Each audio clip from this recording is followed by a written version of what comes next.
Tales of a Traveler by Washington Irving. Part 3 and Part 4. Part 3.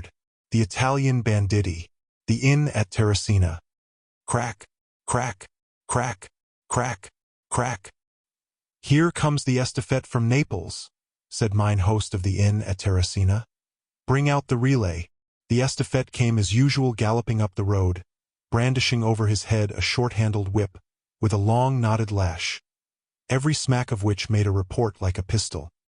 He was a tight, square-set young fellow in the customary uniform, a smart blue coat, ornamented with facings and gold lace, but so short behind as to reach scarcely below his waistband, and cocked up not unlike the tail of a wren.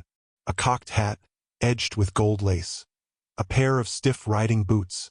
But instead of the usual leathern breeches, he had a fragment of a pair of drawers that scarcely furnished an apology for modesty to hide behind. The estafette galloped up to the door and jumped from his horse. "A glass of Rosolio, a fresh horse, and a pair of breeches," said he. "And quickly. I am behind my time and must be off." "San Gennaro," replied the host. "Why, where hast thou left thy garment?" "Among the robbers between this and Fondi." "What? Rob an estafette? I never heard of such folly. What could they hope to get from thee?" "My leather breeches," replied the estafette. "They were brand new, and shone like gold, and hit the fancy of the captain. Well, these fellows grow worse and worse. To meddle with an estafette, and that merely for the sake of a pair of leather breeches."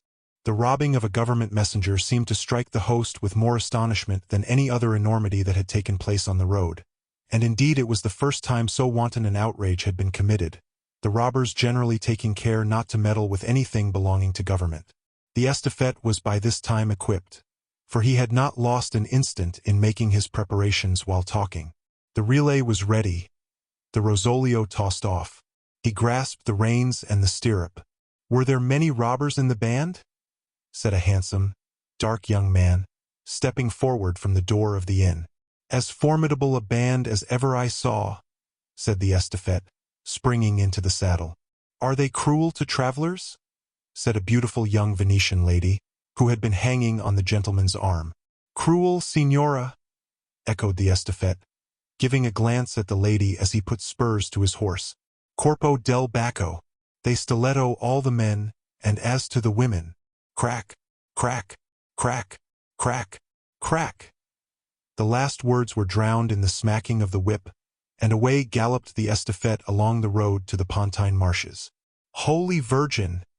ejaculated the fair Venetian. "What will become of us?" The Inn of Terracina stands just outside of the walls of the old town of that name, on the frontiers of the Roman territory. A little, lazy, Italian town, the inhabitants of which, apparently heedless and listless, are said to be little better than the brigands which surround them, and indeed are half of them supposed to be in some way or other connected with the robbers. A vast, rocky height rises perpendicularly above it, with the ruins of the castle of Theodoric the Goth crowning its summit. Before it spreads the wide bosom of the Mediterranean, that sea without flux or reflux. There seems an idle pause in everything about this place. The port is without a sail, excepting that once in a while a solitary felucca may be seen, disgorging its holy cargo of bacala, the meager provision for the Quaresima or Lent.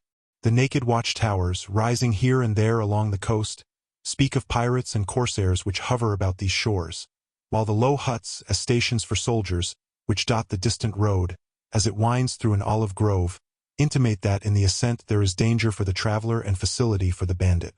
Indeed, it is between this town and Fondi that the road to Naples is mostly infested by banditti. It winds among rocky and solitary places, where the robbers are enabled to see the traveler from a distance from the brows of hills or impending precipices, and to lie in wait for him at the lonely and difficult passes.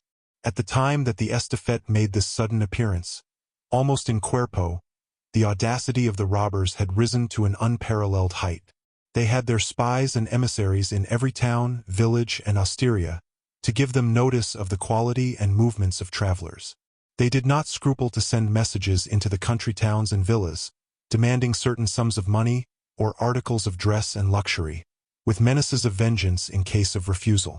They had plundered carriages, carried people of rank and fortune into the mountains and obliged them to write for heavy ransoms, and had committed outrages on females who had fallen in their power. The police exerted its rigor in vain. The brigands were too numerous and powerful for a weak police. They were countenanced and cherished by several of the villages, and though now and then the limbs of malefactors hung blackening in the trees near which they had committed some atrocity, or their heads stuck upon posts in iron cages made some dreary part of the road still more dreary, still they seemed to strike dismay into no bosom but that of the traveler. The dark, handsome young man, and the Venetian lady whom I have mentioned, had arrived early that afternoon in a private carriage, drawn by mules and attended by a single servant. They had been recently married, were spending the honeymoon in traveling through these delicious countries, and were on their way to visit a rich aunt of the young ladies at Naples. The lady was young, and tender and timid.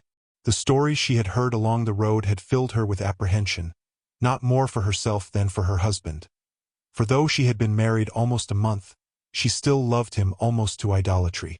When she reached Terracina, the rumors of the road had increased to an alarming magnitude, and the sight of two robbers' skulls grinning in iron cages on each side of the old gateway of the town brought her to a pause. Her husband had tried in vain to reassure her. They had lingered all the afternoon at the inn, until it was too late to think of starting that evening, and the parting words of the estafette completed her affright. "Let us return to Rome," said she, putting her arm within her husband's, and drawing towards him as if for protection. "Let us return to Rome and give up this visit to Naples." "And give up the visit to your aunt, too," said the husband. "Nay, what is my aunt in comparison with your safety?" said she, looking up tenderly in his face. There was something in her tone and manner that showed she really was thinking more of her husband's safety at that moment than of her own. And being recently married, and a match of pure affection, too, it is very possible that she was. At least her husband thought so. Indeed, anyone who has heard the sweet, musical tone of a Venetian voice, and the melting tenderness of a Venetian phrase, and felt the soft witchery of a Venetian eye, would not wonder at the husband's believing whatever they professed. He clasped the white hand that had been laid within his, put his arm round her slender waist, and drawing her fondly to his bosom, "This night at least," said he, "we'll pass at Terracina." Crack, crack, crack, crack, crack. Another apparition of the road attracted the attention of mine host and his guests. From the road across the Pontine marshes, a carriage drawn by half a dozen horses came driving at a furious pace, the postilions smacking their whips like mad, as is the case when conscious of the greatness or the munificence of their fare. It was a landaulet, with a servant mounted on the dickey. The compact, highly finished, yet proudly simple construction of the carriage, the quantity of neat, well-arranged trunks and conveniences, the loads of box coats and upper benjamins on the dickey, and the fresh, burly, gruff-looking face at the window, proclaimed at once that it was the equipage of an Englishman. "Fresh horses to Fondi," said the Englishman, as the landlord came bowing to the carriage door. "Would not his Excellenza alight and take some refreshment?" No, he did not mean to eat until he got to Fondi. "But the horses will be some time in getting ready." That's always the case. Nothing but delay in this cursed country.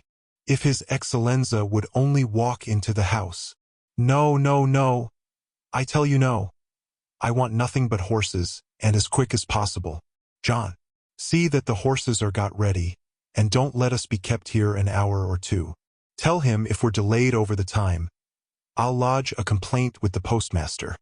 John touched his hat, and set off to obey his master's orders, with the taciturn obedience of an English servant. He was a ruddy, round-faced fellow with hair cropped close, a short coat, drab breeches, and long gaiters, and appeared to have almost as much contempt as his master for everything around him. In the meantime the Englishman got out of the carriage and walked up and down before the inn, with his hands in his pockets, taking no notice of the crowd of idlers who were gazing at him and his equipage. He was tall, stout, and well-made, dressed with neatness and precision, wore a traveling cap of the color of gingerbread, and had rather an unhappy expression about the corners of his mouth, partly from not having yet made his dinner, and partly from not having been able to get on at a greater rate than 7 miles an hour. Not that he had any other cause for haste than an Englishman's usual hurry to get to the end of a journey, or, to use the regular phrase, to get on. After some time the servant returned from the stable with as sour a look as his master. "Are the horses ready, John?" "No, sir. I never saw such a place. There's no getting anything done. I think your honor had better step into the house and get something to eat. It will be a long while before we get to Fundy. And the house, it's a mere trick. I'll not eat anything just to spite them," said the Englishman, still more crusty at the prospect of being so long without his dinner. "They say your honor's very wrong," said John, "to set off at this late hour. The road's full of highwaymen. Mere tales to get custom." "The estafette which passed us was stopped by a whole gang," said John, increasing his emphasis with each additional piece of information. "I don't believe a word of it." "They robbed him of his breeches," said John, giving at the same time a hitch to his own waistband. "All humbug." Here the dark, handsome young man stepped forward and, addressing the Englishman very politely in broken English, invited him to partake of a repast he was about to make. "Thank ye," said the Englishman, thrusting his hands deeper into his pockets, and casting a slight side glance of suspicion at the young man, as if he thought from his civility he must have a design upon his purse. "We shall be most happy if you will do us that favor," said the lady, in her soft Venetian dialect. There was a sweetness in her accents that was most persuasive. The Englishman cast a look upon her countenance. Her beauty was still more eloquent. His features instantly relaxed. He made an attempt at a civil bow. "With great pleasure, Signora," said he. In short, the eagerness to get on was suddenly slackened. The determination to famish himself as far as Fundy by way of punishing the landlord was abandoned. John chose the best apartment in the inn for his master's reception, and preparations were made to remain there until morning. The carriage was unpacked of such of its contents as were indispensable for the night. There was the usual parade of trunks and writing desks, and portfolios and dressing boxes, and those other oppressive conveniences which burden a comfortable man. The observant loiterers about the inn door, wrapped up in great dirt-colored cloaks, with only a hawk's eye uncovered, made many remarks to each other on this quantity of luggage that seemed enough for an army. And the domestics of the inn talked with wonder of the splendid dressing case, with its gold and silver furniture that was spread out on the toilette table, and the bag of gold that chinked as it was taken out of the trunk. The strange milor's wealth, and the treasures he carried about him, were the talk, that evening, over all Terracina. The Englishman took some time to make his ablutions and arrange his dress for table, and after considerable labor and effort in putting himself at his ease, made his appearance with stiff white cravat, his clothes free from the least speck of dust, and adjusted with precision. He made a formal bow on entering, which no doubt he meant to be cordial, but which anyone else would have considered cool, and took his seat. The supper, as it was termed by the Italian, or dinner, as the Englishman called it, was now served. Heaven and earth, and the waters under the earth, had been moved to furnish it, for there were birds of the air and beasts of the earth and fish of the sea.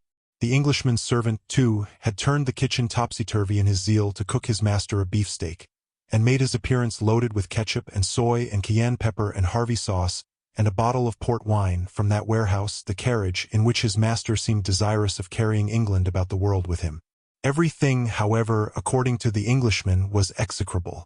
The tureen of soup was a black sea, with livers and limbs and fragments of all kinds of birds and beasts, floating like wrecks about it.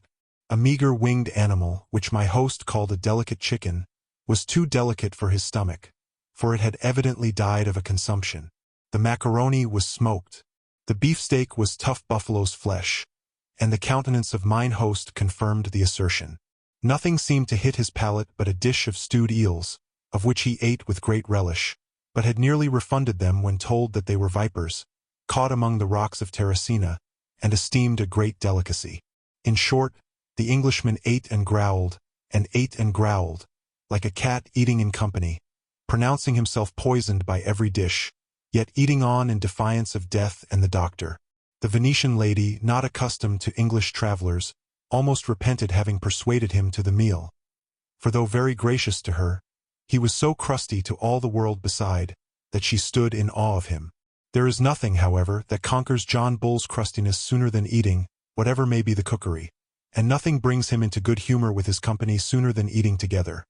The Englishman, therefore, had not half finished his repast and his bottle, before he began to think the Venetian a very tolerable fellow for a foreigner, and his wife almost handsome enough to be an Englishwoman. In the course of the repast, the tales of robbers which harassed the mind of the fair Venetian were brought into discussion. The landlord and the waiter served up such a number of them as they served up the dishes, that they almost frightened away the poor lady's appetite. Among these was the story of the school of Terracina, still fresh in every mind, where the students were carried up the mountains by the banditti, in hopes of ransom, and one of them massacred to bring the parents to terms for the others. There was a story also of a gentleman of Rome who delayed remitting the ransom demanded for his son, detained by the banditti, and received one of his son's ears in a letter with information that the other would be remitted to him soon, if the money were not forthcoming, and that in this way he would receive the boy by installments until he came to terms. The fair Venetian shuddered as she heard these tales. The landlord, like a true storyteller, doubled the dose when he saw how it operated. He was just proceeding to relate the misfortunes of a great English lord and his family, when the Englishman, tired of his volubility, testily interrupted him, and pronounced these accounts mere travelers' tales, or the exaggerations of peasants and innkeepers. The landlord was indignant at the doubt leveled at his stories, and the innuendo leveled at his cloth.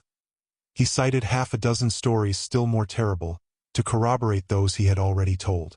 "I don't believe a word of them," said the Englishman. "But the robbers had been tried and executed. All a farce. But their heads were stuck up along the road.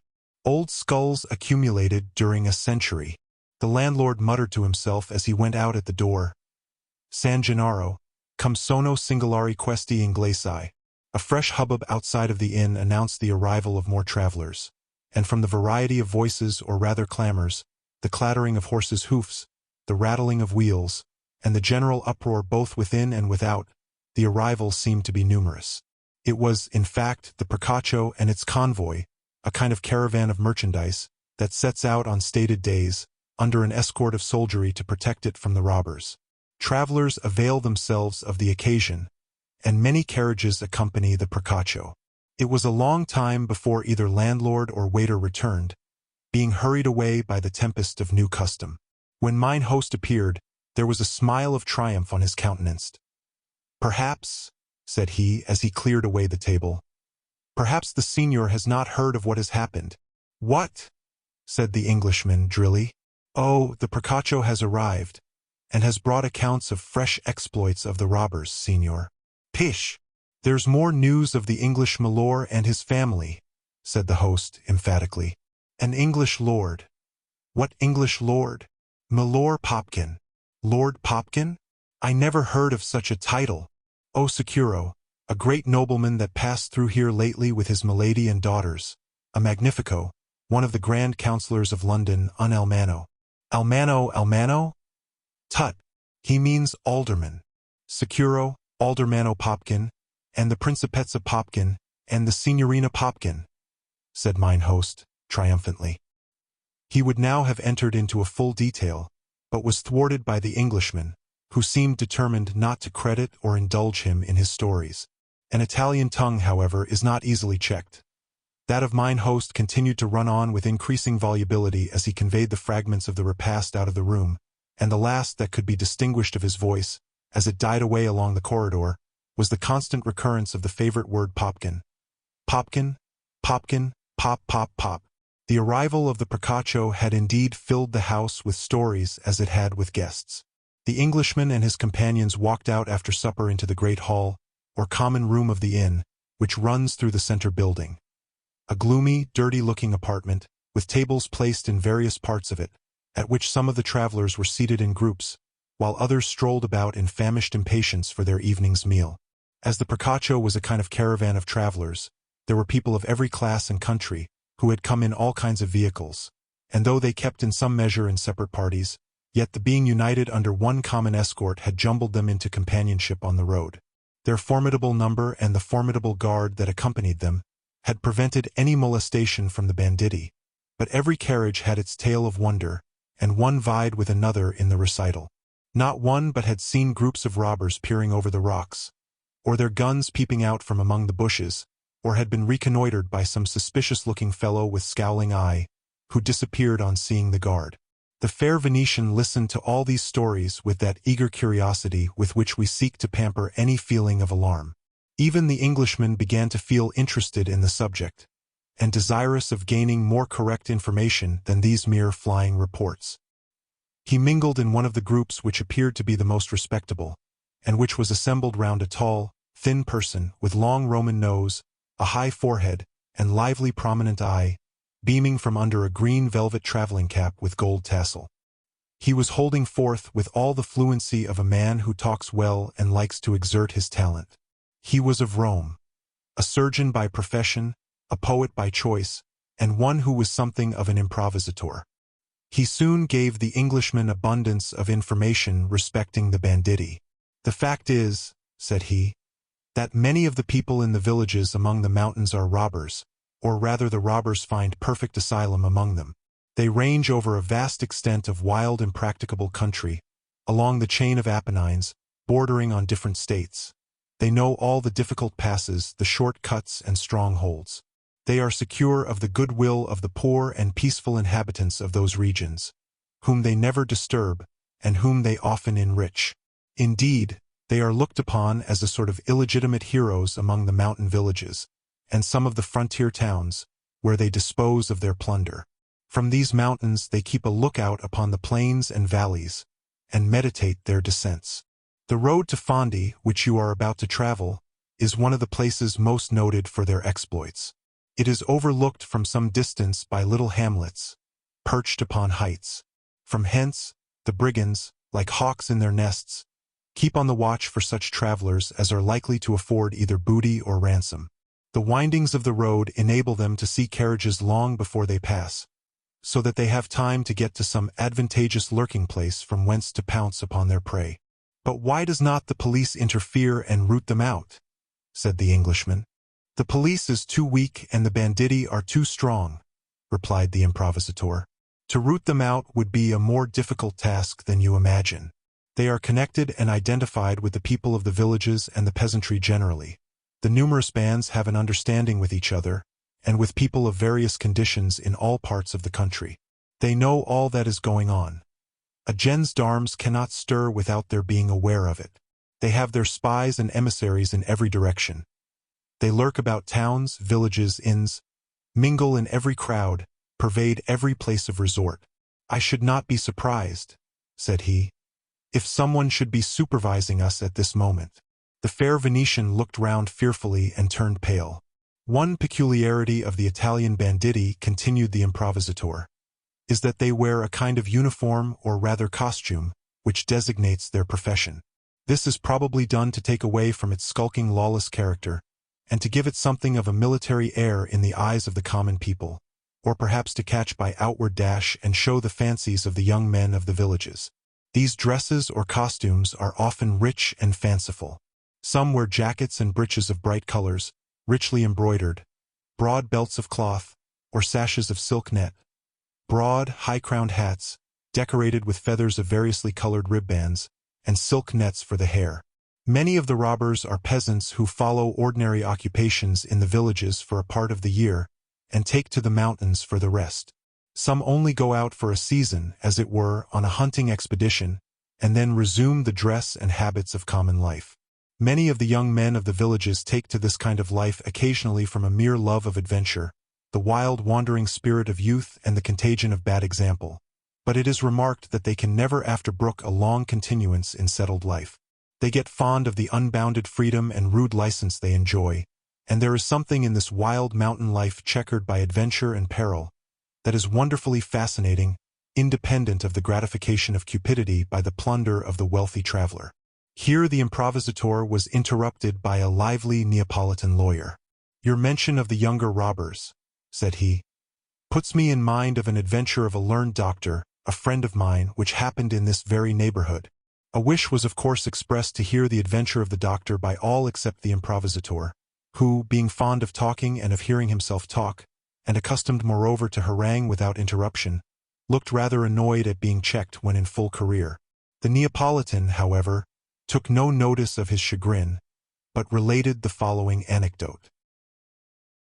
The Adventure of the Little Antiquary. My friend the doctor was a thorough antiquary, a little rusty, musty old fellow, always groping among ruins. He relished a building as you Englishmen relish a cheese. The more moldy and crumbling it was, the more it was to his taste. A shell of an old nameless temple, or the cracked walls of a broken-down amphitheater, would throw him into raptures. And he took more delight in these crusts and cheese parings of antiquity than in the best-conditioned modern edifice. He had taken a maggot into his brain at one time to hunt after the ancient cities of the Pelasgi which are said to exist to this day among the mountains of the Abruzzi, but the condition of which is strangely unknown to the antiquaries. It is said that he had made a great many valuable notes and memorandums on the subject, which he always carried about with him, either for the purpose of frequent reference, or because he feared the precious documents might fall into the hands of brother antiquaries. He had therefore a large pocket behind, in which he carried them, banging against his rear as he walked. Be this as it may, happening to pass a few days at Terracina, in the course of his researches, he one day mounted the rocky cliffs which overhang the town, to visit the castle of Theodoric. He was groping about these ruins, towards the hour of sunset, buried in his reflections. His wits no doubt wool-gathering among the Goths and Romans, when he heard footsteps behind him. He turned and beheld 5 or 6 young fellows, of rough, saucy demeanor, clad in a singular manner, half peasant, half huntsman, with fusils in their hands. Their whole appearance and carriage left him in no doubt into what company he had fallen. The doctor was a feeble little man, poor in look and poorer in purse. He had but little money in his pocket, but he had certain valuables, such as an old silver watch, thick as a turnip, with figures on it large enough for a clock, and a set of seals at the end of a steel chain, that dangled half down to his knees, all which were of precious esteem, being family relics. He had also a seal ring, a veritable antique intaglio that covered half his knuckles. But what he most valued was the precious treatise on the Pelasgian cities, which he would gladly have given all the money in his pocket to have had safe at the bottom of his trunk in Terracina. However, he plucked up a stout heart, at least as stout a heart as he could, seeing that he was but a puny little man at the hest of times. So he wished the hunters a buon giorno. They returned his salutation, giving the old gentleman a sociable slap on the back that made his heart leap into his throat. They fell into conversation, and walked for some time together among the heights, the doctor wishing them all the while at the bottom of the crater of Vesuvius. At length they came to a small osteria on the mountain, where they proposed to enter and have a cup of wine together. The doctor consented, though he would as soon have been invited to drink hemlock. One of the gang remained sentinel at the door. The others swaggered into the house, stood their fusils in a corner of the room, and each drawing a pistol or stiletto out of his belt, laid it with some emphasis on the table. They now called lustily for wine, drew benches round the table, and hailing the doctor as though he had been a boon companion of long standing, insisted upon his sitting down and making merry. He complied with forced grimace, but with fear and trembling, sitting on the edge of his bench, supping down heartburn with every drop of liquor, eyeing ruefully the black-muzzled pistols and cold, naked stilettos. They pushed the bottle bravely, and plied him vigorously, sang, laughed, told excellent stories of robberies and combats, and the little doctor was fain to laugh at these cutthroat pleasantries, though his heart was dying away at the very bottom of his bosom. By their own account they were young men from the villages, who had recently taken up this line of life in the mere wild caprice of youth. They talked of their exploits as a sportsman talks of his amusements. To shoot down a traveler seemed of little more consequence to them than to shoot a hare. They spoke with rapture of the glorious roving life they led, free as birds, here today, gone tomorrow, ranging the forests, climbing the rocks, scouring the valleys, the world their own wherever they could lay hold of it. Full purses, merry companions, pretty women. The little antiquary got fuddled with their talk and their wine, for they did not spare bumpers. He half forgot his fears, his seal ring and his family watch, even the treatise on the Pelasgian cities which was warming under him, for a time faded from his memory, in the glowing picture which they drew. He declares that he no longer wonders at the prevalence of this robber mania among the mountains, for he felt at the time that had he been a young man and a strong man, and had there been no danger of the galleys in the background, he should have been half tempted himself to turn bandit. At length the fearful hour of separating arrived. The doctor was suddenly called to himself and his fears by seeing the robbers resume their weapons. He now quaked for his valuables, and above all for his antiquarian treatise. He endeavored, however, to look cool and unconcerned, and drew from out of his deep pocket a long, lank, leathern purse, far gone in consumption, at the bottom of which a few coins chinked with the trembling of his hand.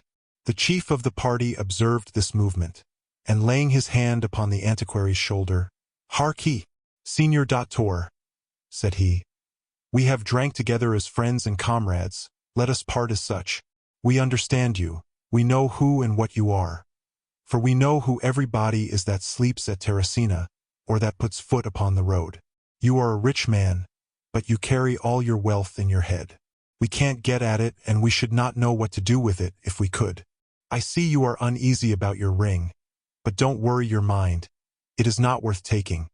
You think it an antique, but it's a counterfeit, a mere sham."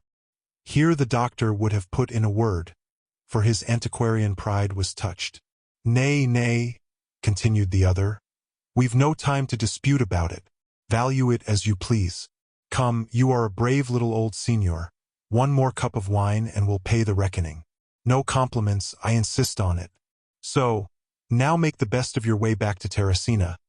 It's growing late, buono viaggio, and harkee, take care how you wander among these mountains." They shouldered their fusils, sprang gaily up the rocks, and the little doctor hobbled back to Terracina, rejoicing that the robbers had let his seal ring, his watch, and his treatise escape unmolested, though rather nettled that they should have pronounced his veritable intaglio a counterfeit. The improvisator had shown many symptoms of impatience during this recital.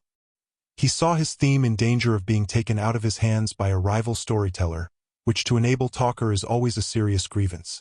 It was also in danger of being taken away by a Neapolitan, and that was still more vexatious, as the members of the different Italian states have an incessant jealousy of each other in all things, great and small. He took advantage of the first pause of the Neapolitan to catch hold again of the thread of the conversation. "As I was saying," resumed he, "the prevalence of these banditti is so extensive, their power so combined and interwoven with other ranks of society. For that matter," said the Neapolitan, "I have heard that your government has had some understanding with these gentry, or at least winked at them." "My government?" said the Roman impatiently. "Aye, they say that Cardinal Gonsalvi—" "Hush!" said the Roman, holding up his finger, and rolling his large eyes about the room. "Nay, I only repeat what I heard commonly rumored in Rome," replied the other sturdily. "It was whispered that the cardinal had been up to the mountain, and had an interview with some of the chiefs. And I have been told that when honest people have been kicking their heels in the cardinal's antechamber, waiting by the hour for admittance, one of these stiletto-looking fellows has elbowed his way through the crowd, and entered without ceremony into the cardinal's presence." "I know," replied the Roman, "that there have been such reports, and it is not impossible that government may have made use of these men at particular periods, such as at the time of your abortive revolution, when your carbonari were so busy with their machinations all over the country. The information that men like these could collect, who were familiar, not merely with all the recesses and secret places of the mountains, but also with all the dark and dangerous recesses of society, and knew all that was plotting in the world of mischief. The utility of such instruments in the hands of government was too obvious to be overlooked, and Cardinal Gonsalvi, as a politic statesman, may, perhaps, have made use of them. For it is well known the robbers, with all their atrocities, are respectful towards the church, and devout in their religion." "Religion? Religion?" echoed the Englishman. "Yes, religion," repeated the improvisator. "Scarce one of them but will cross himself and say his prayers when he hears in his mountain fastness the matin or the Ave Maria bells sounding from the valleys. They will often confess themselves to the village priests, to obtain absolution, and occasionally visit the village churches to pray at some favorite shrine. I recollect an instance in point. I was one evening in the village of Frascati, which lies below the mountains of Abruzzi. The people, as usual in fine evenings in our Italian towns and villages, were standing about in groups in the public square, conversing and amusing themselves. I observed a tall, muscular fellow, wrapped in a great mantle, passing across the square, but skulking along in the dark, as if avoiding notice. The people, too, seemed to draw back as he passed. It was whispered to me that he was a notorious bandit. "But why was he not immediately seized?" said the Englishman. "Because it was nobody's business, because nobody wished to incur the vengeance of his comrades, because there were not sufficient gendarmes near to ensure security against the numbers of desperadoes he might have at hand, because the gendarmes might not have received particular instructions with respect to him, and might not feel disposed to engage in the hazardous conflict without compulsion. In short, I might give you 1,000 reasons, rising out of the state of our government and manners, not one of which after all might appear satisfactory." The Englishman shrugged his shoulders with an air of contempt. "I have been told," added the Roman rather quickly, "that even in your metropolis of London notorious thieves, well known to the police as such, walk the streets at noonday in search of their prey, and are not molested unless caught in the very act of robbery." The Englishman gave another shrug, but with a different expression. "Well, sir, I fixed my eye on this daring wolf thus prowling through the fold, and saw him enter a church. I was curious to witness his devotions. You know our spacious, magnificent churches. The one in which he entered was vast and shrouded in the dusk of evening. At the extremity of the long aisles a couple of tapers feebly glimmered on the grand altar. In one of the side chapels was a votive candle placed before the image of a saint. Before this image the robber had prostrated himself. His mantle, partly falling off from his shoulders as he knelt, revealed a form of Herculean strength. A stiletto and pistol glittered in his belt, and the light falling on his countenance showed features not unhandsome, but strongly and fiercely charactered. As he prayed he became vehemently agitated. His lips quivered, sighs and murmurs, almost groans, burst from him. He beat his breast with violence, then clasped his hands and wrung them convulsively as he extended them towards the image. Never had I seen such a terrific picture of remorse. I felt fearful of being discovered by him, and withdrew. Shortly after I saw him issue from the church wrapped in his mantle. He recrossed the square, and no doubt returned to his mountain with disburthened conscience, ready to incur a fresh arrear of crime. The conversation was here taken up by two other travelers, recently arrived, Mr. Hobbs and Mr. Dobbs, a linen draper and a greengrocer, just returning from a tour in Greece and the Holy Land, and who were full of the story of Alderman Popkins. They were astonished that the robbers should dare to molest a man of his importance on 'Change, he being an eminent drysalter of Throgmorton Street, and a magistrate to boot. In fact, the story of the Popkins family was but too true. It was attested by too many present to be for a moment doubted, and from the contradictory and concordant testimony of half a score, all eager to relate it, the company were enabled to make out all the particulars. The adventure of the Popkins family. It was but a few days before that the carriage of Alderman Popkins had driven up to the Inn of Terracina. Those who have seen an English family carriage on the continent must know the sensation it produces. It is an epitome of England, a little morsel of the old island rolling about the world. Everything so compact, so snug, so finished and fitting. The wheels that roll on patent axles without rattling. The body that hangs so well on its springs, yielding to every motion, yet proof against every shock. The ruddy faces gaping out of the windows, sometimes of a portly old citizen, sometimes of a voluminous dowager, and sometimes of a fine fresh hoyden, just from boarding school. And then the dickies loaded with well-dressed servants, beef-fed and bluff, looking down from their heights with contempt on all the world around, profoundly ignorant of the country and the people, and devoutly certain that everything not English must be wrong. Such was the carriage of Alderman Popkins, as it made its appearance at Terracina. The courier who had preceded it to order horses, and who was a Neapolitan, had given a magnificent account of the riches and greatness of his master, blundering with all an Italian's splendor of imagination about the alderman's titles and dignities. The host had added his usual share of exaggeration, so that by the time the alderman drove up to the door, he was Milor Magnifico, Principe, the Lord knows what. The alderman was advised to take an escort to Fondi and Itri, but he refused. It was as much as a man's life was worth, he said, to stop him on the king's highway. He would complain of it to the ambassador at Naples. He would make a national affair of it. The Principessa Popkins, a fresh, motherly dame, seemed perfectly secure in the protection of her husband. so omnipotent a man in the city. The Signorini Popkins, two fine bouncing girls, looked to their brother Tom, who had taken lessons in boxing, and as to the dandy himself, he was sure no scaramouch of an Italian robber would dare to meddle with an Englishman. The landlord shrugged his shoulders and turned out the palms of his hands with a true Italian grimace, and the carriage of Milor Popkins rolled on. They passed through several very suspicious places without any molestation. The Mrs. Popkins, who were very romantic and had learnt to draw in watercolors, were enchanted with the savage scenery around. It was so like what they had read in Mrs. Radcliffe's romances. They should like of all things to make sketches. At length, the carriage arrived at a place where the road wound up a long hill. Mrs. Popkins had sunk into a sleep. The young ladies were reading the last works of Sir Walter Scott and Lord Byron, and the dandy was hectoring the postilions from the coach-box. The alderman got out, as he said, to stretch his legs up the hill. It was a long winding ascent, and obliged him every now and then to stop and blow and wipe his forehead with many a pish, and few, being rather pursy and short of wind. As the carriage, however, was far behind him, and toiling slowly under the weight of so many well-stuffed trunks and well-stuffed travelers, he had plenty of time to walk at leisure.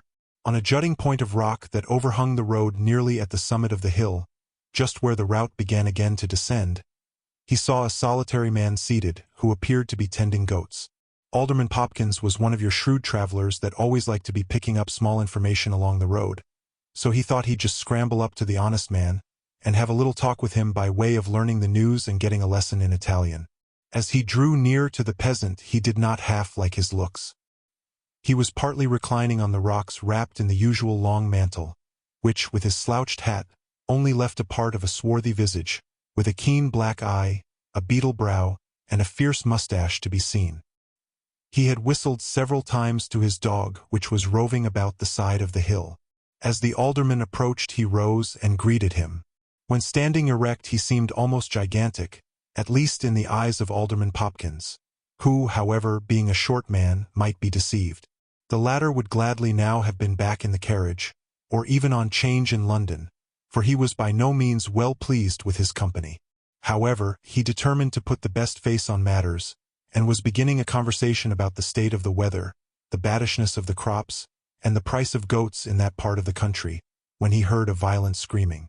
He ran to the edge of the rock, and, looking over, saw away down the road his carriage surrounded by robbers.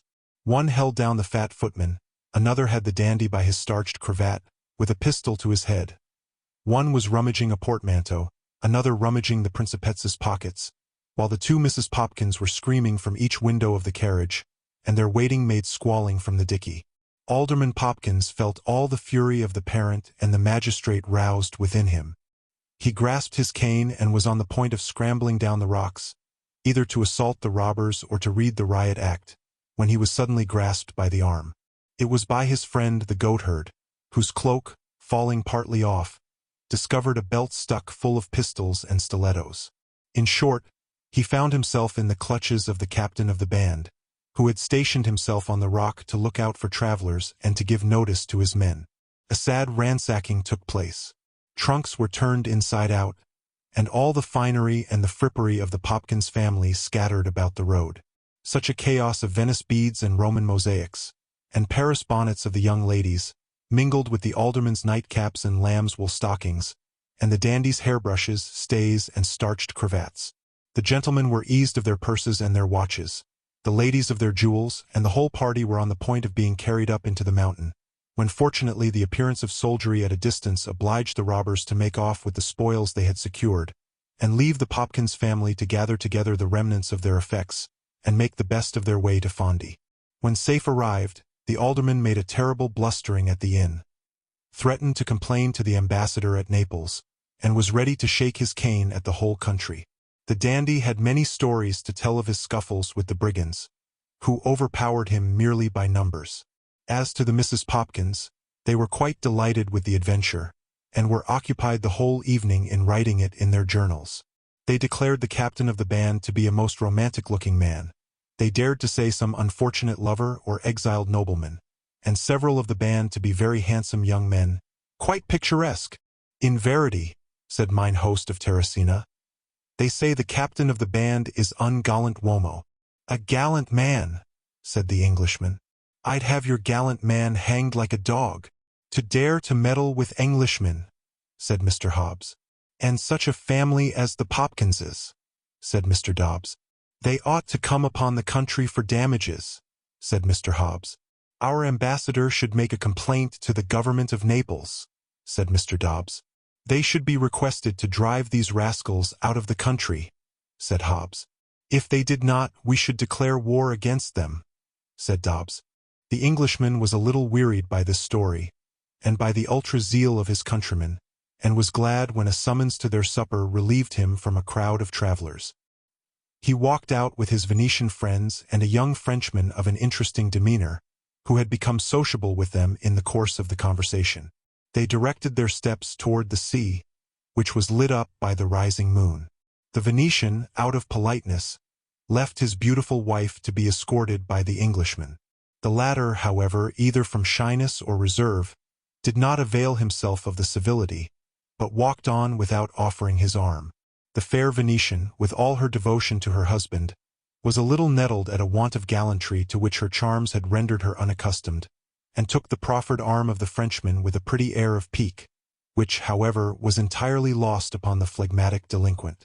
Not far distant from the inn they came to where there was a body of soldiers on the beach, encircling and guarding a number of galley slaves, who were permitted to refresh themselves in the evening breeze, and to sport and roll upon the sand. It was difficult, the Frenchman observed, to conceive a more frightful mass of crime than was here collected. The parricide, the fratricide, the infanticide, who had first fled from justice and turned mountain bandit, and then, by betraying his brother desperadoes, had bought a commutation of punishment, and the privilege of wallowing on the shore for an hour a day, with this wretched crew of miscreants. The remark of the Frenchman had a strong effect upon the company, particularly upon the Venetian lady, who shuddered as she cast a timid look at this horde of wretches at their evening relaxation. "They seemed," she said, "like so many serpents, wreathing and twisting together."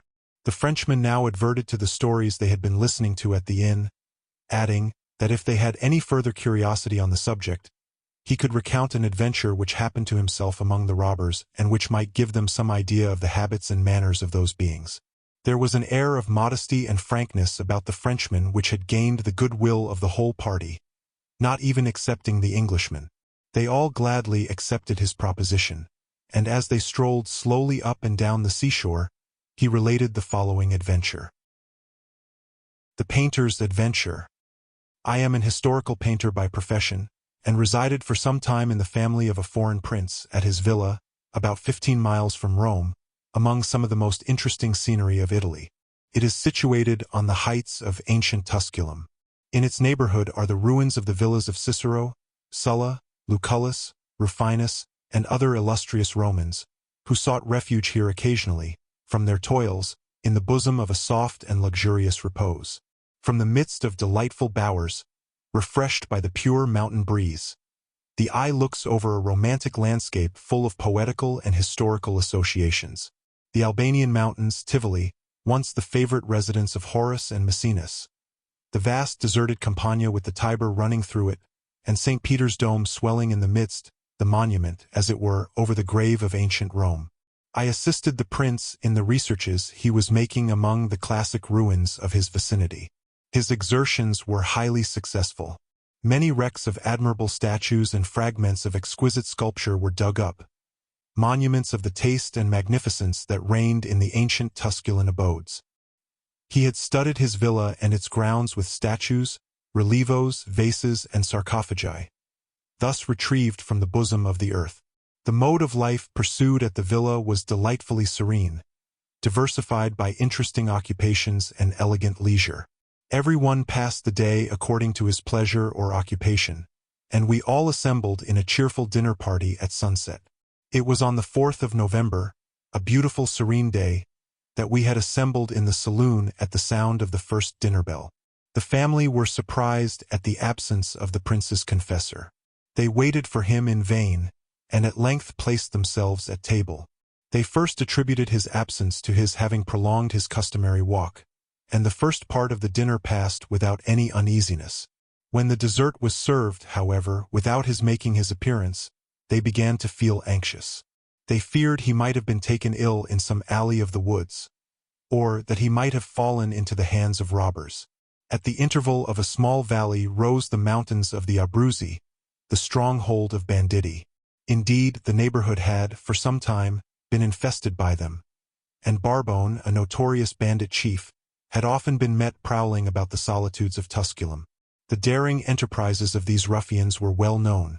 The objects of their cupidity or vengeance were insecure even in palaces.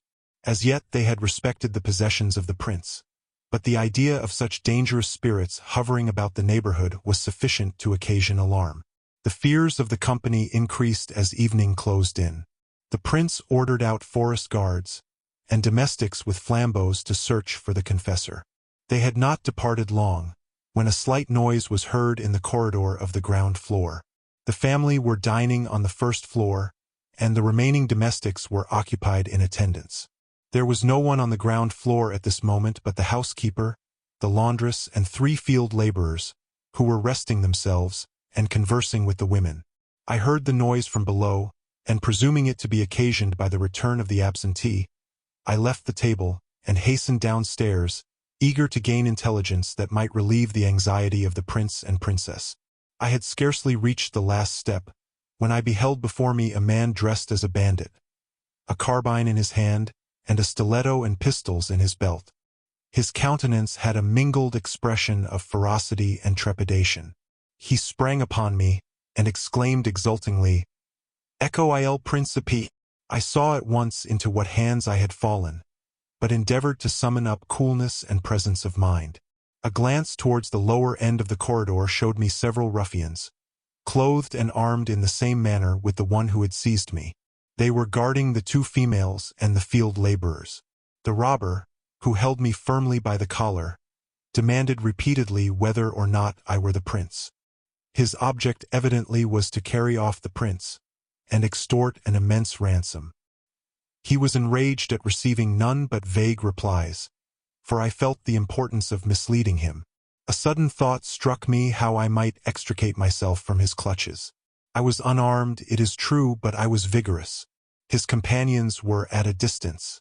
By a sudden exertion I might wrest myself from him and spring up the staircase, whither he would not dare to follow me singly. The idea was put in execution as soon as conceived. The ruffian's throat was bare.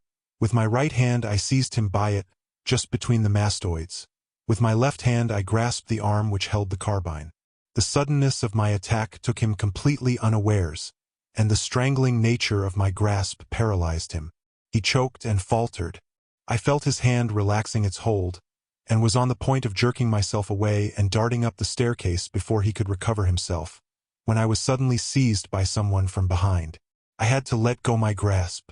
The bandit, once more released, fell upon me with fury, and gave me several blows with the butt end of his carbine, one of which wounded me severely in the forehead, and covered me with blood. He took advantage of my being stunned to rifle me of my watch and whatever valuables I had about my person.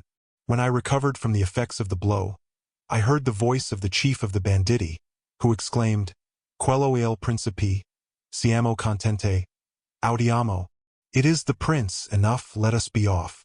The band immediately closed round me and dragged me out of the palace, bearing off the 3 laborers likewise. I had no hat on, and the blood was flowing from my wound. I managed to staunch it, however, with my pocket handkerchief, which I bound round my forehead. The captain of the band conducted me in triumph, supposing me to be the prince. We had gone some distance before he learnt his mistake from one of the laborers. His rage was terrible.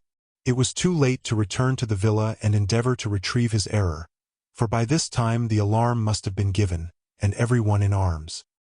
He darted at me a furious look, swore I had deceived him, and caused him to miss his fortune, and told me to prepare for death. The rest of the robbers were equally furious. I saw their hands upon their poignards, and I knew that death was seldom an empty menace with these ruffians. The laborers saw the peril into which their information had betrayed me, and eagerly assured the captain that I was a man for whom the prince would pay a great ransom. This produced a pause. For my part, I cannot say that I had been much dismayed by their menaces. I mean not to make any boast of courage, but I have been so schooled to hardship during the late revolutions, and have beheld death around me in so many perilous and disastrous scenes that I have become, in some measure, callous to its terrors. The frequent hazard of life makes a man at length as reckless of it as a gambler of his money. To their threat of death, I replied, that the sooner it was executed, the better. This reply seemed to astonish the captain, and the prospect of ransom held out by the laborers had, no doubt, a still greater effect on him. He considered for a moment, assumed a calmer manner, and made a sign to his companions, who had remained waiting for my death warrant. "Forward," said he. "We will see about this matter by and by." We descended rapidly towards the road of La Malara, which leads to Rocca Priori. In the midst of this road is a solitary inn. The captain ordered the troop to halt at the distance of a pistol shot from it, and enjoined profound silence. He then approached the threshold alone with noiseless steps. He examined the outside of the door very narrowly, and then returning precipitately, made a sign for the troop to continue its march in silence. It has since been ascertained that this was one of those infamous inns which are the secret resorts of banditti. The innkeeper had an understanding with the captain, as he most probably had with the chiefs of the different bands. When any of the patrols and gendarmes were quartered at his house, the brigands were warned of it by a preconcerted signal on the door. When there was no such signal, they might enter with safety and be sure of welcome. Many an isolated inn among the lonely parts of the Roman territories, and especially on the skirts of the mountains, have the same dangerous and suspicious character. They are places where the banditti gather information, where they concert their plans, and where the unwary traveler, remote from hearing or assistance, is sometimes betrayed to the stiletto of the midnight murderer. After pursuing our road a little farther, we struck off towards the woody mountains which envelope Rocca Priori. Our march was long and painful, with many circuits and windings.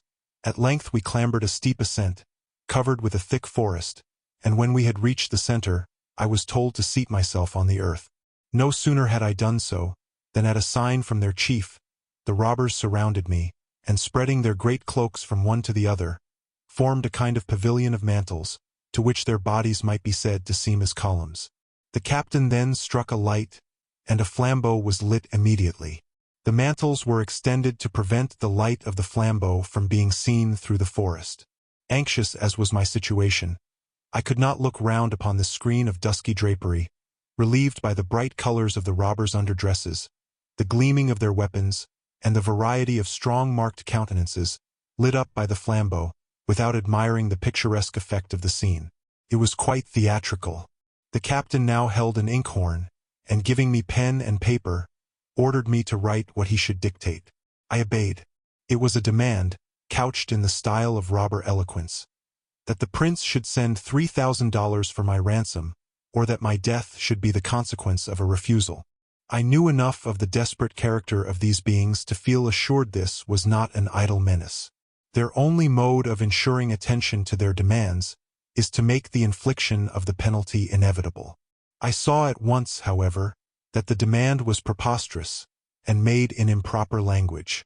I told the captain so, and assured him that so extravagant a sum would never be granted, that I was neither friend or relative of the prince, but a mere artist, employed to execute certain paintings, that I had nothing to offer as a ransom but the price of my labors. If this were not sufficient, my life was at their disposal. It was a thing on which I sat but little value. I was the more hearty in my reply, because I saw that coolness and hardihood had an effect upon the robbers.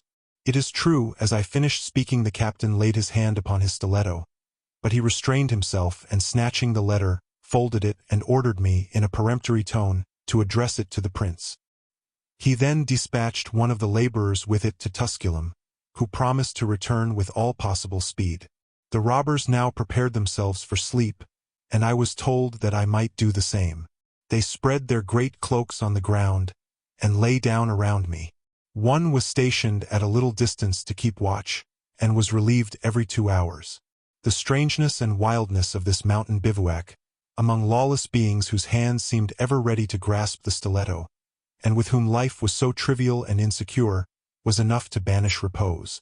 The coldness of the earth and of the dew, however, had a still greater effect than mental causes in disturbing my rest. The airs wafted to these mountains from the distant Mediterranean diffused a great chilliness as the night advanced. An expedient suggested itself. I called one of my fellow prisoners, the laborers, and made him lie down beside me. Whenever one of my limbs became chilled, I approached it to the robust limb of my neighbor, and borrowed some of his warmth. In this way I was able to obtain a little sleep. Day at length dawned, and I was roused from my slumber by the voice of the chieftain. He desired me to rise and follow him. I obeyed. On considering his physiognomy attentively, it appeared a little softened. He even assisted me in scrambling up the steep forest among rocks and brambles. Habit had made him a vigorous mountaineer, but I found it excessively toilsome to climb those rugged heights. We arrived at length at the summit of the mountain. Here it was that I felt all the enthusiasm of my art suddenly awakened, and I forgot, in an instant, all perils and fatigues at this magnificent view of the sunrise in the midst of the mountains of Abruzzi. It was on these heights that Hannibal first pitched his camp, and pointed out Rome to his followers. The eye embraces a vast extent of country. The minor height of Tusculum, with its villas and its sacred ruins, lie below. The Sabine hills and the Albanian mountains stretch on either hand, and beyond Tusculum and Frascati spreads out the immense Campagna, with its line of tombs, and here and there a broken aqueduct stretching across it, and the towers and domes of the eternal city in the midst. Fancy this scene lit up by the glories of a rising sun, and bursting upon my sight, as I looked forth from among the majestic forests of the Abruzzi. Fancy, too, the savage foreground, made still more savage by groups of the banditti, armed and dressed in their wild, picturesque manner, and you will not wonder that the enthusiasm of a painter for a moment overpowered all his other feelings. The banditti were astonished at my admiration of a scene which familiarity had made so common in their eyes. I took advantage of their halting at this spot, drew forth a quire of drawing paper, and began to sketch the features of the landscape.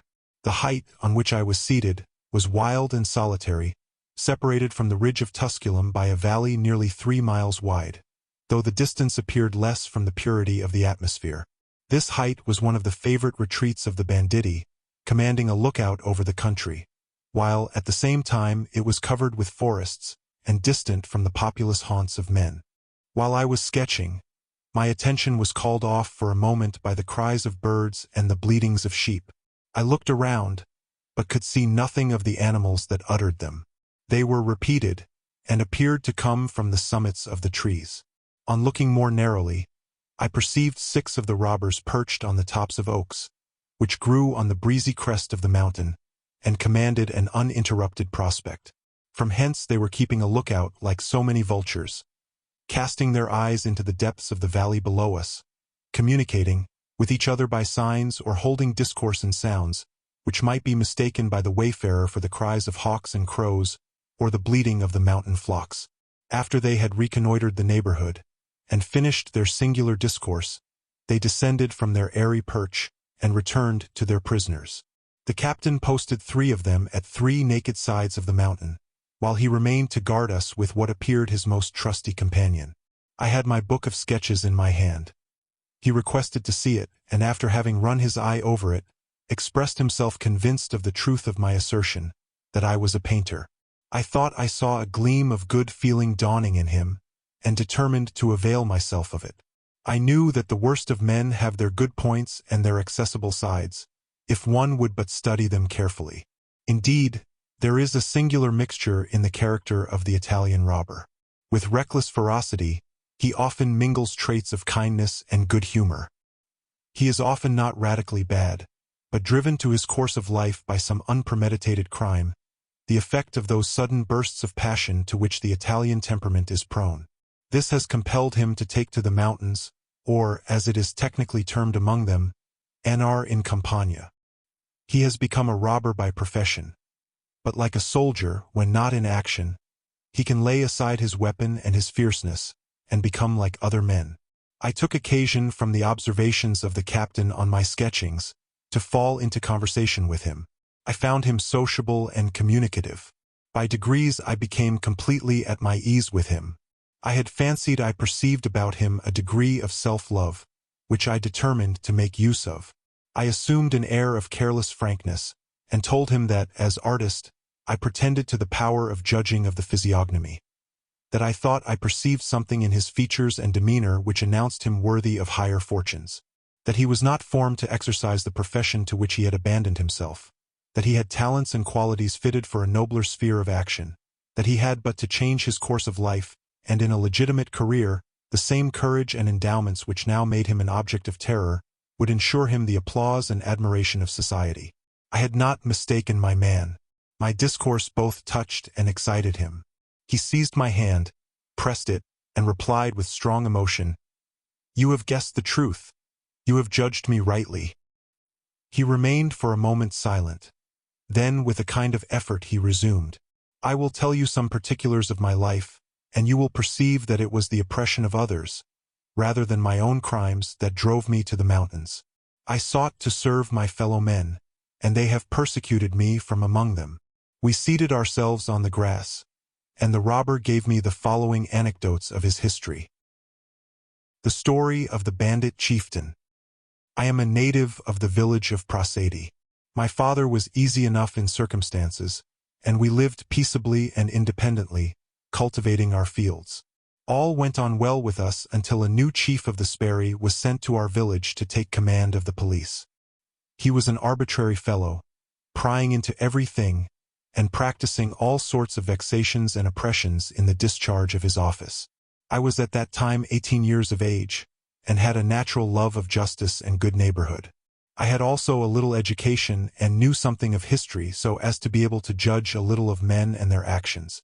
All this inspired me with hatred for this paltry despot. My own family also became the object of his suspicion or dislike, and felt more than once the arbitrary abuse of his power. These things worked together on my mind, and I gasped after vengeance. My character was always ardent and energetic, and acted upon by my love of justice, determined me by one blow to rid the country of the tyrant. Full of my project, I rose one morning before peep of day, and concealing a stiletto under my waistcoat, "Here you see it," and he drew forth a long keen poniard. I lay in wait for him in the outskirts of the village. I knew all his haunts, and his habit of making his rounds and prowling about like a wolf, in the gray of the morning. At length I met him and attacked him with fury. He was armed, but I took him unawares, and was full of youth and vigor.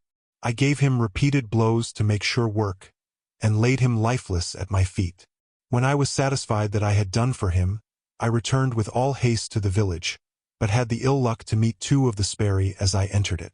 They accosted me and asked if I had seen their chief. I assumed an air of tranquility, and told them I had not. They continued on their way, and, within a few hours, brought back the dead body to Prasadhi. Their suspicions of me being already awakened, I was arrested and thrown into prison. Here I lay several weeks, when the prince, who was seigneur of Prasadhi, directed judicial proceedings against me. I was brought to trial, and a witness was produced who pretended to have seen me not far from the bleeding body, and flying with precipitation, so I was condemned to the galleys for 30 years. "Curse on such laws," vociferated the bandit, foaming with rage. "Curse on such a government, and 10,000 curses on the prince who caused me to be adjudged so rigorously, while so many other Roman princes harbor and protect assassins 1,000 times more culpable. What had I done but what was inspired by a love of justice and my country? Why was my act more culpable than that of Brutus, when he sacrificed Caesar to the cause of liberty and justice? There was something at once both lofty and ludicrous in the rhapsody of this robber chief, thus associating himself with one of the great names of antiquity. It showed, however, that he had at least the merit of knowing the remarkable facts in the history of his country.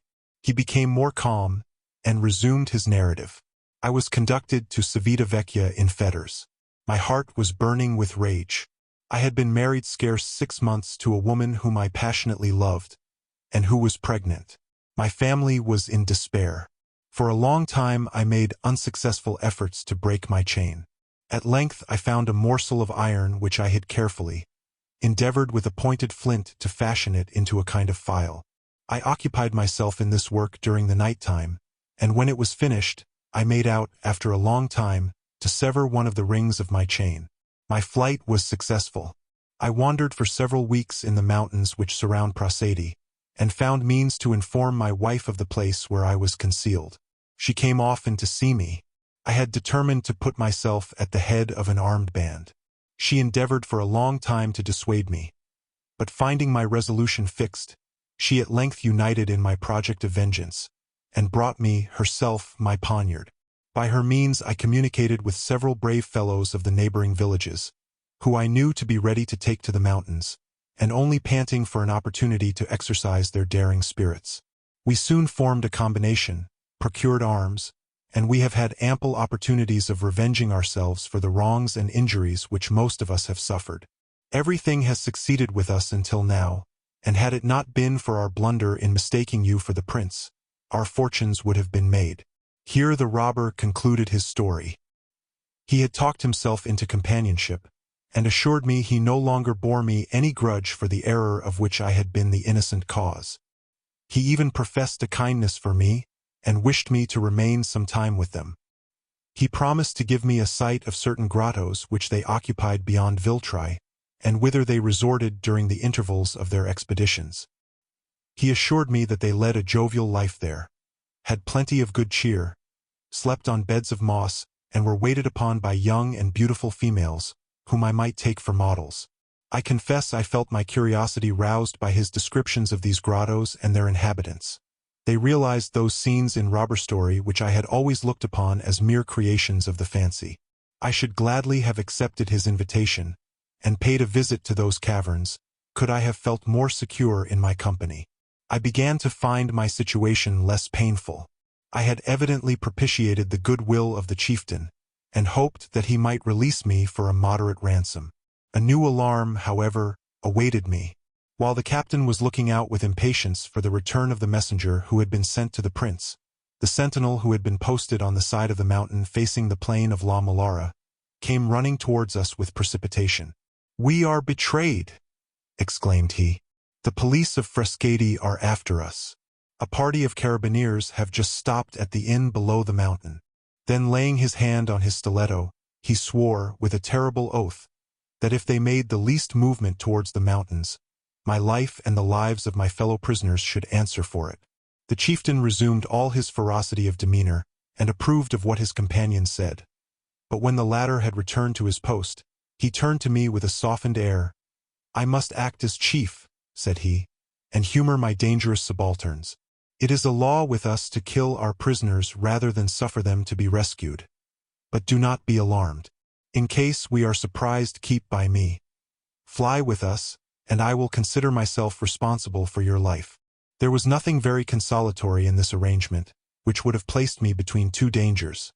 I scarcely knew, in case of flight, which I should have most to apprehend from, the carbines of the pursuers or the stilettos of the pursued.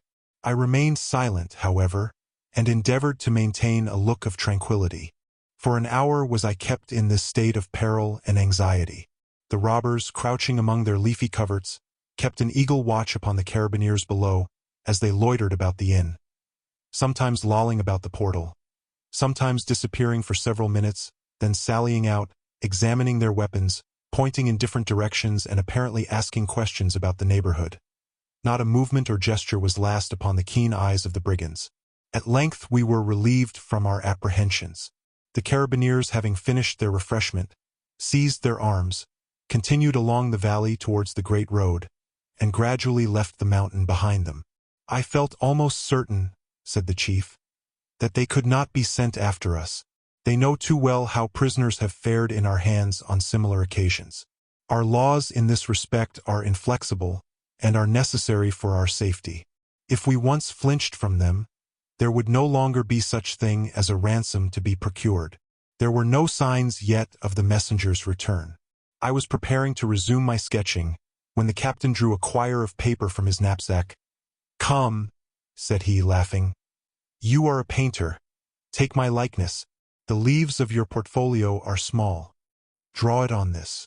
I gladly consented, for it was a study that seldom presents itself to a painter.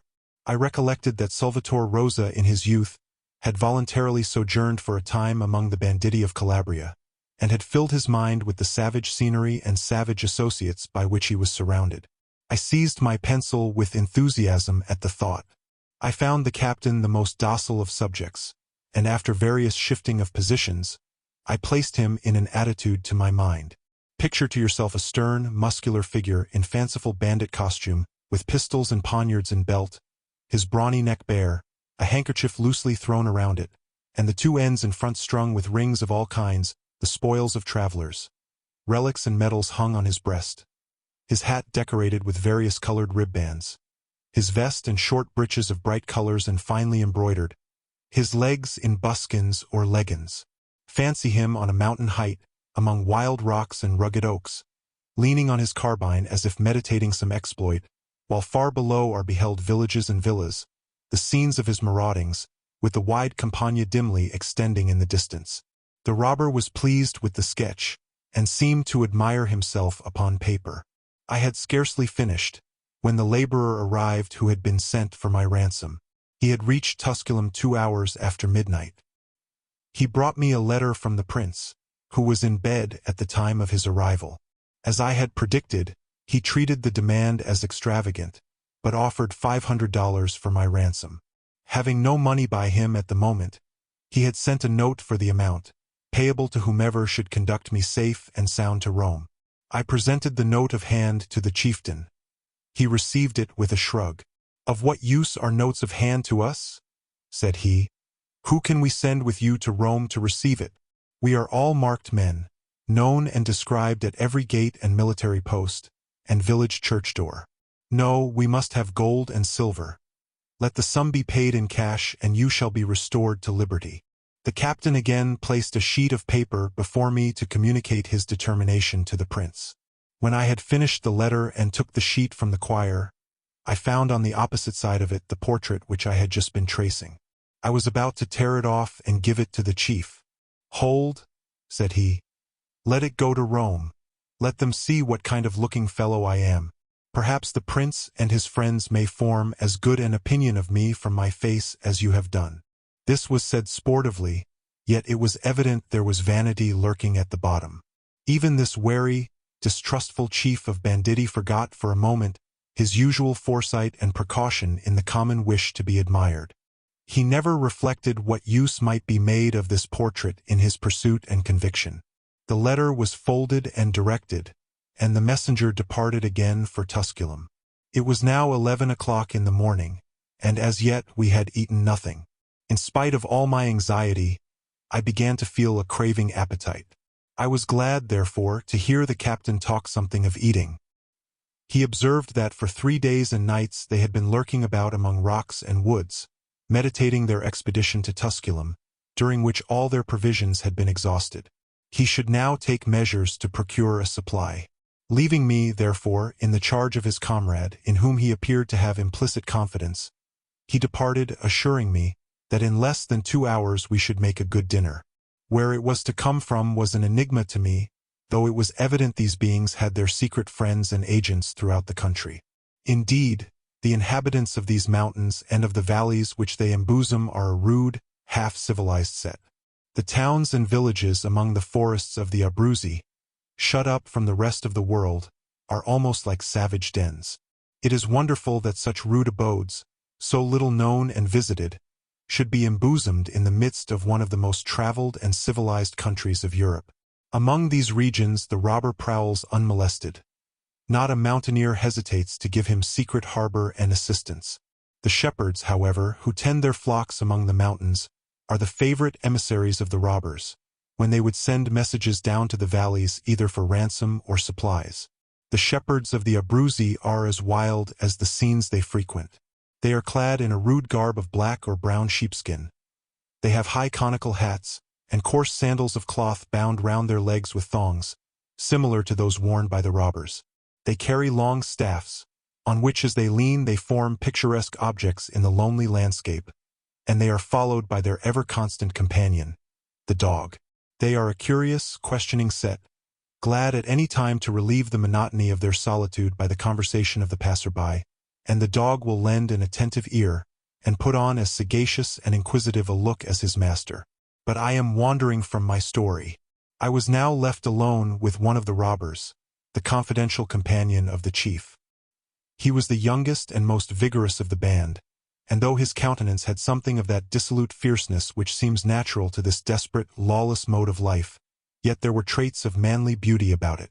As an artist I could not but admire it. I had remarked in him an air of abstraction and reverie, and at times a movement of inward suffering and impatience. He now sat on the ground, his elbows on his knees, his head resting between his clenched fists, and his eyes fixed on the earth with an expression of sad and bitter rumination.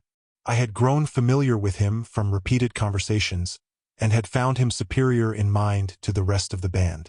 I was anxious to seize every opportunity of sounding the feelings of these singular beings.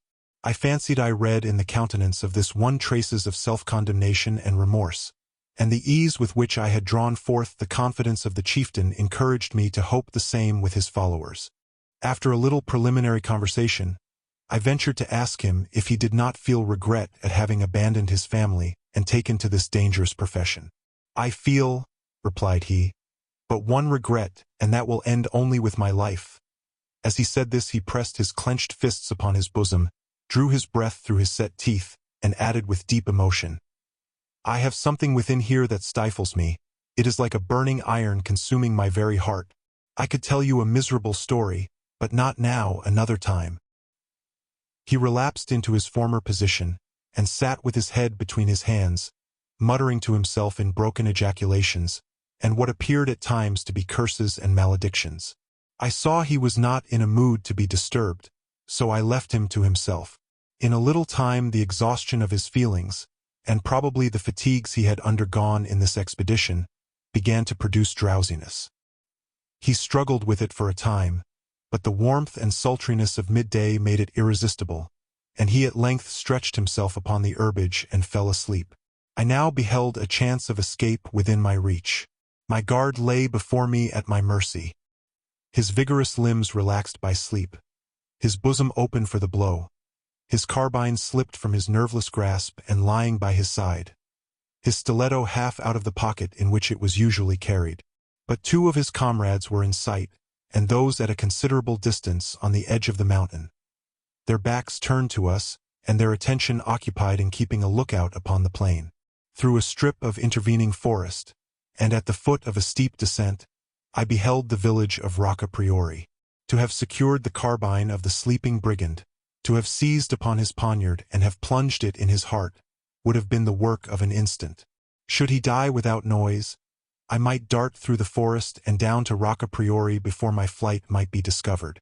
In case of alarm, I should still have a fair start of the robbers, and a chance of getting beyond the reach of their shot. Here then was an opportunity for both escape and vengeance. Perilous, indeed, but powerfully tempting. Had my situation been more critical, I could not have resisted it. I reflected, however, for a moment. The attempt, if successful, would be followed by the sacrifice of my two fellow prisoners, who were sleeping profoundly, and could not be awakened in time to escape. The laborer who had gone after the ransom might also fall a victim to the rage of the robbers, without the money which he brought being saved. Besides, the conduct of the chief towards me made me feel certain of speedy deliverance. These reflections overcame the first powerful impulse, and I calmed the turbulent agitation which it had awakened. I again took out my materials for drawing, and amused myself with sketching the magnificent prospect. It was now about noon, and everything seemed sunk into repose, like the bandit that lay sleeping before me. The noontide stillness that reigned over these mountains, the vast landscape below, gleaming with distant towns and dotted with various habitations and signs of life, yet all so silent, had a powerful effect upon my mind. The intermediate valleys, too, that lie among mountains have a peculiar air of solitude. Few sounds are heard at midday to break the quiet of the scene. Sometimes the whistle of a solitary muleteer, lagging with his lazy animal along the road that winds through the center of the valley. Sometimes the faint piping of a shepherd's reed from the side of the mountain, or sometimes the bell of an ass slowly pacing along, followed by a monk with bare feet and bare shining head, and carrying provisions to the convent. I had continued to sketch for some time among my sleeping companions, when at length I saw the captain of the band approaching, followed by a peasant leading a mule, on which was a well-filled sack. I at first apprehended that this was some new prey fallen into the hands of the robbers, but the contented look of the peasant soon relieved me, and I was rejoiced to hear that it was our promised repast. The brigands now came running from the 3 sides of the mountain, having the quick scent of vultures. Everyone busied himself in unloading the mule and relieving the sack of its contents. The first thing that made its appearance was an enormous ham of a color and plumpness that would have inspired the pencil of 10 years. It was followed by a large cheese, a bag of boiled chestnuts, a little barrel of wine, and a quantity of good household bread. Everything was arranged on the grass with a degree of symmetry, and the captain, presenting me his knife, requested me to help myself. We all seated ourselves round the viands, and nothing was heard for a time but the sound of vigorous mastication, or the gurgling of the barrel of wine as it revolved briskly about the circle. My long fasting and the mountain air and exercise had given me a keen appetite, and never did repast appear to me more excellent or picturesque.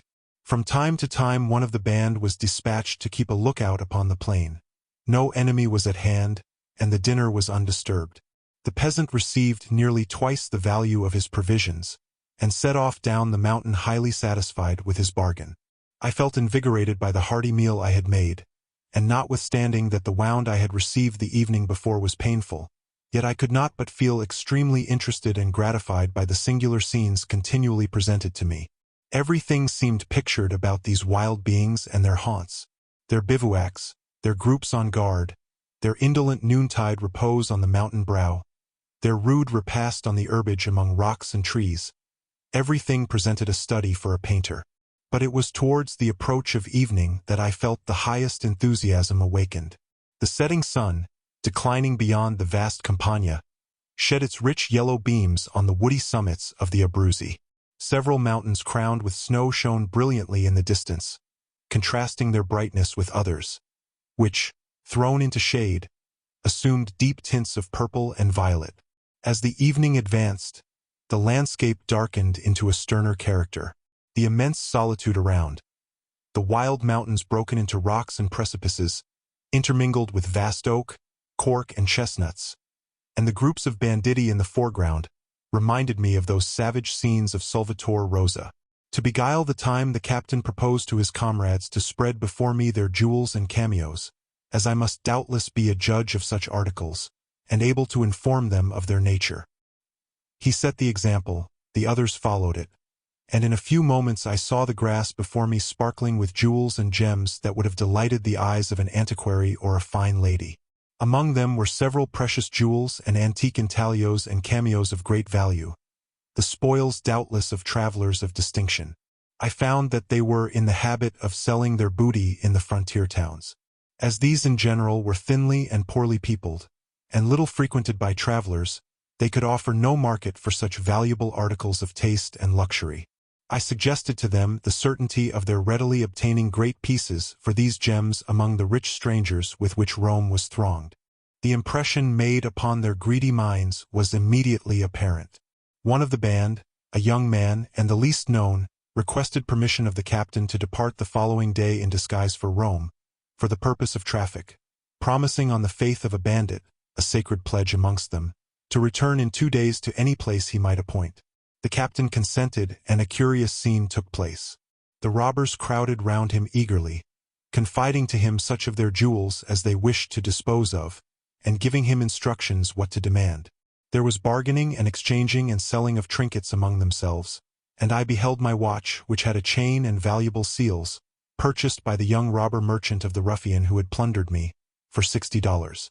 I now conceived a faint hope that if it went to Rome, I might somehow or other regain possession of it. In the meantime day declined, and no messenger returned from Tusculum. The idea of passing another night in the woods was extremely disheartening, for I began to be satisfied with what I had seen of robber life. The chieftain now ordered his men to follow him, that he might station them at their posts, adding that if the messenger did not return before night they must shift their quarters to some other place. I was again left alone with the young bandit who had before guarded me. He had the same gloomy air and haggard eye, with now and then a bitter sardonic smile. I was determined to probe this ulcerated heart, and reminded him of a kind of promise he had given me to tell me the cause of his suffering. It seemed to me as if these troubled spirits were glad of an opportunity to disburthen themselves, and of having some fresh, undiseased mind with which they could communicate. I had hardly made the request, but he seated himself by my side, and gave me his story in, as nearly as I can recollect, the following words. The story of the young robber. I was born at the little town of Frosinone, which lies at the skirts of the Abruzzi. My father had made a little property in trade and gave me some education, as he intended me for the church, but I had kept gay company too much to relish the cowl, so I grew up a loiterer about the place. I was a heedless fellow, a little quarrelsome on occasions, but good-humored in the main, so I made my way very well for a time until I fell in love. There lived in our town a surveyor or land bailiff of the princes who had a young daughter, a beautiful girl of 16. She was looked upon as something better than the common run of our townsfolk, and kept almost entirely at home. I saw her occasionally, and became madly in love with her. She looked so fresh and tender, and so different to the sunburnt females to whom I had been accustomed. As my father kept me in money, I always dressed well, and took all opportunities of showing myself to advantage in the eyes of the little beauty. I used to see her at church, and as I could play a little upon the guitar, I gave her a tune sometimes under her window of an evening, and I tried to have interviews with her in her father's vineyard, not far from the town, where she sometimes walked. She was evidently pleased with me, but she was young and shy, and her father kept a strict eye upon her, and took alarm at my attentions, for he had a bad opinion of me, and looked for a better match for his daughter. I became furious at the difficulties thrown in my way, having been accustomed always to easy success among the women, being considered one of the smartest young fellows of the place. Her father brought home a suitor for her, a rich farmer from a neighboring town. The wedding day was appointed, and preparations were making. I got sight of her at her window, and I thought she looked sadly at me. I determined the match should not take place, cost what it might. I met her intended bridegroom in the marketplace, and could not restrain the expression of my rage. A few hot words passed between us, when I drew my stiletto and stabbed him to the heart. I fled to a neighboring church for refuge, and with a little money I obtained absolution, but I did not dare to venture from my asylum. At that time our captain was forming his troop. He had known me from boyhood, and hearing of my situation, came to me in secret, and made such offers that I agreed to enlist myself among his followers. Indeed, I had more than once thought of taking to this mode of life, having known several brave fellows of the mountains, who used to spend their money freely among us youngsters of the town. I accordingly left my asylum late one night, repaired to the appointed place of meeting, took the oaths prescribed, and became one of the troop. We were for some time in a distant part of the mountains, and our wild adventurous kind of life hit my fancy wonderfully and diverted my thoughts. At length they returned with all their violence to the recollection of Rosetta. The solitude in which I often found myself gave me time to brood over her image, and as I have kept watch at night over our sleeping camp in the mountains, my feelings have been roused almost to a fever. At length we shifted our ground, and determined to make a descent upon the road between Terracina and Naples. In the course of our expedition, we passed a day or two in the woody mountains which rise above Frosinone. I cannot tell you how I felt when I looked down upon the place, and distinguished the residence of Rosetta. I determined to have an interview with her. But to what purpose? I could not expect that she would quit her home, and accompany me in my hazardous life among the mountains. She had been brought up too tenderly for that, and when I looked upon the women who were associated with some of our troop, I could not have borne the thoughts of her being their companion. All return to my former life was likewise hopeless, for a price was set upon my head. Still I determined to see her. The very hazard and fruitlessness of the thing made me furious to accomplish it. It is about 3 weeks since I persuaded our captain to draw down to the vicinity of Frosinone, in hopes of entrapping some of its principal inhabitants, and compelling them to a ransom. We were lying in ambush towards evening, not far from the vineyard of Rosetta's father. I stole quietly from my companions, and drew near to reconnoiter the place of her frequent walks. How my heart beat when, among the vines, I beheld the gleaming of a white dress. I knew it must be Rosetta's, it being rare for any female of the place to dress in white. I advanced secretly and without noise, until putting aside the vines, I stood suddenly before her. She uttered a piercing shriek, but I seized her in my arms, put my hand upon her mouth and conjured her to be silent. I poured out all the frenzy of my passion, offered to renounce my mode of life, to put my fate in her hands, to fly with her where we might live in safety together. All that I could say or do would not pacify her. Instead of love, horror and affright seemed to have taken possession of her breast. She struggled partly from my grasp and filled the air with her cries. In an instant the captain and the rest of my companions were around us. I would have given anything at that moment had she been safe out of our hands, and in her father's house. It was too late. The captain pronounced her a prize, and ordered that she should be borne to the mountains. I represented to him that she was my prize, that I had a previous claim to her, and I mentioned my former attachment. He sneered bitterly in reply, observed that brigands had no business with village intrigues, and that, according to the laws of the troop, all spoils of the kind were determined by lot. Love and jealousy were raging in my heart, but I had to choose between obedience and death. I surrendered her to the captain, and we made for the mountains.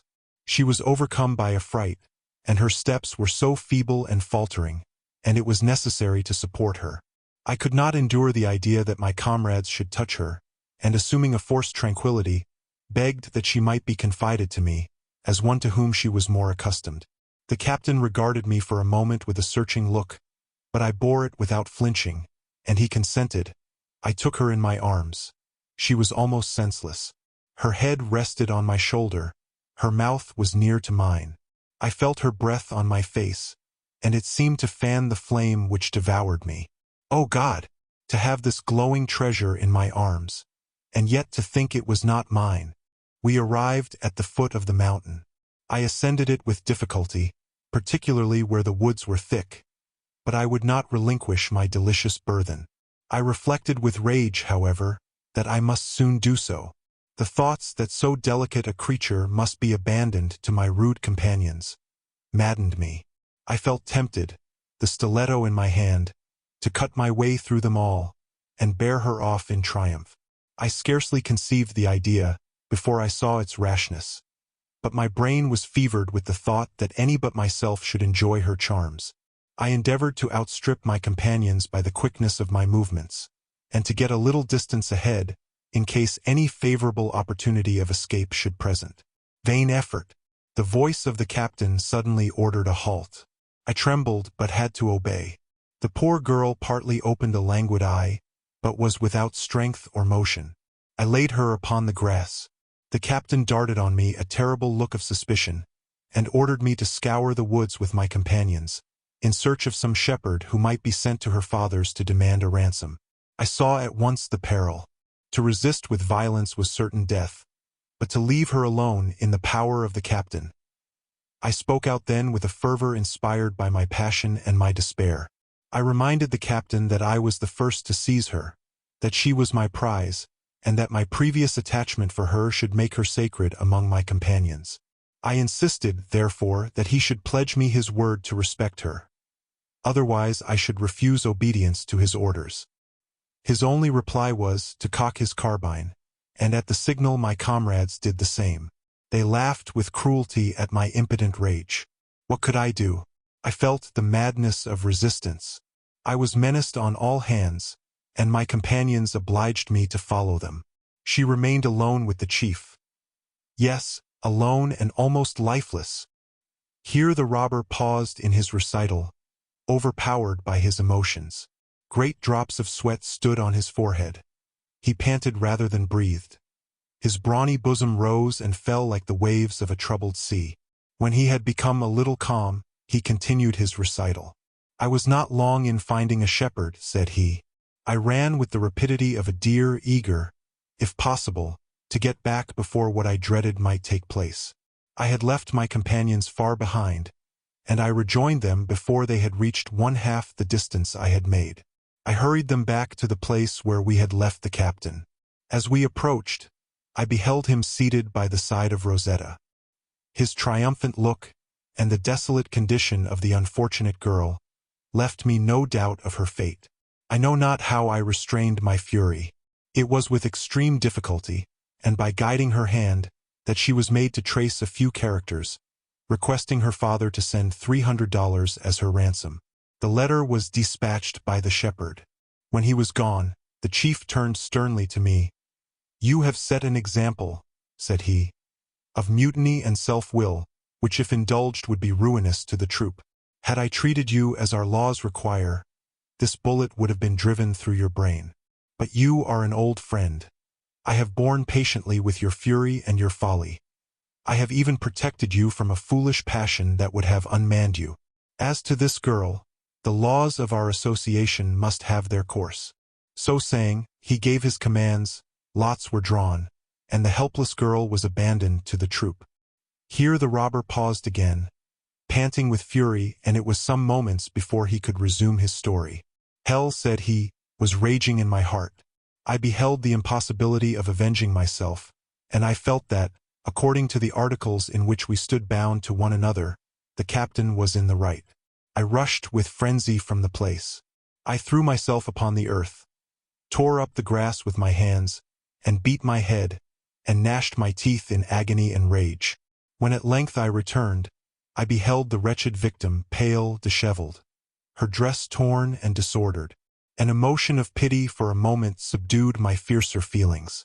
I bore her to the foot of a tree, and leaned her gently against it. I took my gourd, which was filled with wine, and applying it to her lips, endeavored to make her swallow a little. To what a condition was she recovered!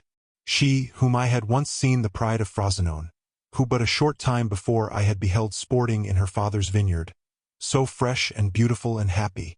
Her teeth were clenched, her eyes fixed on the ground, her form without motion, and in a state of absolute insensibility. I hung over her in an agony of recollection of all that she had been, and of anguish at what I now beheld her. I darted round a look of horror at my companions, who seemed like so many fiends exulting in the downfall of an angel, and I felt a horror at myself for being their accomplice.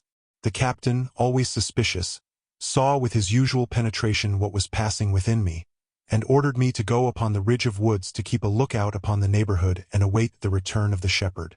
I obeyed, of course, stifling the fury that raged within me, though I felt for the moment that he was my most deadly foe. On my way, however, a ray of reflection came across my mind. I perceived that the captain was but following with strictness the terrible laws to which we had sworn fidelity, that the passion by which I had been blinded might with justice have been fatal to me but for his forbearance, that he had penetrated my soul and had taken precautions by sending me out of the way to prevent my committing any excess in my anger. From that instant I felt that I was capable of pardoning him. Occupied with these thoughts, I arrived at the foot of the mountain. The country was solitary and secure, and in a short time I beheld the shepherd at a distance crossing the plain. I hastened to meet him. He had obtained nothing. He had found the father plunged in the deepest distress. He had read the letter with violent emotion, and then calming himself with a sudden exertion, he had replied coldly, "My daughter has been dishonored by those wretches. Let her be returned without ransom, or let her die." I shuddered at this reply. I knew, according to the laws of our troop, her death was inevitable.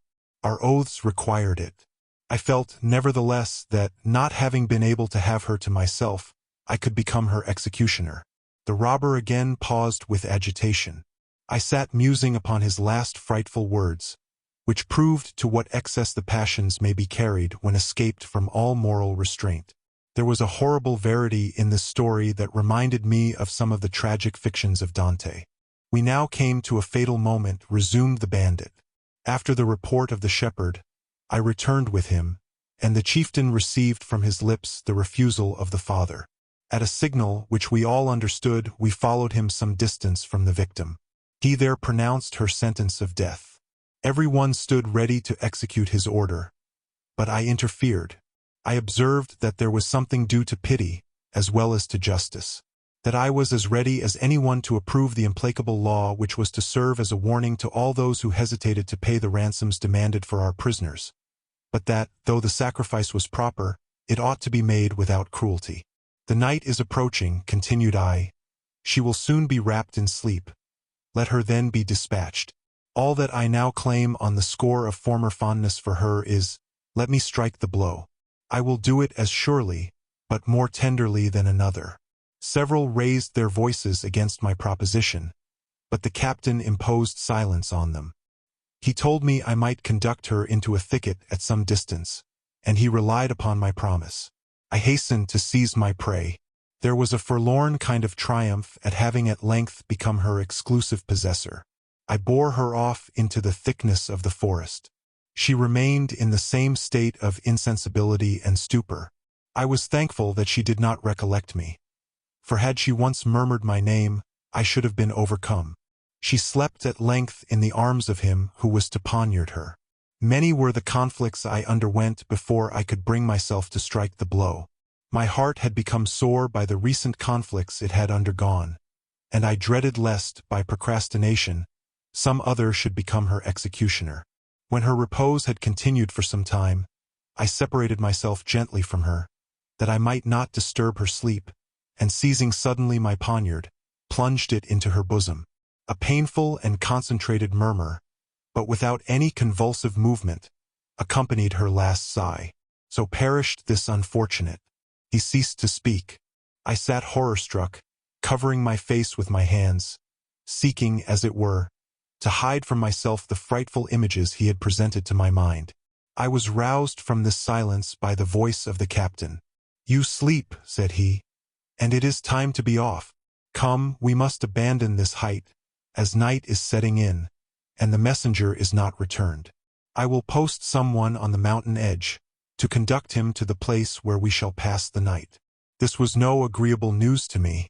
I was sick at heart with the dismal story I had heard. I was harassed and fatigued, and the sight of the banditti began to grow insupportable to me. The captain assembled his comrades. We rapidly descended the forest which we had mounted with so much difficulty in the morning, and soon arrived in what appeared to be a frequented road. The robbers proceeded with great caution, carrying their guns cocked, and looking on every side with wary and suspicious eyes. They were apprehensive of encountering the civic patrol. We left Rocca Priori behind us. There was a fountain nearby, and as I was excessively thirsty, I begged permission to stop and drink. The captain himself went, and brought me water in his hat. We pursued our route, when, at the extremity of an alley which crossed the road, I perceived a female on horseback, dressed in white. She was alone.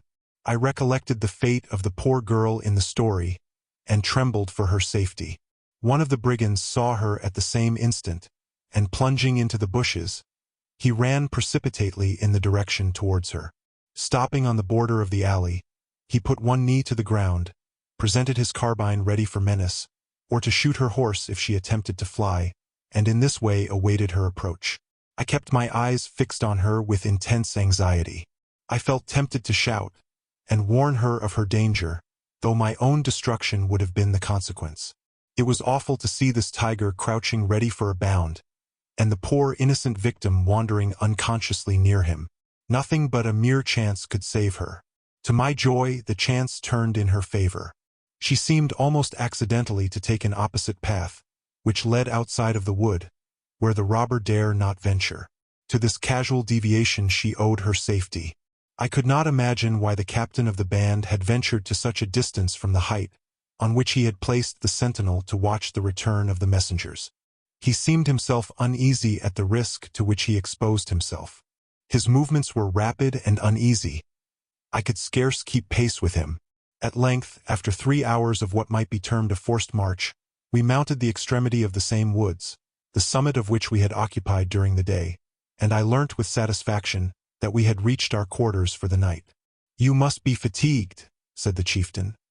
But it was necessary to survey the environs so as not to be surprised during the night. Had we met with the famous civic guard of Rocca Priori, you would have seen fine sport. Such was the indefatigable precaution and forethought of this robber chief, who really gave continual evidences of military talent. The night was magnificent. The moon rising above the horizon in a cloudless sky faintly lit up the grand features of the mountains, while lights twinkling here and there, like terrestrial stars, in the wide, dusky expanse of the landscape, betrayed the lonely cabins of the shepherds. Exhausted by fatigue, and by the many agitations I had experienced, I prepared to sleep, soothed by the hope of approaching deliverance. The captain ordered his companions to collect some dry moss. He arranged with his own hands a kind of mattress and pillow of it, and gave me his ample mantle as a covering. I could not but feel both surprised and gratified by such unexpected attentions on the part of this benevolent cutthroat. For there is nothing more striking than to find the ordinary charities, which are matters of course in common life, flourishing by the side of such stern and sterile crime. It is like finding the tender flowers and fresh herbage of the valley growing among the rocks and cinders of the volcano. Before I fell asleep, I had some farther discourse with the captain, who seemed to put great confidence in me. He referred to our previous conversation of the morning, told me he was weary of his hazardous profession, that he had acquired sufficient property, and was anxious to return to the world and lead a peaceful life in the bosom of his family. He wished to know whether it was not in my power to procure him a passport for the United States of America. I applauded his good intentions, and promised to do everything in my power to promote its success. We then parted for the night. I stretched myself upon my couch of moss, which, after my fatigues, felt like a bed of down, and sheltered by the robber's mantle from all humidity, I slept soundly without waking, until the signal to arise.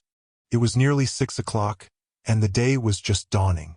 As the place where we had passed the night was too much exposed, we moved up into the thickness of the woods. A fire was kindled. While there was any flame, the mantles were again extended round it. But when nothing remained but glowing cinders, they were lowered, and the robbers seated themselves in a circle. The scene before me reminded me of some of those described by Homer. There wanted only the victim on the coals, and the sacred knife, to cut off the succulent parts, and distribute them around. My companions might have rivaled the grim warriors of Greece. In place of the noble repasts, however, of Achilles and Agamemnon, I beheld displayed on the grass the remains of the ham which had sustained so vigorous an attack on the preceding evening, accompanied by the relics of the bread, cheese, and wine. We had scarcely commenced our frugal breakfast, when I heard again an imitation of the bleating of sheep, similar to what I had heard the day before. The captain answered it in the same tone. 2 men were soon after seen descending from the woody height, where we had passed the preceding evening. On nearer approach, they proved to be the sentinel and the messenger.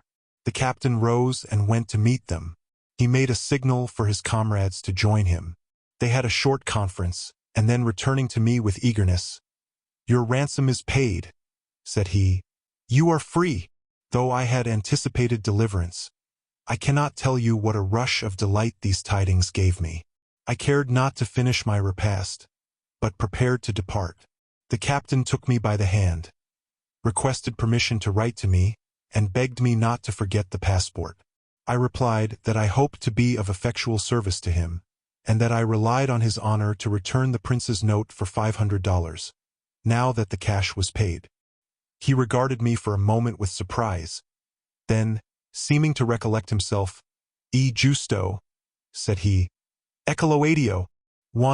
He delivered me the note, pressed my hand once more, and we separated. The laborers were permitted to follow me, and we resumed with joy our road towards Tusculum. It is just, there it is, adieu. The artist ceased to speak. The party continued for a few moments to pace the shore of Terracina in silence. The story they had heard had made a deep impression on them, particularly on the fair Venetian, who had gradually regained her husband's arm. At the part that related to the young girl of Frosinone, she had been violently affected. Sobs broke from her.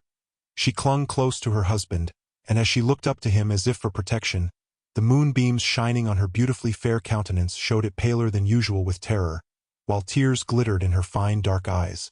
"Oh, caro mio," would she murmur, shuddering at every atrocious circumstance of the story. "Coraggio mia vita," was the reply, as the husband gently and fondly tapped the white hand that lay upon his arm.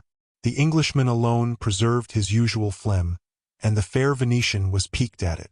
She had pardoned him a want of gallantry towards herself, though a sin of omission seldom met with in the gallant climate of Italy, but the quiet coolness which he maintained in matters which so much affected her, and the slow credence which he had given to the stories which had filled her with alarm, were quite vexatious.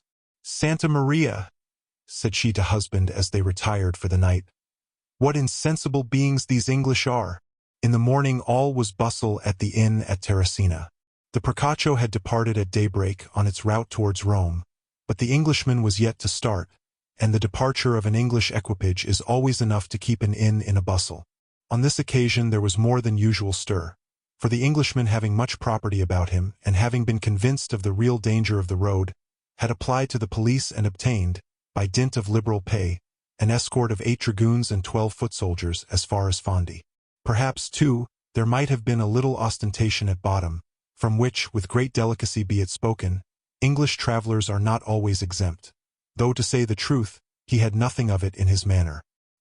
He moved about taciturn and reserved as usual, among the gaping crowd in his gingerbread-colored traveling cap, with his hands in his pockets. He gave laconic orders to John as he packed away the 1,001 indispensable conveniencies of the night, double-loaded his pistols with great sang-froid, and deposited them in the pockets of the carriage, taking no notice of a pair of keen eyes gazing on him from among the herd of loitering idlers. The fair Venetian now came up with a request made in her dulcet tones, that he would permit their carriage to proceed under protection of his escort. The Englishman, who was busy loading another pair of pistols for his servant, and held the ramrod between his teeth, nodded assent as a matter of course, but without lifting up his eyes. The fair Venetian was not accustomed to such indifference. "Oh Dio!" ejaculated she softly as she retired. "Como sono freddi questi inglesi." At length off they set in gallant style, the 8 dragoons prancing in front, the 12-foot soldiers marching in rear, and carriages moving slowly in the center to enable the infantry to keep pace with them. They had proceeded but a few hundred yards when it was discovered that some indispensable article had been left behind. In fact, the Englishman's purse was missing, and John was dispatched to the inn to search for it. This occasioned a little delay, and the carriage of the Venetians drove slowly on. John came back out of breath and out of humor. The purse was not to be found. His master was irritated. He recollected the very place where it lay. The cursed Italian servant had pocketed it. John was again sent back. He returned once more without the purse, but with the landlord and the whole household at his heels. 1,000 ejaculations and protestations, accompanied by all sorts of grimaces and contortions. No purse had been seen. His Excellenza must be mistaken. No, His Excellenza was not mistaken. The purse lay on the marble table under the mirror. A green purse, half full of gold and silver. Again 1,000 grimaces and contortions, and vows by San Gennaro that no purse of the kind had been seen. The Englishman became furious. The waiter had pocketed it. The landlord was a knave. The inn a den of thieves. It was a D country. He had been cheated and plundered from one end of it to the other, but he'd have satisfaction. He'd drive right off to the police. He was on the point of ordering the postilions to turn back, when, on rising, he displaced the cushion of the carriage, and the purse of money fell chinking to the floor. All the blood in his body seemed to rush into his face. "D.N. the purse," said he as he snatched it up. He dashed a handful of money on the ground before the pale, cringing waiter. "There, be off," cried he. "John, order the postilions to drive on." Above half an hour had been exhausted in this altercation. The Venetian carriage had loitered along, its passengers looking out from time to time, and expecting the escort every moment to follow. They had gradually turned an angle of the road that shut them out of sight. The little army was again in motion, and made a very picturesque appearance as it wound along at the bottom of the rocks, the morning sunshine beaming upon the weapons of soldiery. The Englishman lolled back in his carriage, vexed with himself at what had passed, and consequently out of humor with all the world. As this, however, is no uncommon case with gentlemen who travel for their pleasure, it is hardly worthy of remark. They had wound up from the coast among the hills, and came to a part of the road that admitted of some prospect ahead. "I see nothing of the lady's carriage, sir," said John, leaning over from the coach-box. "Hang the lady's carriage," said the Englishman crustily. "Don't plague me about the lady's carriage. Must I be continually pestered with strangers?" John said not another word, for he understood his master's mood. The road grew more wild and lonely. They were slowly proceeding in a foot pace up a hill. The dragoons were some distance ahead, and had just reached the summit of the hill, when they uttered an exclamation, or rather shout, and galloped forward. The Englishman was aroused from his sulky reverie. He stretched his head from the carriage, which had attained the brow of the hill. Before him extended a long hollow defile, commanded on one side by rugged, precipitous heights, covered with bushes and scanty forest trees. At some distance he beheld the carriage of the Venetians overturned. A numerous gang of desperadoes were rifling it. The young man and his servant were overpowered and partly stripped, and the lady was in the hands of 2 of the ruffians. The Englishman seized his pistols, sprang from his carriage, and called upon John to follow him. In the meantime, as the dragoons came forward, the robbers who were busy with the carriage quitted their spoil, formed themselves in the middle of the road, and taking deliberate aim, fired. One of the dragoons fell, another was wounded, and the whole were for a moment checked and thrown in confusion. The robbers loaded again in an instant. The dragoons had discharged their carbines, but without apparent effect. They received another volley, which, though none fell, threw them again into confusion. The robbers were loading a second time, when they saw the foot soldiers at hand. "Scampa via," was the word. They abandoned their prey, and retreated up the rocks, the soldiers after them. They fought from cliff to cliff and bush to bush, the robbers turning every now and then to fire upon their pursuers, the soldiers scrambling after them, and discharging their muskets whenever they could get a chance. Sometimes a soldier or a robber was shot down, and came tumbling among the cliffs. The dragoons kept firing from below, whenever a robber came in sight. The Englishman hastened to the scene of action, and the balls discharged at the dragoons had whistled past him as he advanced. One object, however, engrossed his attention. It was the beautiful Venetian lady in the hands of 2 of the robbers, who, during the confusion of the fight, carried her shrieking up the mountains. He saw her dress gleaming among the bushes, and he sprang up the rocks to intercept the robbers as they bore off their prey. The ruggedness of the steep and the entanglements of the bushes delayed and impeded him. He lost sight of the lady, but was still guided by her cries, which grew fainter and fainter. They were off to the left, while the report of muskets showed that the battle was raging to the right. At length he came upon what appeared to be a rugged footpath, faintly worn in a gully of the rock, and beheld the ruffians at some distance hurrying the lady up the defile. One of them, hearing his approach, let go his prey, advanced towards him, and leveling the carbine which had been slung on his back, fired. The ball whizzed through the Englishman's hat, and carried with it some of his hair. He returned the fire with one of his pistols, and the robber fell. The other brigand now dropped the lady, and drawing a long pistol from his belt, fired on his adversary with deliberate aim. The ball passed between his left arm and his side, slightly wounding the arm. The Englishman advanced and discharged his remaining pistol, which wounded the robber, but not severely. The brigand drew a stiletto, and rushed upon his adversary, who eluded the blow, receiving merely a slight wound, and defending himself with his pistol, which had a spring bayonet. They closed with one another, and a desperate struggle ensued. The robber was a square-built, thick-set man, powerful, muscular, and active. The Englishman, though of larger frame and greater strength, was less active and less accustomed to athletic exercises and feats of hardihood, but he showed himself practiced and skilled in the art of defense. They were on a craggy height, and the Englishman perceived that his antagonist was striving to press him to the edge.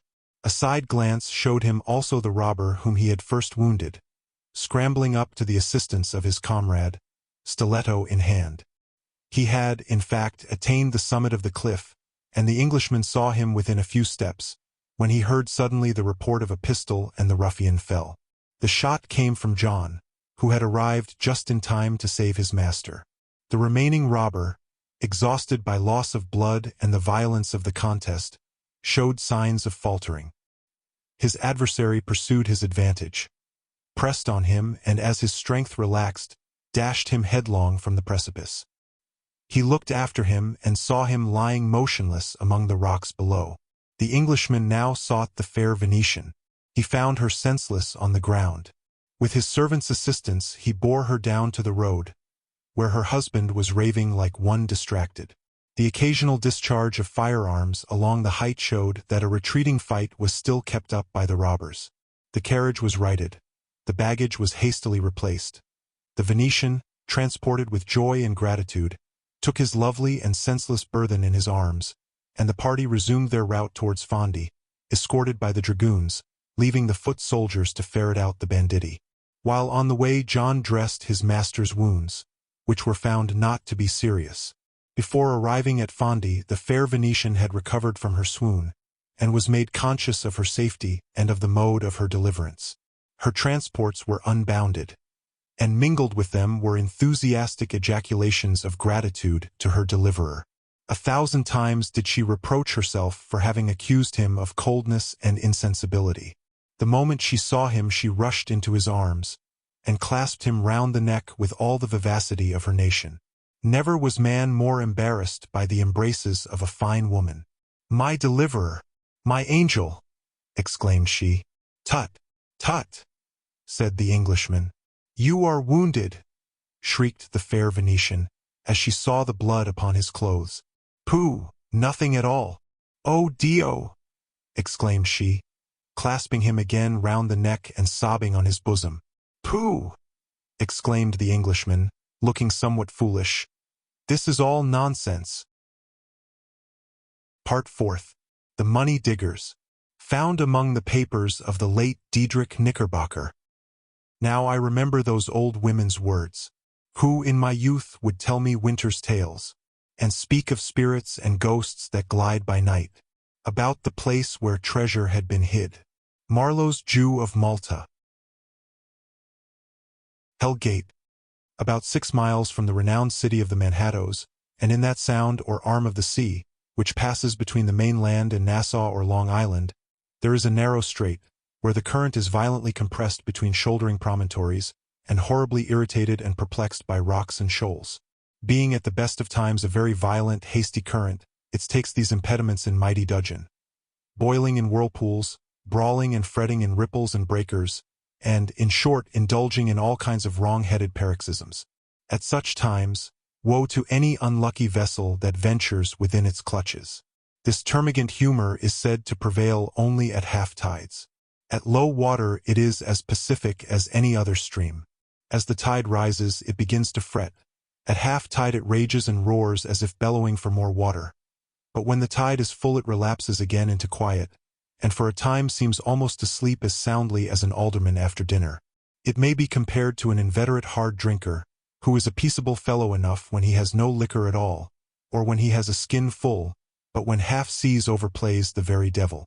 This mighty, blustering, bullying little strait was a place of great difficulty and danger to the Dutch navigators of ancient days, hectoring their tub-built barks in a most unruly style, whirling them about in a manner to make any but a Dutchman giddy, and not unfrequently stranding them upon rocks and reefs.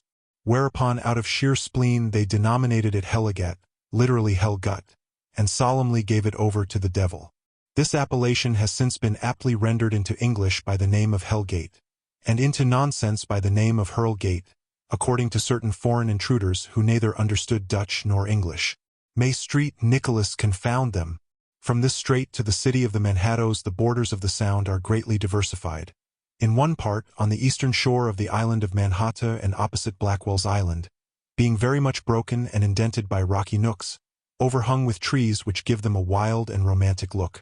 The flux and reflux of the tide through this part of the Sound is extremely rapid, and the navigation troublesome, by reason of the whirling eddies and counter-currents. I speak this from experience, having been much of a navigator of these small seas in my boyhood, and having more than once run the risk of shipwreck and drowning in the course of diverse holiday voyages, to which in common with the Dutch urchins I was rather prone. In the midst of this perilous strait, and hard by a group of rocks called the Hen and Chickens, there lay in my boyish days the wreck of a vessel which had been entangled in the whirlpools and stranded during a storm. There was some wild story about this being the wreck of a pirate, and of some bloody murder connected with it which I cannot now recollect. Indeed, the desolate look of this forlorn hulk, and the fearful place where it lay rotting, were sufficient to awaken strange notions concerning it. A row of timber heads, blackened by time, peered above the surface at high water. But at low tide a considerable part of the hull was bare, and its great ribs or timbers, partly stripped of their planks, looked like the skeleton of some sea monster. There was also the stump of a mast, with a few ropes and blocks swinging about and whistling in the wind, while the sea gull wheeled and screamed around this melancholy carcass. The stories connected with this wreck made it an object of great awe to my boyish fancy. But in truth the whole neighborhood was full of fable and romance for me, abounding with traditions about pirates, hobgoblins, and buried money. As I grew to more mature years I made many researches after the truth of these strange traditions, for I have always been a curious investigator of the valuable, but obscure branches of the history of my native province. I found infinite difficulty, however, in arriving at any precise information. In seeking to dig up one fact, it is incredible the number of fables which I unearthed, for the whole course of the Sound seemed in my younger days to be like the Straits of Pelorus of yore, the very region of fiction. I will say nothing of the Devil's Stepping Stones, by which that arch-fiend made his retreat from Connecticut to Long Island, seeing that the subject is likely to be learnedly treated by a worthy friend and contemporary historian, whom I have furnished with particulars thereof. Neither will I say anything of the black man in a three-cornered hat, seated in the stern of a jolly boat, who used to be seen about Hell Gate in stormy weather, and who went by the name of the Pirate's Spuke or Pirate's Ghost, because I never could meet with any person of stanch credibility who professed to have seen this spectrum, unless it were the widow of Manus Conklin, the blacksmith of Frog's Neck. But then, poor woman, she was a little purblind and might have been mistaken, though they said she saw farther than other folks in the dark. All this, however, was but little satisfactory in regard to the tales of buried money about which I was most curious, and the following was all that I could for a long time collect that had anything like an air of authenticity. Kidd the Pirate. In old times, just after the territory of the New Netherlands had been wrested from the hands of their high mightinesses, the Lord States General of Holland, by Charles II, and while it was as yet in an unquiet state, the province was a favorite resort of adventurers of all kinds, and particularly of buccaneers. These were piratical rovers of the deep, who made sad work in times of peace among the Spanish settlements and Spanish merchant ships. They took advantage of the easy access to the harbor of the Manhattoes, and of the laxity of its scarcely organized government, to make it a kind of rendezvous, where they might dispose of their ill-gotten spoils, and concert new depredations. Crews of these desperadoes, the runagates of every country and clime, might be seen swaggering in open day about the streets of the little burg, elbowing its quiet mynheers, trafficking away their rich outlandish plunder at half price to the wary merchant, and then squandering their gains in taverns, drinking, gambling, singing, swearing, shouting, and astounding the neighborhood with sudden brawl and ruffian revelry. At length the indignation of government was aroused, and it was determined to ferret out this vermin brood from the colonies. Great consternation took place among the pirates on finding justice in pursuit of them, and their old haunts turned to places of peril. They secreted their money and jewels in lonely out-of-the-way places, buried them about the wild shores of the rivers and seacoast, and dispersed themselves over the face of the country. Among the agents employed to hunt them by sea was the renowned Captain Kidd. He had long been a hardy adventurer, a kind of equivocal borderer, half trader, half smuggler, with a tolerable dash of the picaroon. He had traded for some time among the pirates, lurking about the seas in a little rakish, mosquito-built vessel, prying into all kinds of odd places, as busy as a mother carries chicken in a gale of wind. This nondescript personage was pitched upon by government as the very man to command a vessel fitted out to cruise against the pirates, since he knew all their haunts and lurking places. Acting upon the shrewd old maxim of setting a rogue to catch a rogue, Kidd accordingly sailed from New York in the Adventure Galley, gallantly armed and duly commissioned, and steered his course to the Madeiras, to Bonavista, to Madagascar, and cruised at the entrance of the Red Sea. Instead, however, of making war upon the pirates, he turned pirate himself, captured friend or foe, enriched himself with the spoils of a wealthy Indiaman, manned by Moors though commanded by an Englishman, and having disposed of his prize, had the hardihood to return to Boston, laden with wealth, with a crew of his comrades at his heels. His fame had preceded him. The alarm was given of the reappearance of this cutpurse of the ocean. Measures were taken for his arrest, but he had time, it is said, to bury the greater part of his treasures.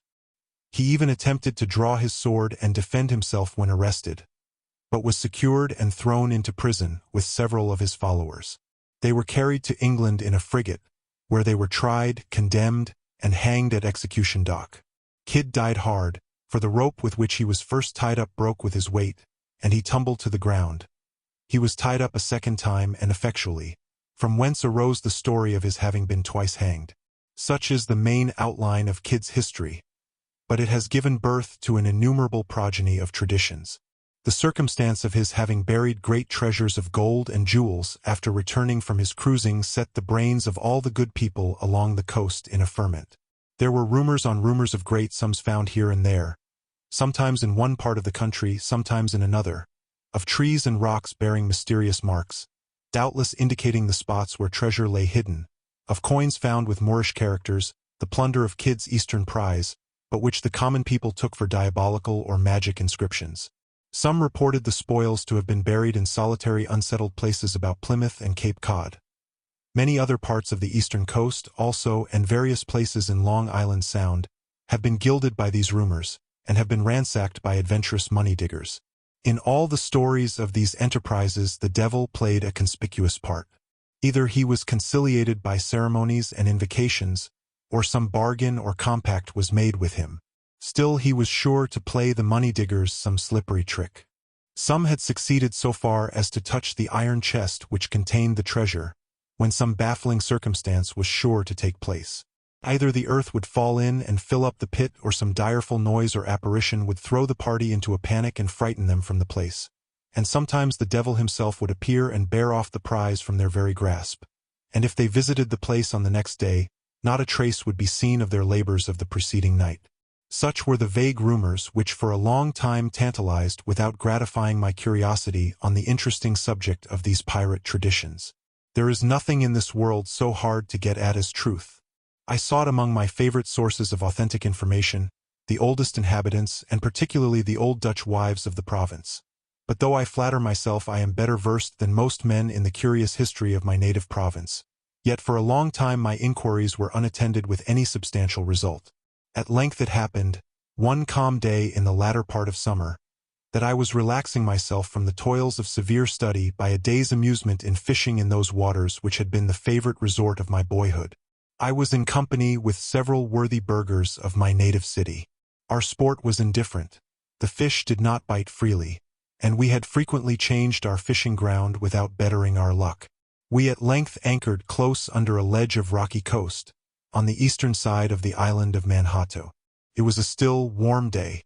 The stream whirled and dimpled by us without a wave or even a ripple, and everything was so calm and quiet that it was almost startling when the kingfisher would pitch himself from the branch of some dry tree, and after suspending himself for a moment in the air to take his aim, would souse into the smooth water after his prey. While we were lolling in our boat, half drowsy with the warm stillness of the day and the dullness of our sport, one of our party, a worthy alderman, was overtaken by a slumber, and, as he dozed, suffered the sinker of his drop-line to lie upon the bottom of the river. On waking, he found he had caught something of importance from the weight. On drawing it to the surface, we were much surprised to find a long pistol of very curious and outlandish fashion, which, from its rusted condition, and its stock being worm-eaten and covered with barnacles, appeared to have been a long time under water. The unexpected appearance of this document of warfare occasioned much speculation among my Pacific companions. One supposed it to have fallen there during the Revolutionary War. Another, from the peculiarity of its fashion, attributed it to the voyagers in the earliest days of the settlement. Perchance to the renowned Adrian Block, who explored the Sound and discovered Block Island, since so noted for its cheese. But a third, after regarding it for some time, pronounced it to be of veritable Spanish workmanship. "I'll warrant," said he, "if this pistol could talk it would tell strange stories of hard fights among the Spanish dons. I've not a doubt but it's a relic of the buccaneers of old times." "Like enough," said another of the party.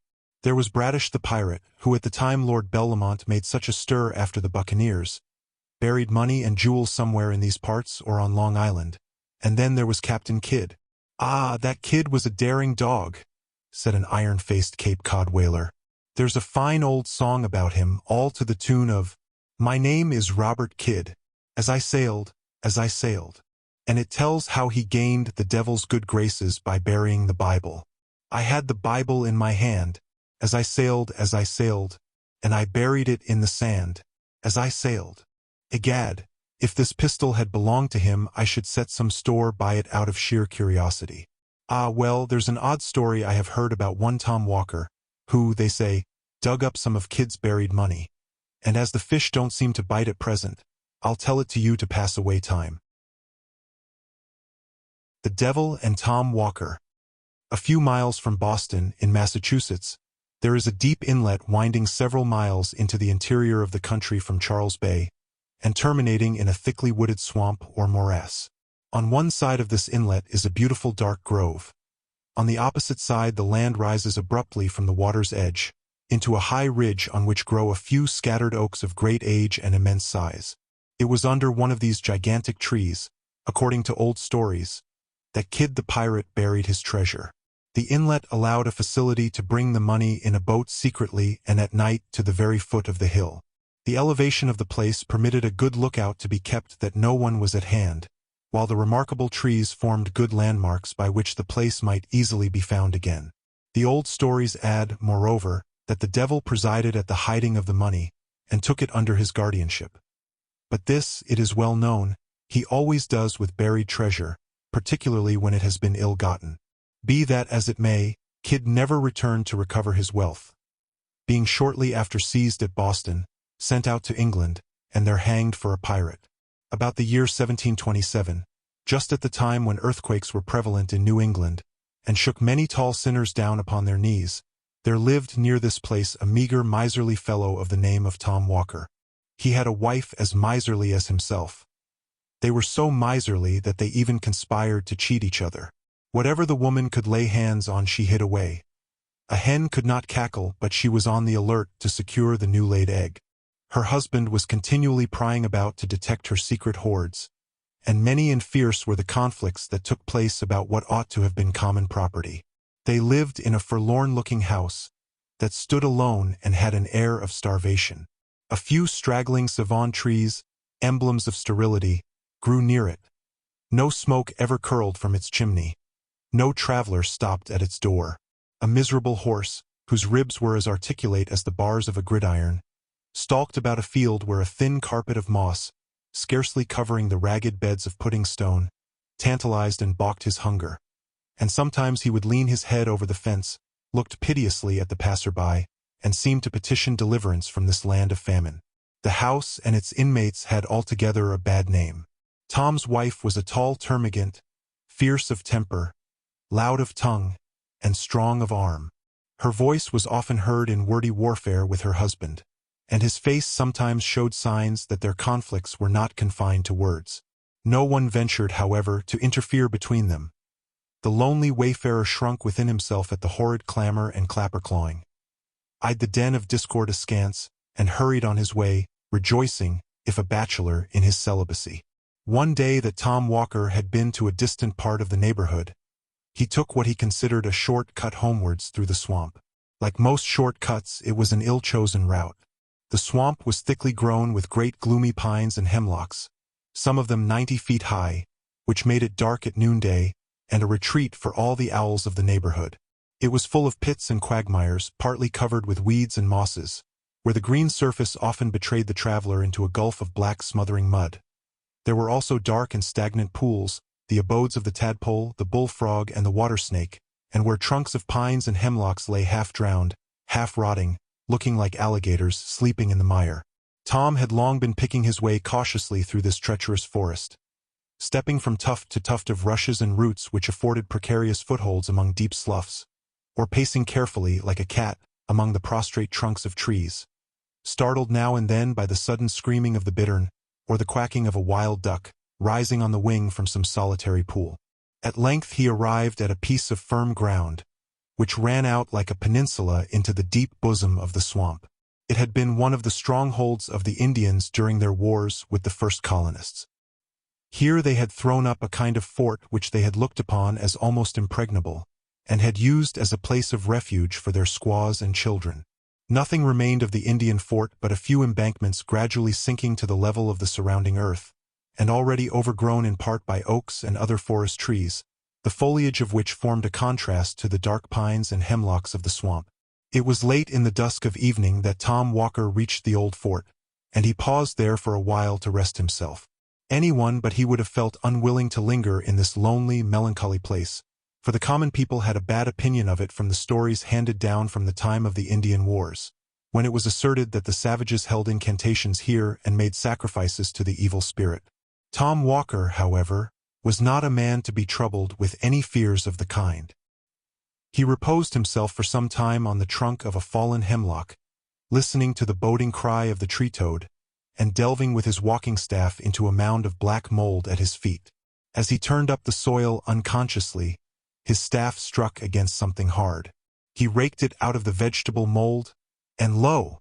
A cloven skull with an Indian tomahawk buried deep in it lay before him. The rust on the weapon showed the time that had elapsed since this death blow had been given. It was a dreary memento of the fierce struggle that had taken place in this last foothold of the Indian warriors. "Humph!" said Tom Walker, as he gave the skull a kick to shake the dirt from it. "Let that skull alone," said a gruff voice. Tom lifted up his eyes and beheld a great black man, seated directly opposite him on the stump of a tree. He was exceedingly surprised, having neither seen nor heard anyone approach, and he was still more perplexed on observing, as well as the gathering gloom would permit, that the stranger was neither Negro nor Indian. It is true he was dressed in a rude, half-Indian garb, and had a red belt or sash swathed round his body, but his face was neither black nor copper color, but swarthy and dingy and begrimed with soot, as if he had been accustomed to toil among fires and forges. He had a shock of coarse black hair that stood out from his head in all directions, and bore an axe on his shoulder. He scowled for a moment at Tom with a pair of great red eyes. "What are you doing in my grounds?" said the black man, with a hoarse, growling voice. "Your grounds?" said Tom, with a sneer. "No more your grounds than mine. They belong to Deacon Peabody." "Deacon Peabody be d," said the stranger, "as I flatter myself he will be, if he does not look more to his own sins and less to his neighbors. Look yonder, and see how Deacon Peabody is faring." Tom looked in the direction that the stranger pointed, and beheld one of the great trees, fair and flourishing without, but rotten at the core, and saw that it had been nearly hewn through, so that the first high wind was likely to blow it down. On the bark of the tree was scored the name of Deacon Peabody. He now looked round and found most of the tall trees marked with the names of some great men of the colony, and all more or less scored by the axe. The one on which he had been seated, and which had evidently just been hewn down, bore the name of Crowninshield, and he recollected a mighty rich man of that name who made a vulgar display of wealth, which it was whispered he had acquired by buccaneering. "He's just ready for burning," said the black man with a growl of triumph. "You see I am likely to have a good stock of firewood for winter." "But what right have you," said Tom, "to cut down Deacon Peabody's timber?" "The right of prior claim," said the other. "This woodland belonged to me long before one of your white-faced race put foot upon the soil." "And pray who are you, if I may be so bold?" said Tom. "Oh, I go by various names. I am the wild huntsman in some countries, the black miner in others. In this neighborhood I am known by the name of the Black Woodsman. I am he to whom the red men devoted this spot, and now and then roasted a white man by way of sweet-smelling sacrifice.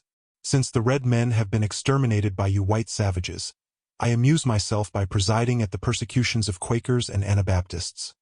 I am the great patron and prompter of slave dealers, and the grand master of the Salem witches. The upshot of all which is that, if I mistake not," said Tom sturdily, "you are he commonly called Old Scratch." "The same at your service," replied the black man with a half-civil nod. Such was the opening of this interview, according to the old story, though it has almost too familiar an air to be credited. One would think that to meet with such a singular personage in this wild, lonely place would have shaken any man's nerves. But Tom was a hard-minded fellow, not easily daunted, and he had lived so long with a termagant wife that he did not even fear the devil. It is said that after this commencement they had a long and earnest conversation together, as Tom returned homewards. The black man told him of great sums of money which had been buried by Kidd the pirate, under the oak trees on the high ridge not far from the morass. All these were under his command and protected by his power, so that none could find them but such as propitiated his favor.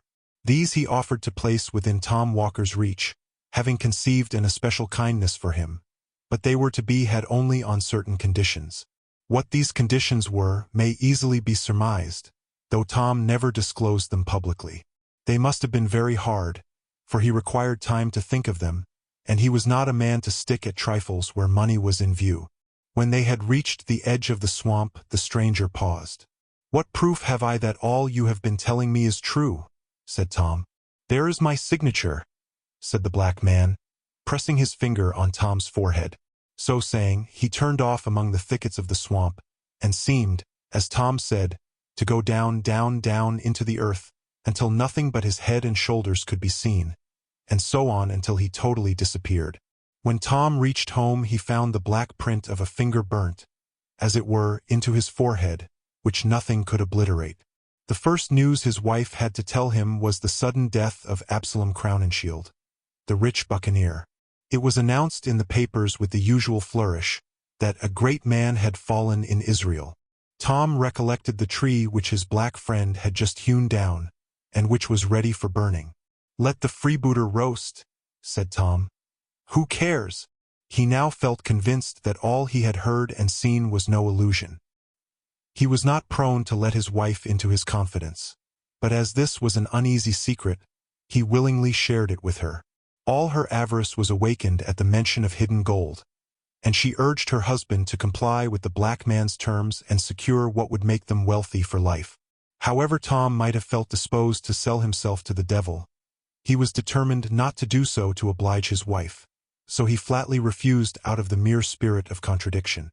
Many and bitter were the quarrels they had on the subject, but the more she talked the more resolute was Tom not to be damned to please her. At length she determined to drive the bargain on her own account, and if she succeeded, to keep all the gain to herself. Being of the same fearless temper as her husband, she set off for the old Indian fort towards the close of a summer's day. She was many hours absent. When she came back she was reserved and sullen in her replies. She spoke something of a black man whom she had met about twilight, hewing at the root of a tall tree. He was sulky, however, and would not come to terms. She was to go again with a propitiatory offering, but what it was she forbore to say. The next evening she sat off again for the swamp, with her apron heavily laden. Tom waited and waited for her, but in vain. Midnight came, but she did not make her appearance. Morning, noon, night returned, but still she did not come. Tom now grew uneasy for her safety, especially as he found she had carried off in her apron the silver teapot and spoons and every portable article of value.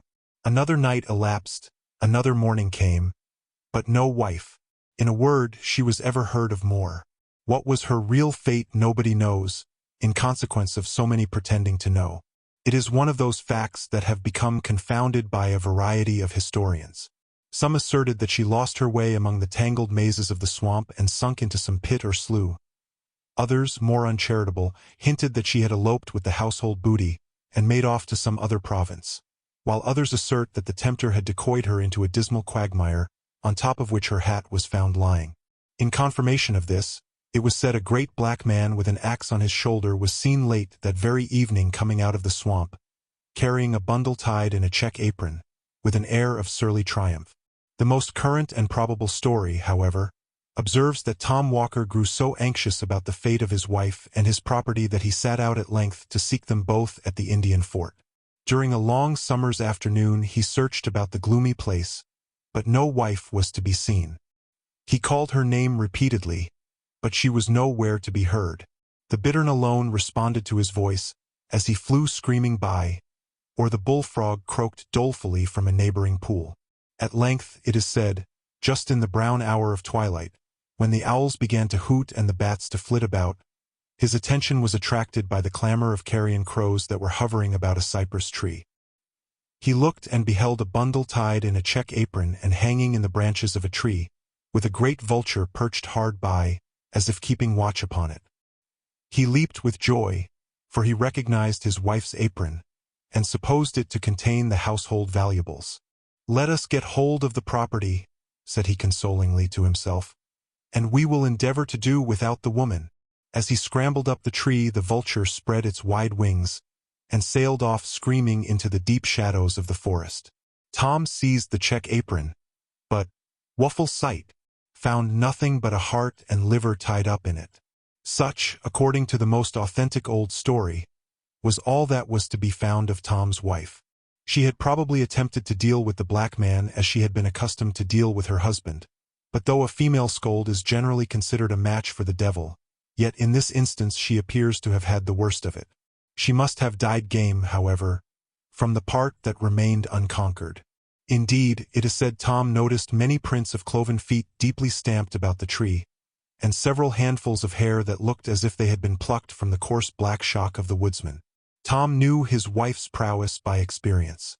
He shrugged his shoulders as he looked at the signs of a fierce clapper-clawing. "Egad," said he to himself, "Old Scratch must have had a tough time of it." Tom consoled himself for the loss of his property by the loss of his wife, for he was a little of a philosopher. He even felt something like gratitude towards the black woodsman, who he considered had done him a kindness. He sought, therefore, to cultivate a farther acquaintance with him, but for some time without success. The old black legs played shy, for whatever people may think, he is not always to be had for calling for. He knows how to play his cards when pretty sure of his game.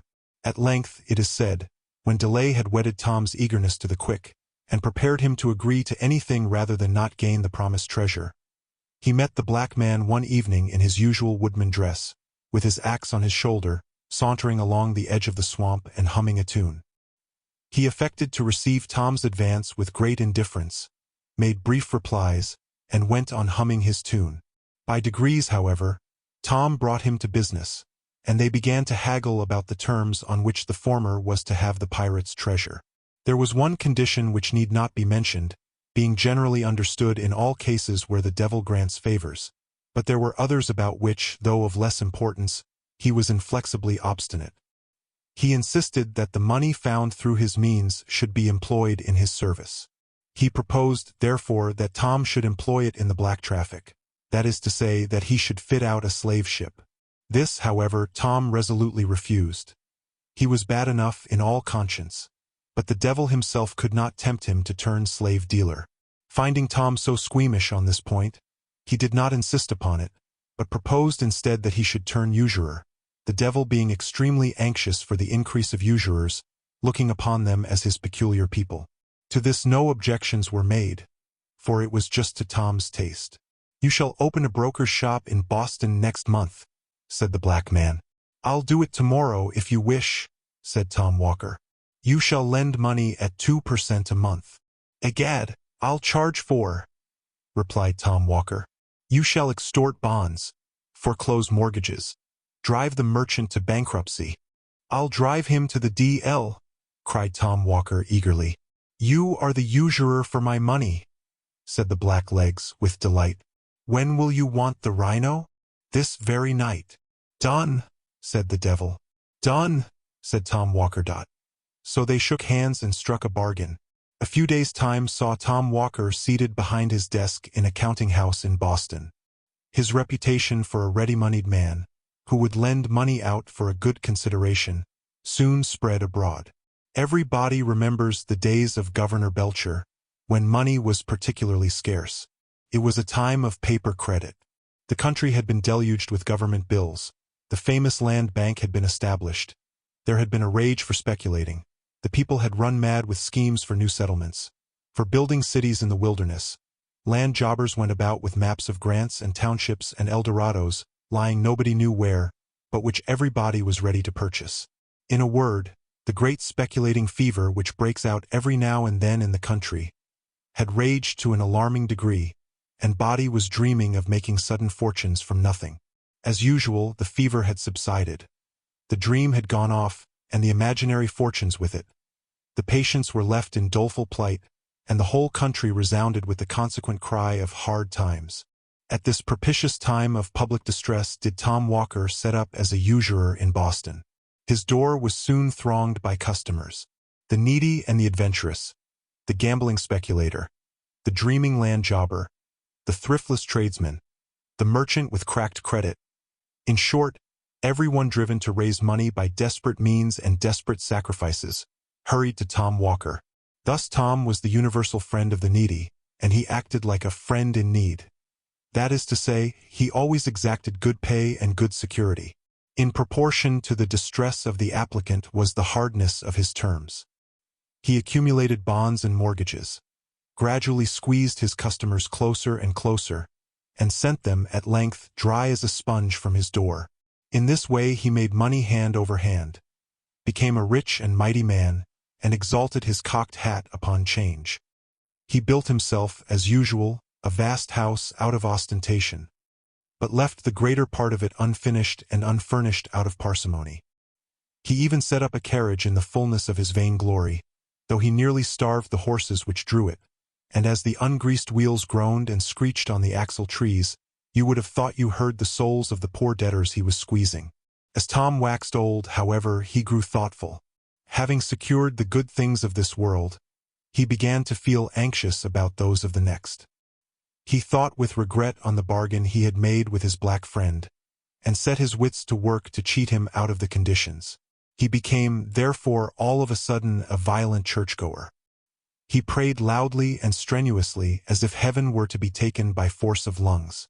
Indeed, one might always tell when he had sinned most during the week by the clamor of his Sunday devotion. The quiet Christians who had been modestly and steadfastly traveling Zionward were struck with self-reproach at seeing themselves so suddenly outstripped in their career by this new-made convert. Tom was as rigid and religious as in money matters. He was a stern supervisor and censurer of his neighbors, and seemed to think every sin entered up to their account became a credit on his own side of the page. He even talked of the expediency of reviving the persecution of Quakers and Anabaptists. In a word, Tom's zeal became as notorious as his riches. Still, in spite of all this strenuous attention to forms, Tom had a lurking dread that the devil, after all, would have his due. That he might not be taken unawares, therefore, it is said he always carried a small Bible in his coat pocket. He had also a great folio Bible on his counting-house desk, and would frequently be found reading it when people called on business. On such occasions he would lay his green spectacles on the book, to mark the place, while he turned round to drive some usurious bargain. Some say that Tom grew a little crack-brained in his old days, and that fancying his end approaching, he had his horse new-shod, saddled and bridled, and buried with his feet uppermost, because he supposed that at the last day the world would be turned upside down, in which case he should find his horse standing ready for mounting, and he was determined at the worst to give his old friend a run for it. This, however, is probably a mere old wives' fable. If he really did take such a precaution, it was totally superfluous. At least so says the authentic old legend, which closes his story in the following manner. On one hot afternoon in the dog days, just as a terrible black thundergust was coming up, Tom sat in his counting-house in his white linen cap and India silk morning gown. He was on the point of foreclosing a mortgage, by which he would complete the ruin of an unlucky land speculator for whom he had professed the greatest friendship. The poor land jobber begged him to grant a few months' indulgence. Tom had grown testy and irritated and refused another day. "My family will be ruined and brought upon the parish," said the land jobber. "Charity begins at home," replied Tom. "I must take care of myself in these hard times." "You have made so much money out of me," said the speculator. Tom lost his patience and his piety. "The devil take me," said he, "if I have made a farthing." Just then there were 3 loud knocks at the street door. He stepped out to see who was there. A black man was holding a black horse which neighed and stamped with impatience. "Tom, you're come for," said the black fellow gruffly. Tom shrunk back, but too late. He had left his little Bible at the bottom of his coat pocket, and his big Bible on the desk buried under the mortgage he was about to foreclose. Never was sinner taken more unawares. The black man whisked him like a child astride the horse, and away he galloped in the midst of a thunderstorm. The clerks stuck their pens behind their ears and stared after him from the windows. Away went Tom Walker, dashing down the street, his white cap bobbing up and down, his morning gown fluttering in the wind, and his steed striking fire out of the pavement at every bound. When the clerks turned to look for the black man, he had disappeared. Tom Walker never returned to foreclose the mortgage. A countryman who lived on the borders of the swamp reported that in the height of the thundergust he had heard a great clattering of hoofs and a howling along the road, and that when he ran to the window he just caught sight of a figure, such as I have described, on a horse that galloped like mad across the fields, over the hills and down into the black hemlock swamp towards the old Indian fort, and that shortly after a thunderbolt fell in that direction which seemed to set the whole forest in a blaze. The good people of Boston shook their heads and shrugged their shoulders, but had been so much accustomed to witches and goblins and tricks of the devil in all kinds of shapes from the first settlement of the colony, that they were not so much horror-struck as might have been expected. Trustees were appointed to take charge of Tom's effects. There was nothing, however, to administer upon. On searching his coffers, all his bonds and mortgages were found reduced to cinders. In place of gold and silver, his iron chest was filled with chips and shavings. 2 skeletons lay in his stable instead of his half-starved horses, and the very next day his great house took fire and was burnt to the ground. Such was the end of Tom Walker and his ill-gotten wealth. Let all griping money-brokers lay the story to heart. The truth of it is not to be doubted. The very hole under the oak trees, from whence he dug Kid's money, is to be seen to this day, and the neighboring swamp and old Indian fort is often haunted in stormy nights by a figure on horseback, in a morning gown and white cap, which is doubtless the troubled spirit of the usurer. In fact, the story has resolved itself into a proverb, and is the origin of that popular saying prevalent throughout New England, of the devil and Tom Walker. Such, as nearly as I can recollect, was the tenor of the tale told by the Cape Cod whaler. There were divers trivial particulars which I have omitted, and which whiled away the morning very pleasantly, until the time of tide favorable for fishing being past. It was proposed that we should go to land, and refresh ourselves under the trees, until the noontide heat should have abated. We accordingly landed on a delectable part of the island of Mannahatta, in that shady and embowered tract formerly under dominion of the ancient family of the Hardenbrooks. It was a spot well known to me in the course of the aquatic expeditions of my boyhood. Not far from where we landed was an old Dutch family vault, in the side of a bank, which had been an object of great awe and fable among my schoolboy associates. There were several moldering coffins within, but what gave it a fearful interest with us was its being connected in our minds with the pirate wreck which lay among the rocks of Hell Gate.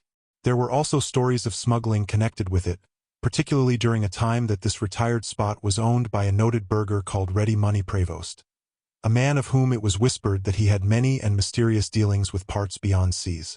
All these things, however, had been jumbled together in our minds in that vague way in which such things are mingled up in the tales of boyhood. While I was musing upon these matters, my companions had spread a repast from the contents of our well-stored pannier, and we solaced ourselves during the warm sunny hours of midday under the shade of a broad chestnut, on the cool grassy carpet that swept down to the water's edge. While lolling on the grass, I summoned up the dusky recollections of my boyhood respecting this place, and repeated them like the imperfectly remembered traces of a dream, for the entertainment of my companions. When I had finished, a worthy old burgher, John Jossie Vandermoor, the same who once related to me the adventures of Dolph Haliger, broke silence and observed that he recollected a story about money-digging which occurred in this very neighborhood. As we knew him to be one of the most authentic narrators of the province, we begged him to let us have the particulars, and accordingly, while we refreshed ourselves with a clean long pipe of Blasé Moore's tobacco, the authentic John Jossie Vandermoor related the following tale. Wolfert Weber, or Golden Dreams. In the year of grace 1700 and blank, for I do not remember the precise date, however, it was somewhere in the early part of the last century, there lived in the ancient city of the Manhattoes a worthy burgher, Wolfert Weber by name. He was descended from old Cobus Weber of the Brill in Holland, one of the original settlers, famous for introducing the cultivation of cabbages, and who came over to the province during the protectorship of Olaf van Kortlandt, otherwise called the Dreamer.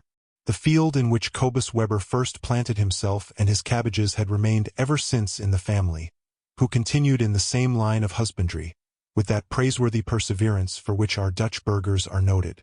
The whole family genius, during several generations, was devoted to the study and development of this one noble vegetable, and to this concentration of intellect may doubtless be ascribed the prodigious size and renown to which the Weber cabbages attained.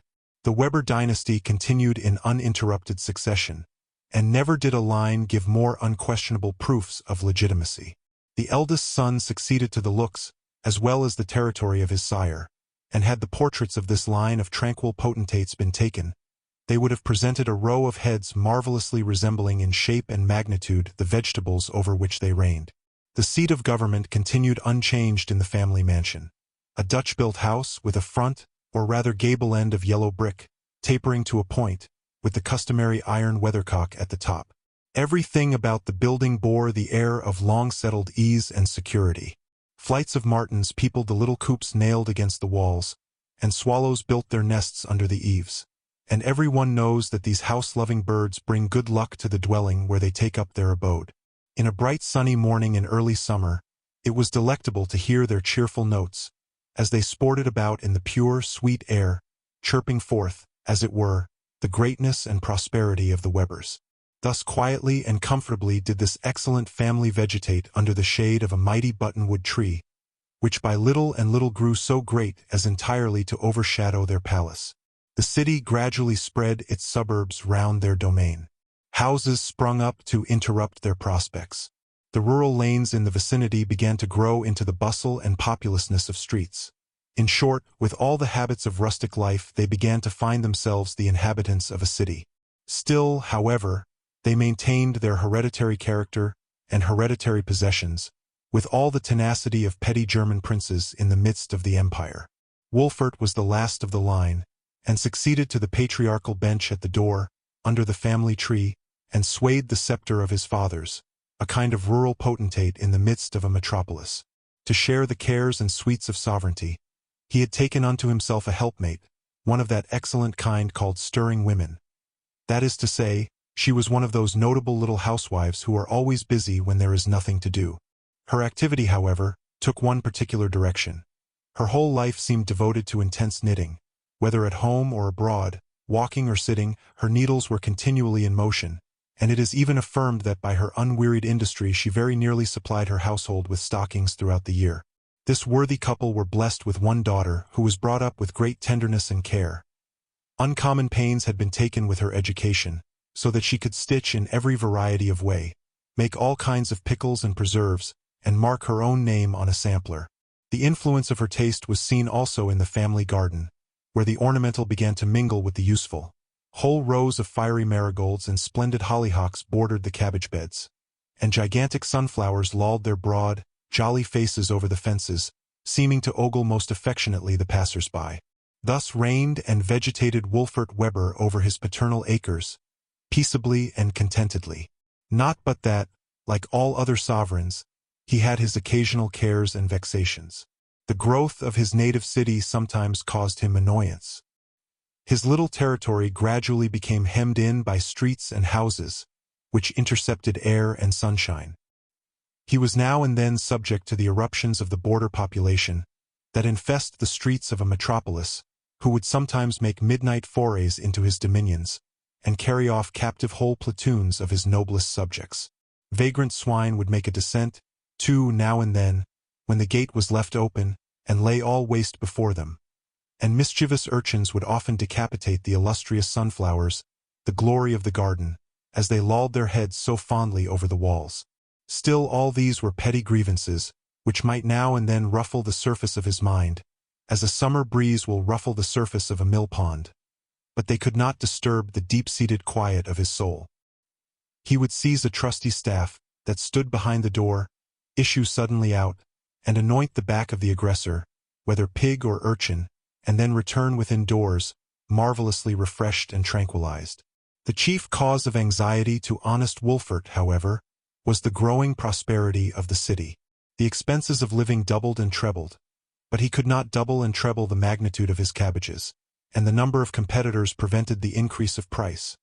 Thus, therefore, while everyone around him grew richer, Wolfert grew poorer, and he could not, for the life of him, perceive how the evil was to be remedied. This growing care, which increased from day to day, had its gradual effect upon our worthy burgher, insomuch that it at length implanted 2 or 3 wrinkles on his brow, things unknown before in the family of the Webers, and it seemed to pinch up the corners of his cocked hat into an expression of anxiety, totally opposite to the tranquil, broad-brimmed, low-crowned beavers of his illustrious progenitors. Perhaps even this would not have materially disturbed the serenity of his mind, had he had only himself and his wife to care for. But there was his daughter gradually growing to maturity, and all the world knows when daughters begin to ripen, no fruit or flower requires so much looking after. I have no talent at describing female charms, else fain would I depict the progress of this little Dutch beauty.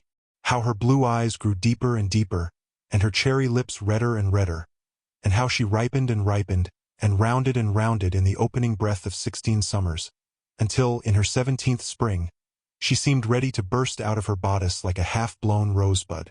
Ah, well-a-day! Could I but show her as she was then, tricked out on a Sunday morning in the hereditary finery of the old Dutch clothes press, of which her mother had confided to her the key. The wedding dress of her grandmother, modernized for use with sundry ornaments, handed down as heirlooms in the family. Her pale brown hair smoothed with buttermilk in flat waving lines on each side of her fair forehead. The chain of yellow virgin gold that encircled her neck.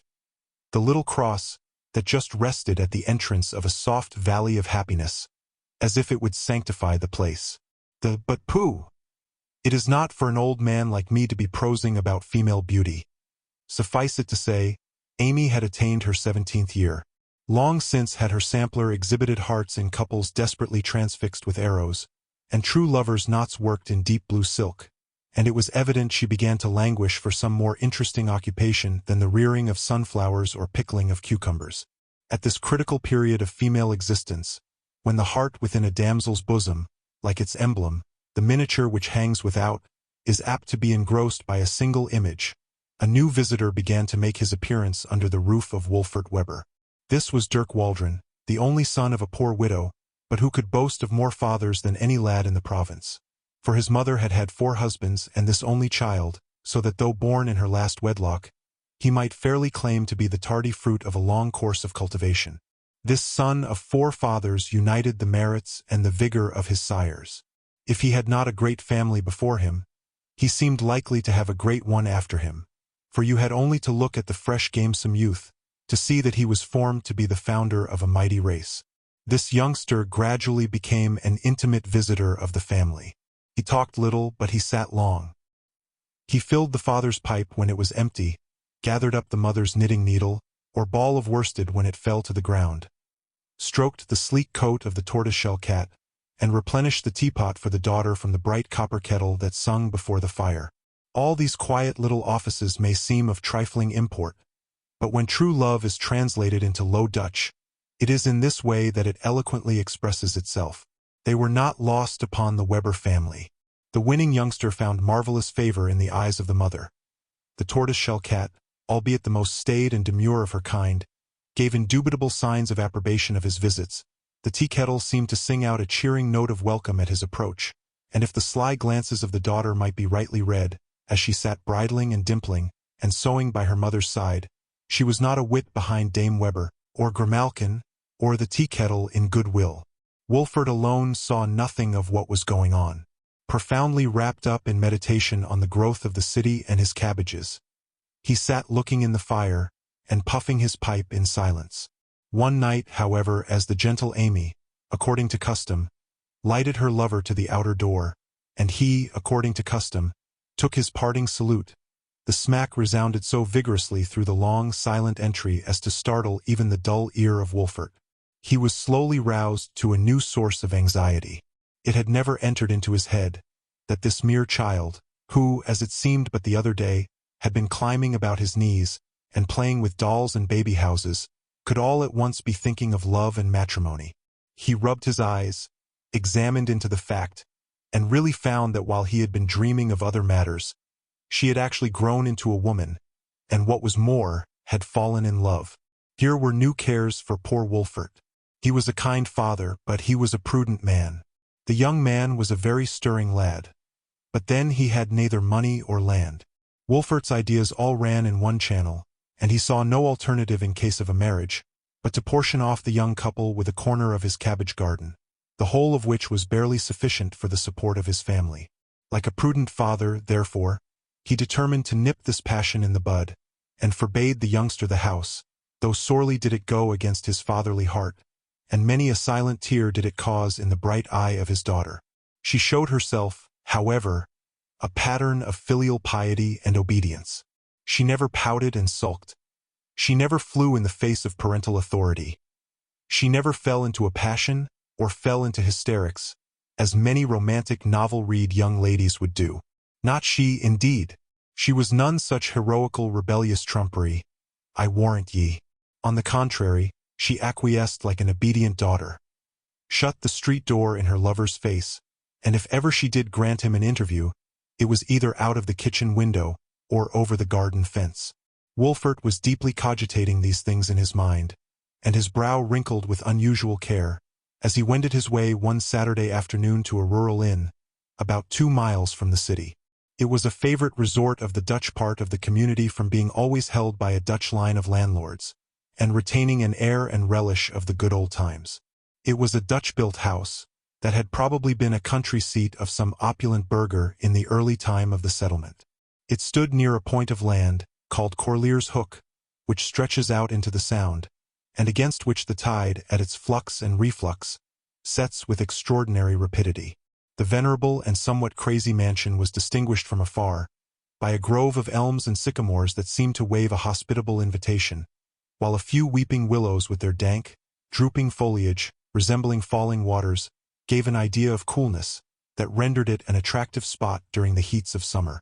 Here, therefore, as I said, resorted many of the old inhabitants of the Manhattoes, where, while some played at the shuffleboard and quoits and ninepins, others smoked a deliberate pipe and talked over public affairs.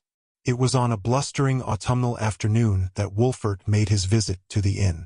The grove of elms and willows was stripped of its leaves, which whirled in rustling eddies about the fields. The ninepin alley was deserted, for the premature chilliness of the day had driven the company within doors.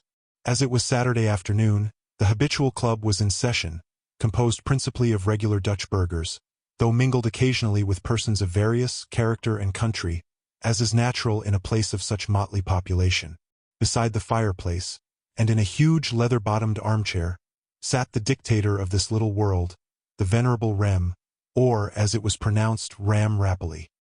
He was a man of Walloon race, and illustrious for the antiquity of his line, his great-grandmother having been the first white child born in the province. But he was still more illustrious for his wealth and dignity. He had long filled the noble office of alderman, and was a man to whom the governor himself took off his hat. He had maintained possession of the leathern-bottomed chair from time immemorial, and had gradually waxed in bulk as he sat in his seat of government, until in the course of years he filled its whole magnitude. His word was decisive with his subjects, for he was so rich a man that he was never expected to support any opinion by argument. The landlord waited on him with peculiar officiousness, not that he paid better than his neighbors, but then the coin of a rich man seems always to be so much more acceptable. The landlord had always a pleasant word and a joke to insinuate in the ear of the august Ram. It is true, Ram never laughed, and indeed maintained a mastiff-like gravity and even surliness of aspect, yet he now and then rewarded mine host with a token of approbation, which, though nothing more nor less than a kind of grunt, yet delighted the landlord more than a broad laugh from a poorer man. "This will be a rough night for the money-diggers," said mine host, as a gust of wind howled round the house and rattled at the windows. "What, are they at their works again?" said an English half-pay captain with one eye, who was a frequent attendant at the inn. "Aye, are they?" said the landlord. "And well may they be. They've had luck of late. They say a great pot of money has been dug up in the field, just behind Stuyvesant's orchard. Folks think it must have been buried there in old times by Peter Stuyvesant, the Dutch governor." "Fudge!" said the one-eyed man-of-war, as he added a small portion of water to a bottom of brandy. "Well, you may believe or not as you please," said mine host, somewhat nettled. "But everybody knows that the old governor buried a great deal of his money at the time of the Dutch troubles, when the English redcoats seized on the province. They say, too, the old gentleman walks. Aye, and in the very same dress that he wears in the picture which hangs up in the family house." "Fudge!" said the half-pay officer. "Fudge, if you please! But didn't Corny Van Zant see him at midnight, stalking about in the meadow with his wooden leg, and a drawn sword in his hand, that flashed like fire? And what can he be walking for, but because people have been troubling the place where he buried his money in old times?" Here the landlord was interrupted by several guttural sounds from Ram Rapally, betokening that he was laboring with the unusual production of an idea. As he was too great a man to be slighted by a prudent publican, mine host respectfully paused until he should deliver himself. The corpulent frame of this mighty burgher now gave all the symptoms of a volcanic mountain on the point of an eruption. First, there was a certain heaving of the abdomen not unlike an earthquake. Then was emitted a cloud of tobacco smoke from that crater, his mouth. Then there was a kind of rattle in the throat, as if the idea were working its way up through a region of phlegm. Then there were several disjointed members of a sentence thrown out, ending in a cough. At length his voice forced its way in the slow, but absolute tone of a man who feels the weight of his purse, if not of his ideas. Every portion of his speech being marked by a testy puff of tobacco smoke. Who talks of old Peter Stuyvesant's walking? Puff, have people no respect for persons? Puff, puff, Peter Stuyvesant knew better what to do with his money than to bury it. Puff, I know the Stuyvesant family. Puff, every one of them. Puff, not a more respectable family in the province. Puff, old standers. Puff, warm householders. Puff, none of your upstarts. Puff, puff, puff. Don't talk to me of Peter Stuyvesant's walking. Puff, puff, puff, puff. Here the redoubtable Ram contracted his brow, clasped up his mouth, till it wrinkled at each corner, and redoubled his smoking with such vehemence, that the cloudly volumes soon wreathed round his head, as the smoke envelopes the awful summit of Mount Etna. A general silence followed the sudden rebuke of this very rich man. The subject, however, was too interesting to be readily abandoned. The conversation soon broke forth again from the lips of Peechy Prauw Van Hook, the chronicler of the club, one of those narrative old men who seem to grow incontinent of words, as they grow old, until their talk flows from them almost involuntarily. Peechy, who could at any time tell as many stories in an evening as his hearers could digest in a month, now resumed the conversation, by affirming that, to his knowledge, money had at different times been dug up in various parts of the island. The lucky persons who had discovered them had always dreamt of them 3 times beforehand, and what was worthy of remark, these treasures had never been found but by some descendant of the good old Dutch families, which clearly proved that they had been buried by Dutchmen in the olden time. "Fiddlestick with your Dutchmen!" cried the half-pay officer. "The Dutch had nothing to do with them. They were all buried by Kidd, the pirate, and his crew." Here a keynote was touched that roused the whole company. The name of Captain Kidd was like a talisman in those times, and was associated with 1,000 marvelous stories. The half-pay officer was a man of great weight among the peaceable members of the club, by reason of his military character, and of the gunpowder scenes which, by his own account, he had witnessed. The golden stories of Kidd, however, were resolutely rivaled by the tales of Peechy Prauw, who, rather than suffer his Dutch progenitors to be eclipsed by a foreign freebooter, enriched every spot in the neighborhood with the hidden wealth of Peter Stuyvesant and his contemporaries. Not a word of this conversation was lost upon Wolfert Webber. He returned pensively home, full of magnificent ideas of buried riches. The soil of his native island seemed to be turned into gold dust, and every field teemed with treasure. His head almost reeled at the thought how often he must have heedlessly rambled over places where countless sums lay, scarcely covered by the turf beneath his feet. His mind was in a vertigo with this whirl of new ideas.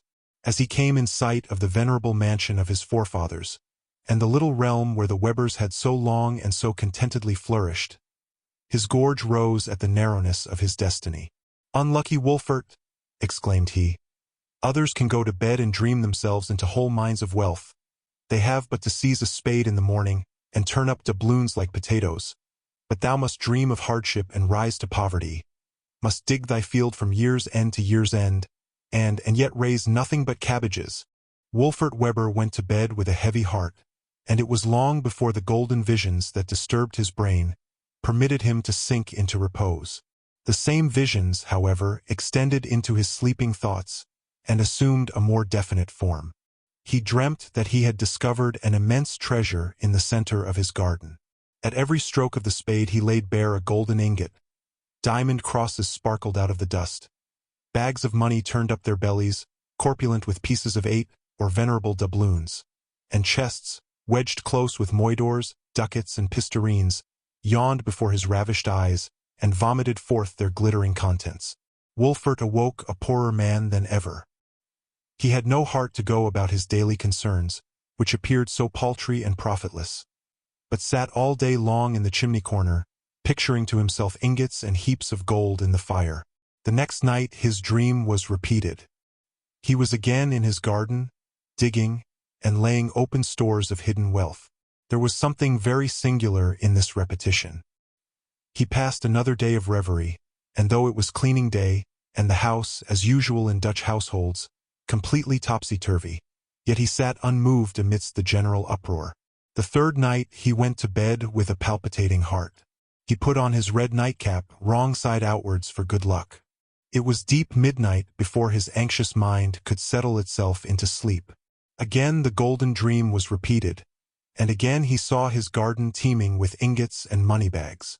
Wolfert rose the next morning in complete bewilderment. A dream 3 times repeated was never known to lie, and if so, his fortune was made. In his agitation he put on his waistcoat with the hind part before, and this was a corroboration of good luck. He no longer doubted that a huge store of money lay buried somewhere in his cabbage field, coyly waiting to be sought for, and he half repined at having so long been scratching about the surface of the soil, instead of digging to the center. He took his seat at the breakfast table full of these speculations, asked his daughter to put a lump of gold into his tea, and on handing his wife a plate of slapjacks, begging her to help herself to a doubloon. His grand care now was how to secure this immense treasure without it being known. Instead of working regularly in his grounds in the daytime, he now stole from his bed at night, and with spade and pickaxe, went to work to rip up and dig about his paternal acres, from one end to the other. In a little time the whole garden, which had presented such a goodly and regular appearance, with its phalanx of cabbages, like a vegetable army in battle array, was reduced to a scene of devastation, while the relentless Wolfert, with nightcap on head, and lantern and spade in hand, stalked through the slaughtered ranks, the destroying angel of his own vegetable world. Every morning bore testimony to the ravages of the preceding night in cabbages of all ages and conditions, from the tender sprout to the full-grown head, piteously rooted from their quiet beds like worthless weeds, and left to wither in the sunshine. It was in vain Wolfert's wife remonstrated. It was in vain his darling daughter wept over the destruction of some favorite marigold. "Thou shalt have gold of another guess sort," he would cry, chucking her under the chin. "Thou shalt have a string of crooked ducats for thy wedding necklace, my child." His family began really to fear that the poor man's wits were diseased. He muttered in his sleep at night of mines of wealth, of pearls and diamonds and bars of gold. In the daytime he was moody and abstracted, and walked about as if in a trance. Dame Weber held frequent councils with all the old women of the neighborhood, not omitting the parish dominie. Scarce an hour in the day but a knot of them might be seen wagging their white caps together round her door, while the poor woman made some piteous recital. The daughter, too, was fain to seek for more frequent consolation from the stolen interviews of her favored swain, Dirk Waldron. The delectable little Dutch songs with which she used to dulcify the house grew less and less frequent, and she would forget her sewing and look wistfully in her father's face as he sat pondering by the fireside. Wolfert caught her eye one day fixed on him thus anxiously, and for a moment was roused from his golden reveries. "Cheer up, my girl," said he exultingly. "Why dost thou droop? Thou shalt hold up thy head one day with thee, and the Skinnerhorns, the Van Horns, and the Van Dams. The patroon himself shall be glad to get thee for his son." Amy shook her head at this vainglorious boast, and was more than ever in doubt of the soundness of the good man's intellect. In the meantime Wolfert went on digging, but the field was extensive, and as his dream had indicated no precise spot, he had to dig at random. The winter set in before 1/10 of the scene of promise had been explored. The ground became too frozen and the nights too cold for the labors of the spade. No sooner, however, did the returning warmth of spring loosen the soil, and the small frogs begin to pipe in the meadows, but Wolfert resumed his labors with renovated zeal. Still, however, the hours of industry were reversed. Instead of working cheerily all day, planting and setting out his vegetables, he remained thoughtfully idle until the shades of night summoned him to his secret labors. In this way he continued to dig from night to night and week to week and month to month, but not a stiver did he find. On the contrary, the more he digged the poorer he grew. The rich soil of his garden was digged away, and the sand and gravel from beneath were thrown to the surface, until the whole field presented an aspect of sandy barrenness. In the meantime, the seasons gradually rolled on. The little frogs that had piped in the meadows in early spring croaked as bullfrogs in the brooks during the summer heats, and then sunk into silence. The peach tree budded, blossomed, and bore its fruit. The swallows and martins came, twittered about the roof, built their nests, reared their young, held their congress along the eaves, and then winged their flight in search of another spring. The caterpillar spun its winding sheet, dangled in it from the great buttonwood tree that shaded the house, turned into a moth, fluttered with the last sunshine of summer and disappeared. And finally the leaves of the buttonwood tree turned yellow, then brown, then rustled one by one to the ground, and whirling about in little eddies of wind and dust, whispered that winter was at hand. Wolfert gradually awoke from his dream of wealth as the year declined. He had reared no crop to supply the wants of his household during the sterility of winter. The season was long and severe, and for the first time the family was really straitened in its comforts. By degrees a revulsion of thought took place in Wolfert's mind, common to those whose golden dreams have been disturbed by pinching realities. The idea gradually stole upon him that he should come to want.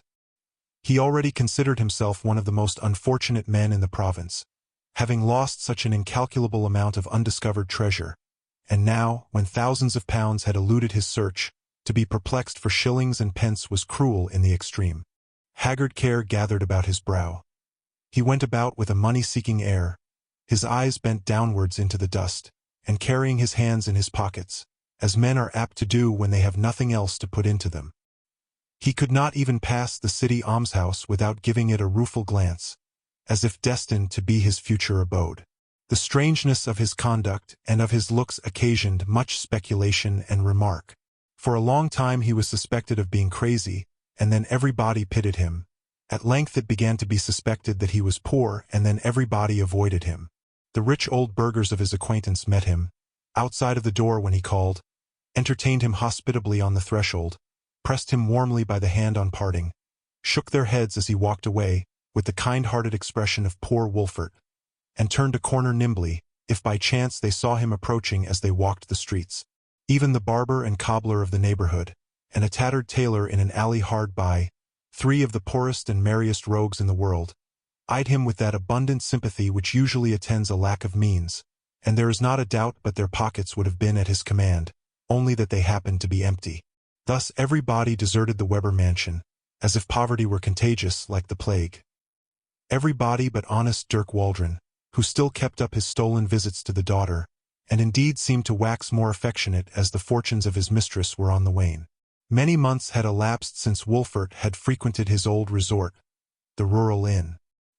He was taking a long, lonely walk one Saturday afternoon, musing over his wants and disappointments, when his feet took instinctively their wonted direction, and on awaking out of a reverie, he found himself before the door of the inn. For some moments he hesitated whether to enter, but his heart yearned for companionship, and where can a ruined man find better companionship than at a tavern, where there is neither sober example nor sober advice to put him out of countenance?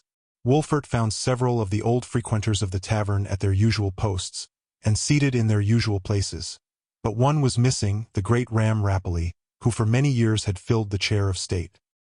His place was supplied by a stranger, who seemed, however, completely at home in the chair and the tavern. He was rather undersized, but deep-chested, square, and muscular. His broad shoulders, double joints, and bow knees gave tokens of prodigious strength. His face was dark and weather-beaten. A deep scar, as if from the slash of a cutlass, had almost divided his nose, and made a gash in his upper lip, through which his teeth shone like a bulldog's. A mass of iron-gray hair gave a grisly finish to his hard-favored visage. His dress was of an amphibious character. He wore an old hat edged with tarnished lace, and cocked in martial style on one side of his head, a rusty blue military coat with brass buttons, and a wide pair of short petticoat trousers, or rather breeches, for they were gathered up at the knees. He ordered everybody about him with an authoritative air, talked in a brattling voice that sounded like the crackling of thorns under a pot, damned the landlord and servants with perfect impunity, and was waited upon with greater obsequiousness than had ever been shown to the mighty Ram himself. Wolfert's curiosity was awakened to know who and what was this stranger who had thus usurped absolute sway in this ancient domain. He could get nothing, however, but vague information. Peechy Praw took him aside, into a remote corner of the hall, and there in an under voice, and with great caution, imparted to him all that he knew on the subject. The inn had been aroused several months before, on a dark stormy night, by repeated long shouts, that seemed like the howlings of a wolf. They came from the waterside, and at length were distinguished to be hailing the house in the seafaring manner. "House ahoy!" The landlord turned out with his head waiter, tapster, hostler, and errand boy, that is to say with his old negro cuff. On approaching the place from whence the voice proceeded, they found this amphibious-looking personage at the water's edge, quite alone, and seated on a great oaken sea-chest. How he came there, whether he had been set on shore from some boat, or had floated to land on his chest, nobody could tell, for he did not seem disposed to answer questions, and there was something in his looks and manners that put a stop to all questioning. Suffice it to say, he took possession of a corner room of the inn, to which his chest was removed with great difficulty. Here he had remained ever since, keeping about the inn and its vicinity. Sometimes, it is true, he disappeared for 1, 2, or 3 days at a time, going and returning without giving any notice or account of his movements. He always appeared to have plenty of money, though often of very strange, outlandish coinage, and he regularly paid his bill every evening before turning in. He had fitted up his room to his own fancy, having slung a hammock from the ceiling instead of a bed, and decorated the walls with rusty pistols and cutlasses of foreign workmanship. A great part of his time was passed in this room, seated by the window, which commanded a wide view of the Sound, a short old-fashioned pipe in his mouth, a glass of rum toddy at his elbow, and a pocket telescope in his hand, with which he reconnoitered every boat that moved upon the water. Large square-rigged vessels seemed to excite but little attention. But the moment he descried anything with a shoulder of mutton sail, or that a barge or yawl or jolly boat hove in sight, up went the telescope, and he examined it with the most scrupulous attention. All this might have passed without much notice, for in those times the province was so much the resort of adventurers of all characters and climes that any oddity in dress or behavior attracted but little attention. But in a little while this strange sea-monster, thus strangely cast up on dry land, began to encroach upon the long-established customs and customers of the place, to interfere in a dictatorial manner in the affairs of the Ninepin Alley and the barroom, until in the end he usurped an absolute command over the little inn. It was in vain to attempt to withstand his authority. He was not exactly quarrelsome, but boisterous and peremptory, like one accustomed to tyrannize on a quarter-deck, and there was a daredevil air about everything he said and did, that inspired a wariness in all bystanders. Even the half-pay officer, so long the hero of the club, was soon silenced by him, and the quiet burghers stared with wonder at seeing their inflammable man-of-war so readily and quietly extinguished. And then the tales that he would tell were enough to make a peaceable man's hair stand on end. There was not a sea-fight, or marauding or freebooting adventure that had happened within the last 20 years, but he seemed perfectly versed in it. He delighted to talk of the exploits of the buccaneers in the West Indies and on the Spanish Main. How his eyes would glisten as he described the waylaying of treasure ships, the desperate fights, yard-arm and yard-arm, broadside and broadside, the boarding and capturing of large Spanish galleons. With what chuckling relish would he describe the descent upon some rich Spanish colony, the rifling of a church, the sacking of a convent. You would have thought you heard some gourmandizer dilating upon the roasting a savory goose at Michaelmas as he described the roasting of some Spanish don to make him discover his treasure, a detail given with a minuteness that made every rich old burgher present turn uncomfortably in his chair. All this would be told with infinite glee, as if he considered it an excellent joke, and then he would give such a tyrannical leer in the face of his next neighbor, that the poor man would be fain to laugh out of sheer faint-heartedness. If anyone, however, pretended to contradict him in any of his stories, he was on fire in an instant. His very cocked hat assumed a momentary fierceness, and seemed to resent the contradiction. "How the devil should you know as well as I? I tell you it was as I say." And he would at the same time let slip a broadside of thundering oaths and tremendous sea phrases, such as had never been heard before within those peaceful walls. Indeed, the worthy burghers began to surmise that he knew more of these stories than mere hearsay. Day after day their conjectures concerning him grew more and more wild and fearful. The strangeness of his manners, the mystery that surrounded him, all made him something incomprehensible in their eyes. He was a kind of monster of the deep to them, he was a merman, he was behemoth, he was leviathan, in short, they knew not what he was. The domineering spirit of this boisterous sea urchin at length grew quite intolerable. He was no respecter of persons. He contradicted the richest burghers without hesitation. He took possession of the sacred elbow chair, which time out of mind had been the seat of sovereignty of the illustrious Ram Rapelli. Nay, he even went so far in one of his rough jocular moods, as to slap that mighty burgher on the back, drink his toddy and wink in his face, a thing scarcely to be believed. From this time Ram Rapelli appeared no more at the inn. His example was followed by several of the most eminent customers, who were too rich to tolerate being bullied out of their opinions, or being obliged to laugh at another man's jokes. The landlord was almost in despair, but he knew not how to get rid of this sea monster and his sea chest, which seemed to have grown like fixtures or excrescences on his establishment. Such was the account whispered cautiously in Wolfert's ear by the narrator Peachy Praw, as he held him by the button in a corner of the hall, casting a wary glance now and then towards the door of the barroom, lest he should be overheard by the terrible hero of his tale. Wolfert took his seat in a remote part of the room in silence, impressed with profound awe of this unknown, so versed in freebooting history. It was to him a wonderful instance of the revolutions of mighty empires to find the venerable Ram Rapelli thus ousted from the throne. A rugged tarpaulin dictating from his elbow chair, hectoring the patriarchs, and filling this tranquil little realm with brawl and bravado. The stranger was on this evening in a more than usually communicative mood, and was narrating a number of astounding stories of plunderings and burnings upon the high seas. He dwelt upon them with peculiar relish, heightening the frightful particulars in proportion to their effect on his peaceful auditors. He gave a long swaggering detail of the capture of a Spanish merchantman. She was laying becalmed during a long summer's day, just off from an island which was one of the lurking places of the pirates. They had reconnoitered her with their spyglasses from the shore, and ascertained her character and force. At night a picked crew of daring fellows set off for her in a whaleboat. They approached with muffled oars, as she lay rocking idly with the undulations of the sea and her sails flapping against the masts. They were close under her stern before the guard on deck was aware of their approach. The alarm was given. The pirates threw hand grenades on deck and sprang up the main chains sword in hand. The crew flew to arms, but in great confusion some were shot down, others took refuge in the tops. Others were driven overboard and drowned, while others fought hand to hand from the main deck to the quarter deck, disputing gallantly every inch of ground. There were 3 Spanish gentlemen on board with their ladies, who made the most desperate resistance.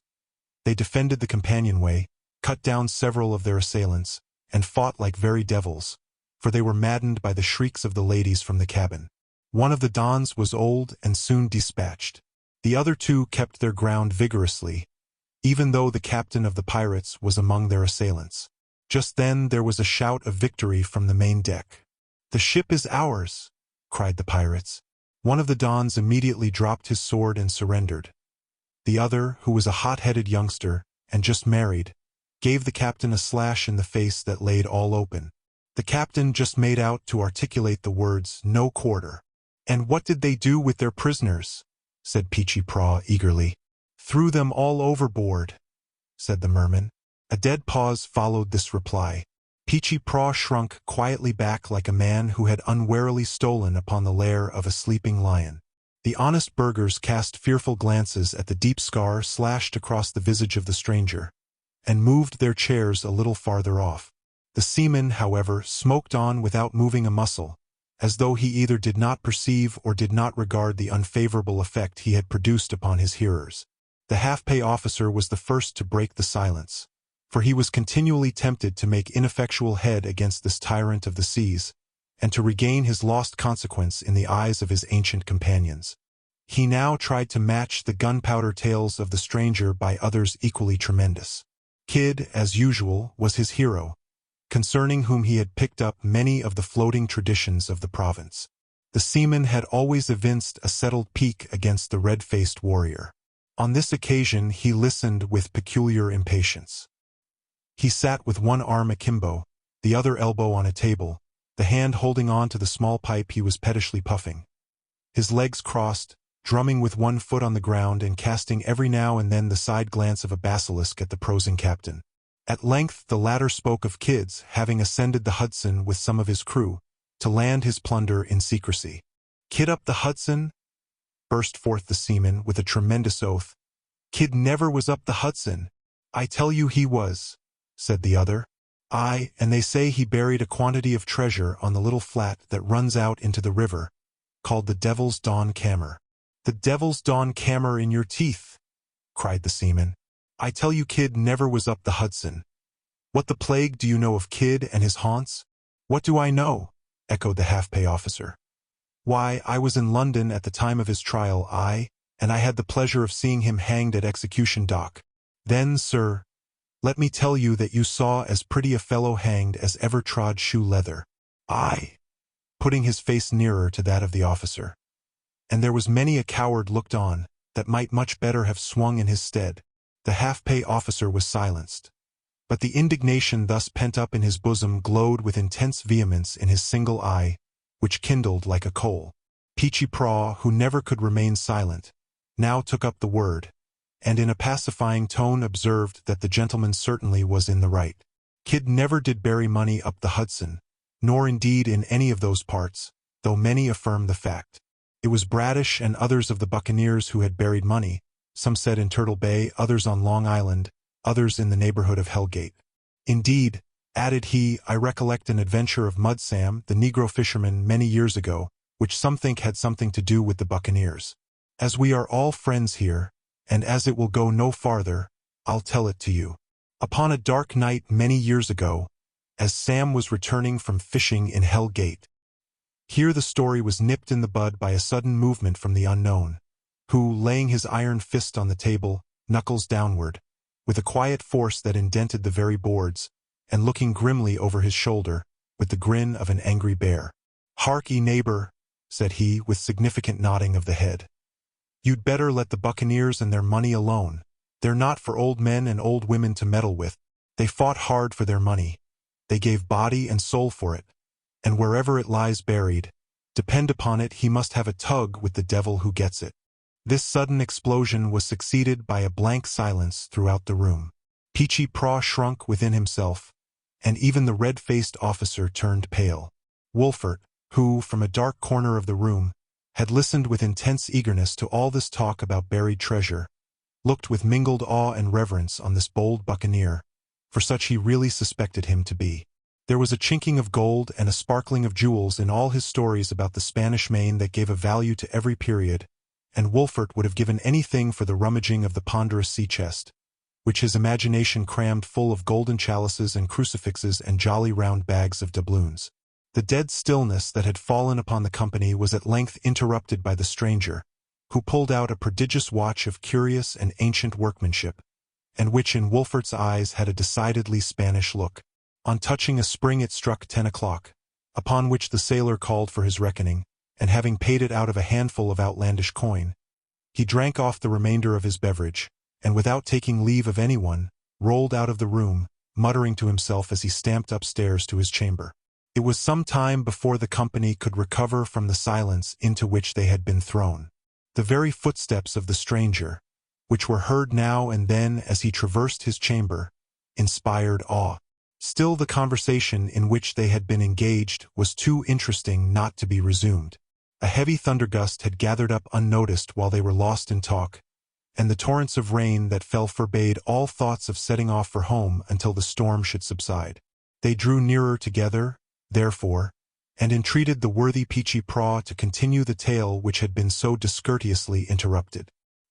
He readily complied, whispering, however, in a tone scarcely above his breath, and drowned occasionally by the rolling of the thunder, and he would pause every now and then, and listen with evident awe, as he heard the heavy footsteps of the stranger pacing overhead. The following is the purport of his story. The Adventure of Sam, the black fisherman, commonly denominated Mud Sam. Everybody knows Mud Sam, the old Negro fisherman who has fished about the Sound for the last 20 or 30 years. Well, it is now many years since that Sam, who was then a young fellow and worked on the farm of Killian Saddam on Long Island, having finished his work early, was fishing one still summer evening just about the neighborhood of Hellgate.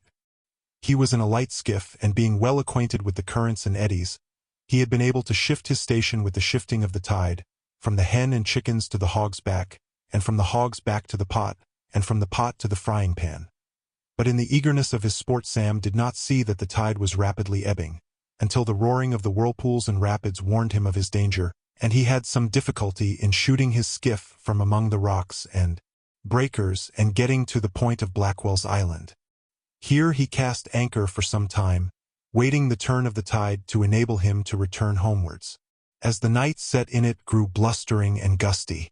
Dark clouds came bundling up in the west, and now and then a growl of thunder or a flash of lightning told that a summer storm was at hand. Sam pulled over, therefore, under the lee of Manhattan Island, and coasting along came to a snug nook, just under a steep beetling rock, where he fastened his skiff to the root of a tree that shot out from a cleft and spread its broad branches like a canopy over the water. The gust came scouring along. The wind threw up the river in white surges. The rain rattled among the leaves, the thunder bellowed worse than that which is now bellowing, the lightning seemed to lick up the surges of the stream. But Sam, snugly sheltered under rock and tree, lay crouched in his skiff, rocking upon the billows until he fell asleep. When he awoke, all was quiet. The gust had passed away, and only now and then a faint gleam of lightning in the east showed which way it had gone. The night was dark and moonless, and from the state of the tide Sam concluded it was near midnight. He was on the point of making loose his skiff to return homewards, when he saw a light gleaming along the water from a distance, which seemed rapidly approaching. As it drew near, he perceived that it came from a lantern in the bow of a boat which was gliding along under shadow of the land. It pulled up in a small cove, close to where he was. A man jumped on shore, and searching about with the lantern exclaimed, "This is the place, here's the iron ring." The boat was then made fast, and the man returning on board, assisted his comrades in conveying something heavy on shore. As the light gleamed among them, Sam saw that they were 5 stout, desperate-looking fellows in red woolen caps, with a leader in a 3-cornered hat, and that some of them were armed with dirks, or long knives and pistols. They talked low to one another, and occasionally in some outlandish tongue which he could not understand. On landing they made their way among the bushes, taking turns to relieve each other in lugging their burthen up the rocky bank. Sam's curiosity was now fully aroused, so leaving his skiff he clambered silently up the ridge that overlooked their path. They had stopped to rest for a moment, and the leader was looking about among the bushes with his lantern. "Have you brought the spades?" said one. "They are here," replied another, who had them on his shoulder. "We must dig deep, where there will be no risk of discovery," said a third. A cold chill ran through Sam's veins. He fancied he saw before him a gang of murderers, about to bury their victim. His knees smote together. In his agitation he shook the branch of a tree with which he was supporting himself as he looked over the edge of the cliff. "What's that?" cried one of the gang. "Someone stirs among the bushes." The lantern was held up in the direction of the noise. One of the redcaps cocked a pistol, and pointed it towards the very place where Sam was standing. He stood motionless, breathless, expecting the next moment to be his last. Fortunately, his dingy complexion was in his favor, and made no glare among the leaves. "'Tis no one," said the man with the lantern. "What a plague! You would not fire off your pistol and alarm the country." The pistol was uncocked. The burthen was resumed, and the party slowly toiled up the bank. Sam watched them as they went, the light sending back fitful gleams through the dripping bushes, and it was not till they were fairly out of sight that he ventured to draw breath freely. He now thought of getting back to his boat, and making his escape out of the reach of such dangerous neighbors, but curiosity was all-powerful with poor Sam. He hesitated and lingered and listened. By and by he heard the strokes of spades. "They are digging the grave," said he to himself. The cold sweat started upon his forehead. Every stroke of a spade, as it sounded through the silent groves, went to his heart. It was evident there was as little noise made as possible. Everything had an air of mystery and secrecy. Sam had a great relish for the horrible. A tale of murder was a treat for him, and he was a constant attendant at executions. He could not, therefore, resist an impulse, in spite of every danger, to steal nearer and overlook the villains at their work. He crawled along cautiously, therefore, inch by inch, stepping with the utmost care among the dry leaves, lest their rustling should betray him. He came at length to where a steep rock intervened between him and the gang. He saw the light of their lantern shining up against the branches of the trees on the other side.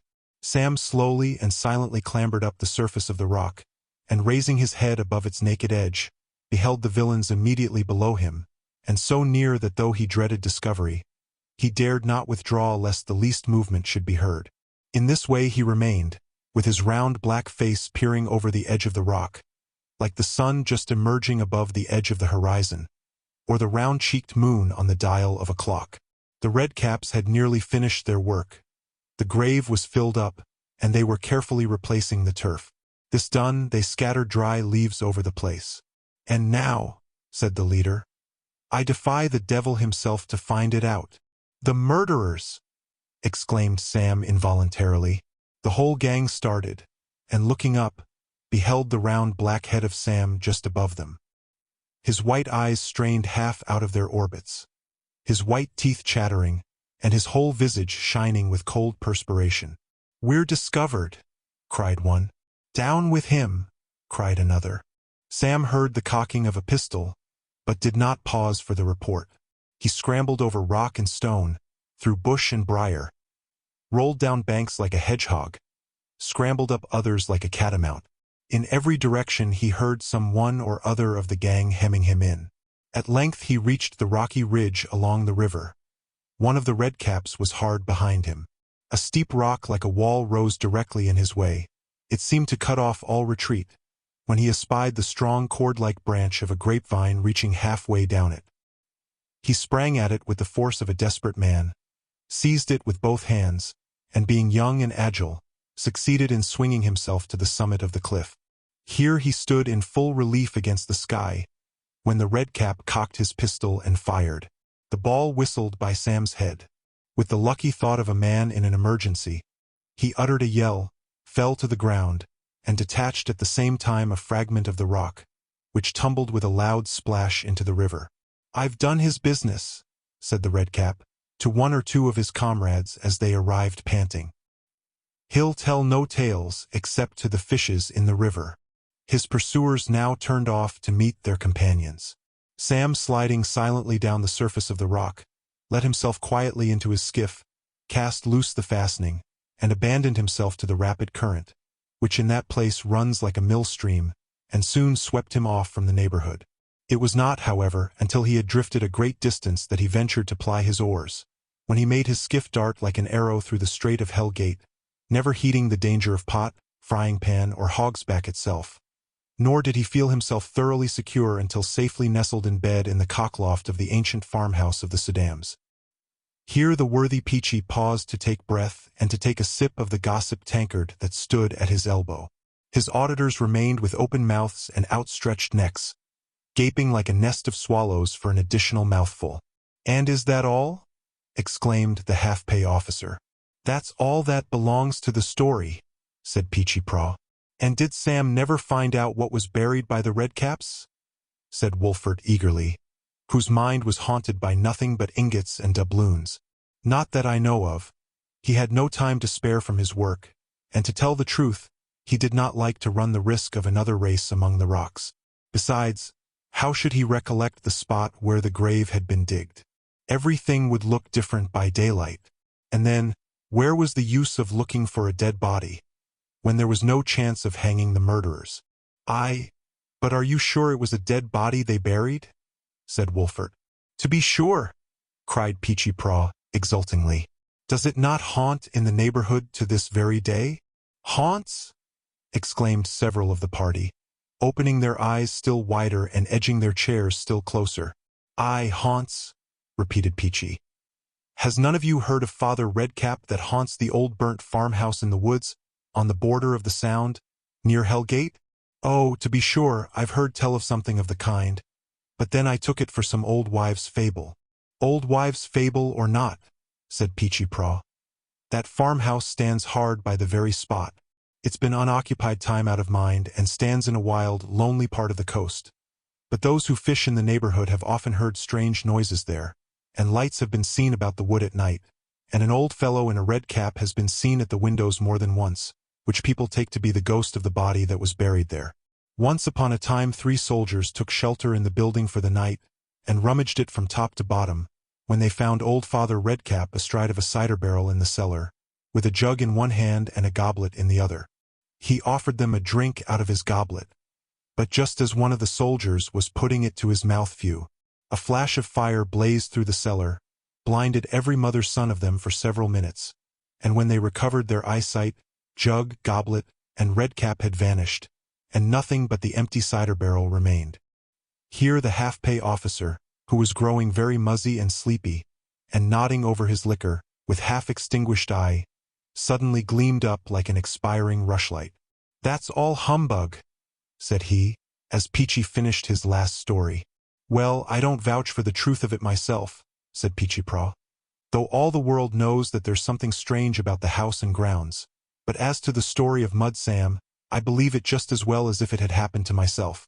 The deep interest taken in this conversation by the company had made them unconscious of the uproar that prevailed abroad among the elements, when suddenly they were all electrified by a tremendous clap of thunder.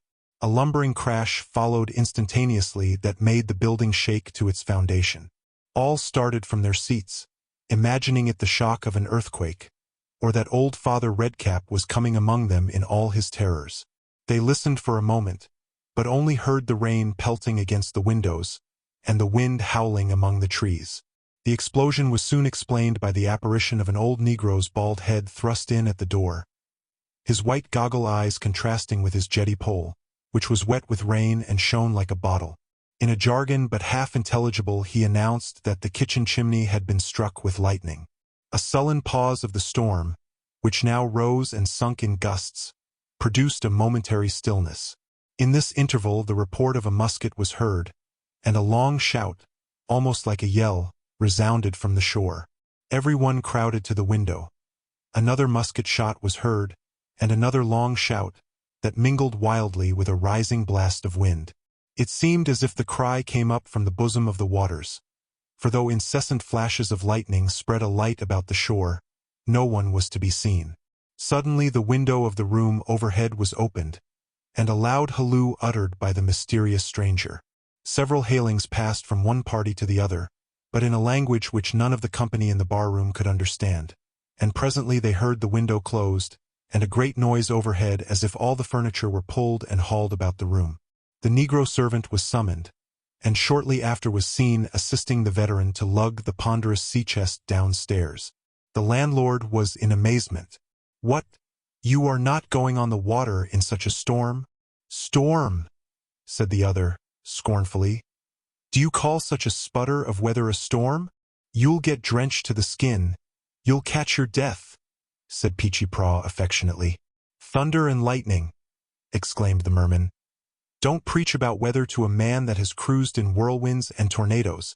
The obsequious Peechy was again struck dumb. The voice from the water was again heard in a tone of impatience.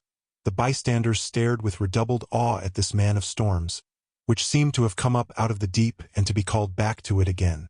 As, with the assistance of the Negro, he slowly bore his ponderous sea-chest towards the shore, they eyed it with a superstitious feeling, half doubting whether he were not really about to embark upon it and launch forth upon the wild waves.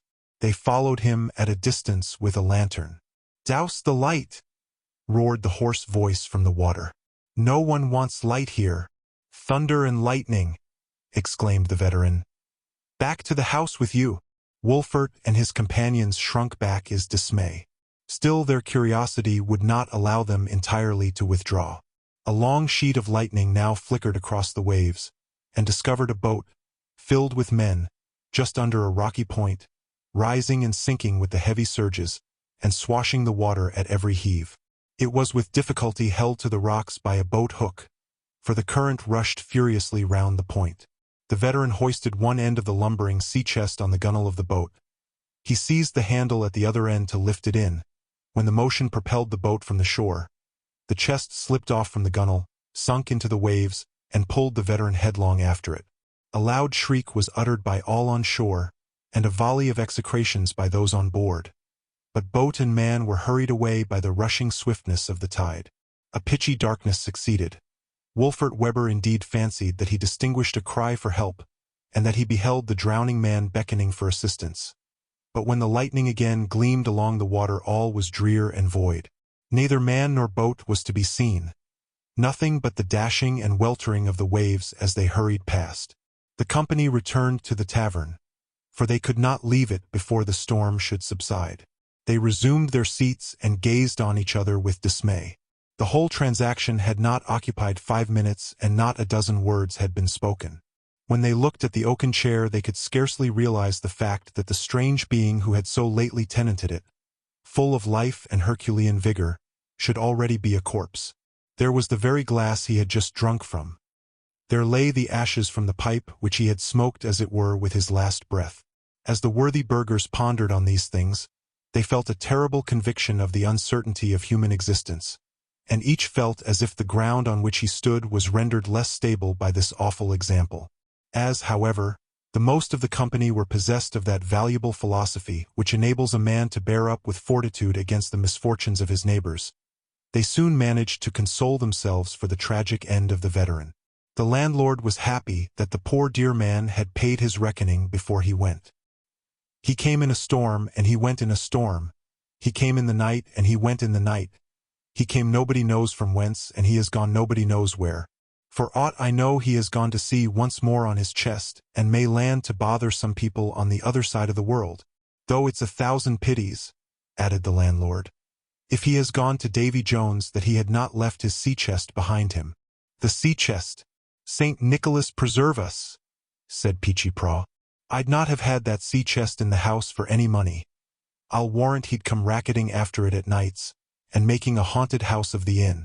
And as to his going to sea on his chest, I recollect what happened to Skipper Onderdonk's ship on his voyage from Amsterdam.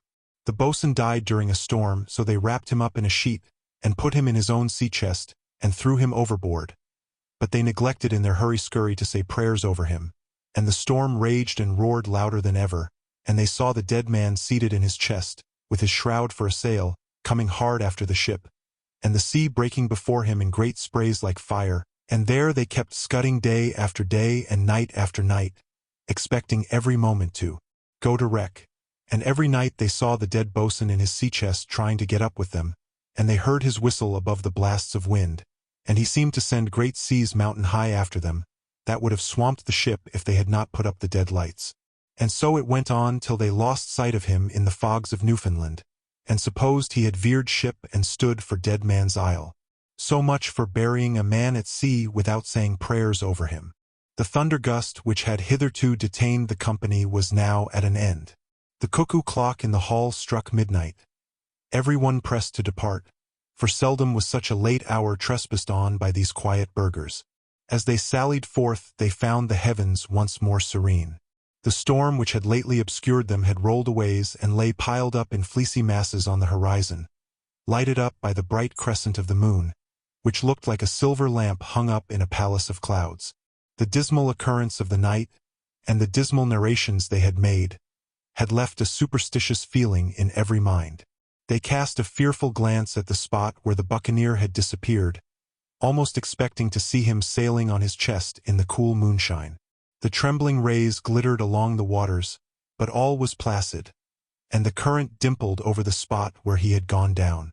The party huddled together in a little crowd as they repaired homewards, particularly when they passed a lonely field where a man had been murdered, and he who had farthest to go and had to complete his journey alone, though a veteran sexton and accustomed, one would think, to ghosts and goblins, yet went a long way round, rather than pass by his own churchyard. Wolfert Webber had now carried home a fresh stock of stories and notions to ruminate upon. His mind was all of a whirl with these freebooting tales, and then these accounts of pots of money and Spanish treasures, buried here and there and everywhere about the rocks and bays of this wild shore, made him almost dizzy. "Blessed Saint Nicholas!" ejaculated he, half aloud. "Is it not possible to come upon one of these golden hoards, and so make oneself rich in a twinkling? How hard that I must go on, delving and delving, day in and day out, merely to make a morsel of bread, when one lucky stroke of a spade might enable me to ride in my carriage for the rest of my life." As he turned over in his thoughts all that he had been told of the singular adventure of the black fisherman, his imagination gave a totally different complexion to the tale. He saw in the gang of redcaps nothing but a crew of pirates burying their spoils, and his cupidity was once more awakened by the possibility of at length getting on the traces of some of this lurking wealth. Indeed, his infected fancy tinged everything with gold. He felt like the greedy inhabitant of Baghdad, when his eye had been greased with the magic ointment of the dervice, that gave him to see all the treasures of the earth, caskets of buried jewels, chests of ingots, bags of outlandish coins, seemed to court him from their concealments, and supplicate him to relieve them from their untimely graves. On making private inquiries about the grounds said to be haunted by Father Redcap, he was more and more confirmed in his surmise. He learned that the place had several times been visited by experienced money diggers, who had heard Mud Sam's story, though none of them had met with success. On the contrary, they had always been dogged with ill luck of some kind or other, in consequence, as Wolfert concluded, of their not going to work at the proper time, and with the proper ceremonials. The last attempt had been made by Cobus Quickenbos, who dug for a whole night and met with incredible difficulty. For as fast as he threw one shovel full of earth out of the hole, 2 were thrown in by invisible hands. He succeeded so far, however, as to uncover an iron chest, when there was a terrible roaring and ramping, and raging of uncouth figures about the hole, and at length a shower of blows, dealt by invisible cudgels, that fairly belabored him off the forbidden ground. This Cobus Quickenbos had declared on his deathbed, so that there could not be any doubt of it. He was a man that had devoted many years of his life to money digging, and it was thought would have ultimately succeeded, had he not died suddenly of a brain fever in the almshouse. Wolfert Weber was now in a worry of trepidation and impatience, fearful lest some rival adventurer should get a scent of the buried gold. He determined privately to seek out the Negro fisherman and get him to serve as guide to the place where he had witnessed the mysterious scene of interment. Sam was easily found, for he was one of those old habitual beings that live about a neighborhood until they wear themselves a place in the public mind, and become, in a manner, public characters. There was not an unlucky urchin about the town that did not know Mud Sam the fisherman, and think that he had a right to play his tricks upon the old Negro. Sam was an amphibious kind of animal, something more of a fish than a man. He had led the life of an otter for more than half a century, about the shores of the bay and the fishing grounds of the Sound. He passed the greater part of his time on and in the water, particularly about Hell Gate, and might have been taken, in bad weather, for one of the hobgoblins that used to haunt that strait.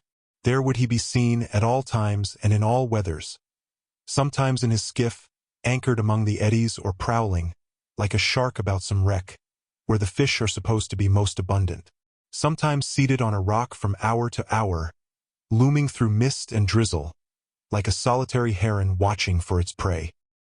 He was well acquainted with every hole and corner of the Sound, from the Wallabout to Hell Gate, and from Hell Gate even unto the Devil's Stepping Stones, and it was even affirmed that he knew all the fish in the river by their Christian names. Wolfert found him at his cabin, which was not much larger than a tolerable doghouse. It was rudely constructed of fragments of wrecks and driftwood, and built on the rocky shore, at the foot of the old fort, just about what at present forms the point of the battery. A most ancient and fish-like smell pervaded the place. Oars, paddles, and fishing rods were leaning against the wall of the fort. A net was spread on the sands to dry. A skiff was drawn up on the beach, and at the door of his cabin lay Mud Sam himself, indulging in a true Negro's luxury, sleeping in the sunshine. Many years had passed away since the time of Sam's youthful adventure, and the snows of many a winter had grizzled the knotty wool upon his head. He perfectly recollected the circumstances, however, for he had often been called upon to relate them, though in his version of the story he differed in many points from Peechy Prauw, as is not unfrequently the case with authentic historians. As to the subsequent researches of money-diggers, Sam knew nothing about them. They were matters quite out of his line. Neither did the cautious Wolfert care to disturb his thoughts on that point. His only wish was to secure the old fisherman as a pilot to the spot, and this was readily effected. The long time that had intervened since his nocturnal adventure had effaced all Sam's awe of the place, and the promise of a trifling reward roused him at once from his sleep and his sunshine. The tide was adverse to making the expedition by water, and Wolfert was too impatient to get to the land of promise, to wait for its turning. They set off, therefore, by land. A walk of 4 or 5 miles brought them to the edge of a wood, which at that time covered the greater part of the eastern side of the island. It was just beyond the pleasant region of Bloomendale. Here they struck into a long lane, straggling among trees and bushes, very much overgrown with weeds and mullein stalks as if but seldom used, and so completely overshadowed as to enjoy but a kind of twilight. Wild vines entangled the trees and flaunted in their faces. Brambles and briars caught their clothes as they passed. The garter snake glided across their path. The spotted toad hopped and waddled before them, and the restless catbird mewed at them from every thicket. Had Wolfert Weber been deeply read in romantic legend, he might have fancied himself entering upon forbidden, enchanted ground, or that these were some of the guardians set to keep a watch upon buried treasure. As it was, the loneliness of the place, and the wild stories connected with it, had their effect upon his mind. On reaching the lower end of the lane, they found themselves near the shore of the Sound, in a kind of amphitheater, surrounded by forest tree. The area had once been a grass plot, but was now shagged with briars and rank weeds. At one end, and just on the river bank, was a ruined building, little better than a heap of rubbish, with a stack of chimneys rising like a solitary tower out of the center. The current of the Sound rushed along just below it, with wildly grown trees drooping their branches into its waves.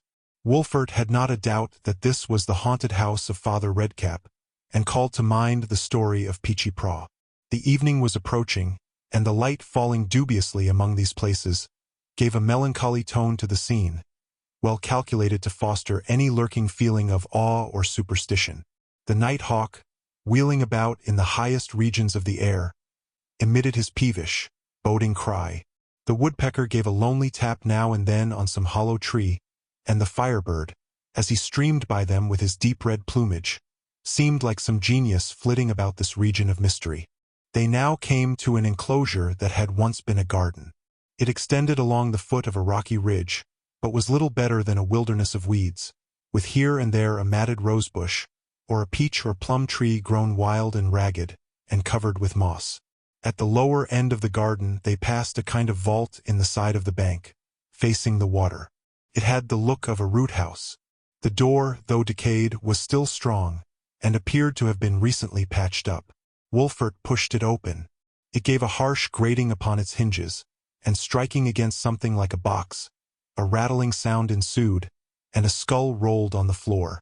Wolfert drew back shuddering, but was reassured on being informed by Sam that this was a family vault belonging to one of the old Dutch families that owned this estate, an assertion which was corroborated by the sight of coffins of various sizes piled within.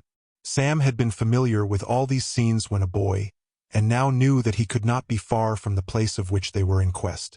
They now made their way to the water's edge, scrambling along ledges of rocks, and having often to hold by shrubs and grapevines to avoid slipping into the deep and hurried stream.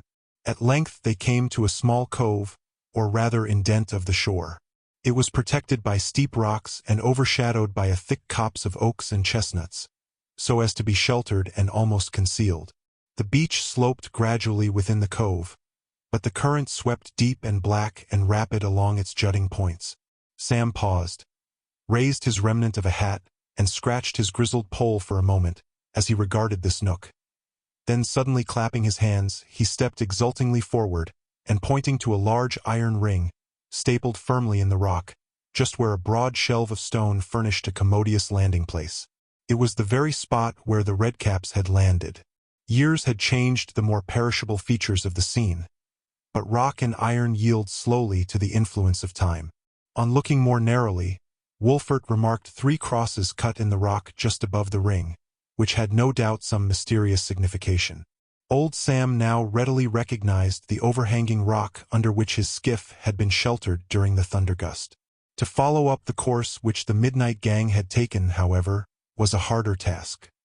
His mind had been so much taken up on that eventful occasion by the persons of the drama, as to pay but little attention to the scenes, and places looked different by night and day. After wandering about for some time, however, they came to an opening among the trees which Sam thought resembled the place. There was a ledge of rock of moderate height like a wall on one side, which Sam thought might be the very ridge from which he overlooked the diggers. Wolfert examined it narrowly, and at length described 3 crosses similar to those above the iron ring, cut deeply into the face of the rock, but nearly obliterated by the moss that had grown on them. His heart leaped with joy, for he doubted not but they were the private marks of the buccaneers, to denote the places where their treasure lay buried. All now that remained was to ascertain the precise spot, for otherwise he might dig at random without coming upon the spoil, and he has already had enough of such profitless labor. Here, however, Sam was perfectly at a loss, and, indeed, perplexed him by a variety of opinions, for his recollections were all confused. Sometimes he declared it must have been at the foot of a mulberry tree hard by, then it was just beside a great white stone, then it must have been under a small green knoll, a short distance from the ledge of rock, until at length Wolfert became as bewildered as himself. The shadows of evening were now spreading themselves over the woods, and rock and tree began to mingle together. It was evidently too late to attempt anything farther at present, and, indeed, Wolfert had come unprepared with implements to prosecute his researches. Satisfied, therefore, with having ascertained the place, he took note of all its landmarks, that he might recognize it again, and set out on his return homeward, resolved to prosecute this golden enterprise without delay. The leading anxiety which had hitherto absorbed every feeling being now in some measure appeased, fancy began to wander, and to conjure up 1,000 shapes and chimeras as he returned through this haunted region. Pirates hanging in chains seemed to swing on every tree, and he almost expected to see some Spanish Don, with his throat cut from ear to ear, rising slowly out of the ground, and shaking the ghost of a money-bag. Their way back lay through the desolate garden, and Wolfert's nerves had arrived at so sensitive a state that the flitting of a bird, the rustling of a leaf, or the falling of a nut was enough to startle him. As they entered the confines of the garden, they caught sight of a figure at a distance advancing slowly up one of the walks and bending under the weight of a burthen. They paused and regarded him attentively. He wore what appeared to be a woolen cap, and still more alarming, of a most sanguinary red. The figure moved slowly on, ascended the bank, and stopped at the very door of the sepulchral vault. Just before entering he looked around. What was the horror of Wolfert when he recognized the grisly visage of the drowned buccaneer? He uttered an ejaculation of horror. The figure slowly raised his iron fist and shook it with a terrible menace. Wolfert did not pause to see more, but hurried off as fast as his legs could carry him. Nor was Sam slow in following at his heels, having all his ancient terrors revived. Away, then, did they scramble through bush and brake, horribly frightened at every bramble that tagged at their skirts, nor did they pause to breathe, until they had blundered their way through this perilous wood and had fairly reached the high road to the city. Several days elapsed before Wolfert could summon courage enough to prosecute the enterprise. So much had he been dismayed by the apparition, whether living dead, of the grisly buccaneer. In the meantime, what a conflict of mind did he suffer! He neglected all his concerns, was moody and restless all day, lost his appetite, wandered in his thoughts and words, and committed 1,000 blunders. His rest was broken, and when he fell asleep, the nightmare, in shape of a huge money-bag, sat squatted upon his breast. He babbled about incalculable sums, fancied himself engaged in money-digging, threw the bedclothes right and left, in the idea that he was shoveling among the dirt, groped under the bed in quest of the treasure, and lugged forth, as he supposed, an inestimable pot of gold. Dame Weber and her daughter were in despair at what they conceived a returning touch of insanity. There are 2 family oracles, one or other of which Dutch housewives consult in all cases of great doubt and perplexity, the dominie and the doctor. In the present instance they repaired to the doctor. There was at that time a little, dark, moldy man of medicine famous among the old wives of the Manhattoes for his skill not only in the healing art, but in all matters of strange and mysterious nature. His name was Dr. Nipperhausen, but he was more commonly known by the appellation of the High German Doctor. To him did the poor women repair for counsel and assistance touching the mental vagaries of Wolfert Weber. They found the doctor seated in his little study, clad in his dark camblet robe of knowledge, with his black velvet cap, after the manner of Boerhaave, Van Helmont, and other medical sages. A pair of green spectacles set in black horn upon his clubbed nose, and poring over a German folio that seemed to reflect back the darkness of his physiognomy. The doctor listened to their statement of the symptoms of Wolfert's malady with profound attention. But when they came to mention his raving about buried money, the little man pricked up his ears. Alas, poor women! They little knew the aid they had called in. Dr. Nipperhausen had been half his life engaged in seeking the short cuts to fortune, in quest of which so many a long lifetime is wasted. He had passed some years of his youth in the Harz Mountains of Germany, and had derived much valuable instruction from the miners, touching the mode of seeking treasure buried in the earth. He had prosecuted his studies also under a traveling sage who united all the mysteries of medicine with magic and legerdemain. His mind, therefore, had become stored with all kinds of mystic lore. He had dabbled a little in astrology, alchemy, and divination, knew how to detect stolen money, and to tell where springs of water lay hidden. In a word, by the dark nature of his knowledge he had acquired the name of the High German Doctor, which is pretty nearly equivalent to that of necromancer. The doctor had often heard rumors of treasure being buried in various parts of the island, and had long been anxious to get on the traces of it. No sooner were Wolfert's waking and sleeping vagaries confided to him, than he beheld in them the confirmed symptoms of a case of money-digging, and lost no time in probing it to the bottom. Wolfert had long been sorely depressed in mind by the golden secret, and as a family physician is a kind of father-confessor, he was glad of the opportunity of unburthening himself. So far from curing, the doctor caught the malady from his patient. The circumstances unfolded to him awakened all his cupidity. He had not a doubt of money being buried somewhere in the neighborhood of the mysterious crosses, and offered to join Wolfert in the search.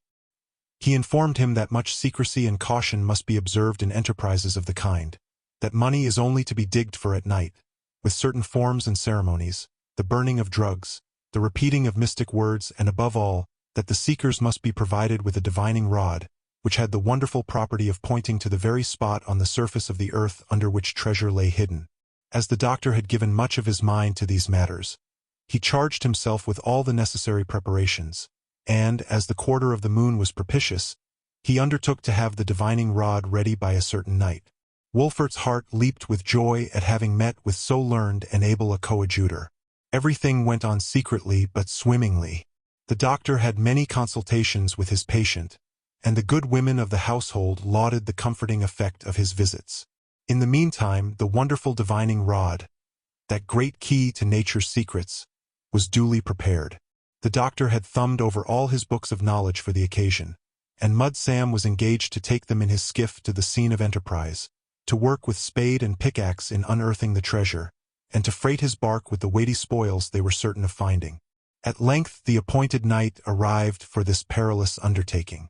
Before Wolfert left his home, he counseled his wife and daughter to go to bed, and feel no alarm if he should not return during the night. Like reasonable women, on being told not to feel alarm, they fell immediately into a panic. They saw at once by his manner that something unusual was in agitation. All their fears about the unsettled state of his mind were roused with tenfold force. They hung about him entreating him not to expose himself to the night air, but all in vain. When Wolfert was once mounted on his hobby, it was no easy matter to get him out of the saddle. It was a clear starlight night, when he issued out of the portal of the Weber Palace. He wore a large napped hat tied under the chin with a handkerchief of his daughter's, to secure him from the night damp, while Dame Weber threw her long red cloak about his shoulders, and fastened it round his neck. The doctor had been no less carefully armed and accoutred by his housekeeper, the vigilant Frau Ilse, and sallied forth in his camblet robe by way of surtout. His black velvet cap under his cocked hat, a thick clasped book under his arm, a basket of drugs and dried herbs in one hand, and in the other the miraculous rod of divination. The great church clock struck 10 as Wolfert and the doctor passed by the churchyard, and the watchman bawled in hoarse voice a long and doleful "All's well." A deep sleep had already fallen upon this primitive little burg. Nothing disturbed this awful silence, excepting now and then the bark of some profligate night-walking dog, or the serenade of some romantic cat. It is true, Wolfert fancied more than once that he heard the sound of a stealthy footfall at a distance behind them, but it might have been merely the echo of their own steps echoing along the quiet streets. He thought also at one time that he saw a tall figure skulking after them, stopping when they stopped and moving on as they proceeded. But the dim and uncertain lamp light threw such vague gleams and shadows that this might all have been mere fancy. They found the Negro fisherman waiting for them, smoking his pipe in the stern of his skiff, which was moored just in front of his little cabin. A pickaxe and spade were lying in the bottom of the boat, with a dark lantern, and a stone jug of good Dutch courage, in which honest Sam, no doubt, put even more faith than Dr. Nipperhausen in his drugs. Thus then did these three worthies embark in their cockleshell of a skiff upon this nocturnal expedition, with a wisdom and valor equaled only by the 3 wise men of Gotham, who went to sea in a bowl. The tide was rising and running rapidly up the Sound. The current bore them along, almost without the aid of an oar. The profile of the town lay all in shadow. Here and there a light feebly glimmered from some sick chamber, or from the cabin window of some vessel at anchor in the stream. Not a cloud obscured the deep starry firmament, the lights of which wavered on the surface of the placid river, and a shooting meteor, streaking its pale course in the very direction they were taking, was interpreted by the doctor into a most propitious omen. In a little while they glided by the point of Corlear's Hook with the rural in which had been the scene of such night adventures. The family had retired to rest, and the house was dark and still.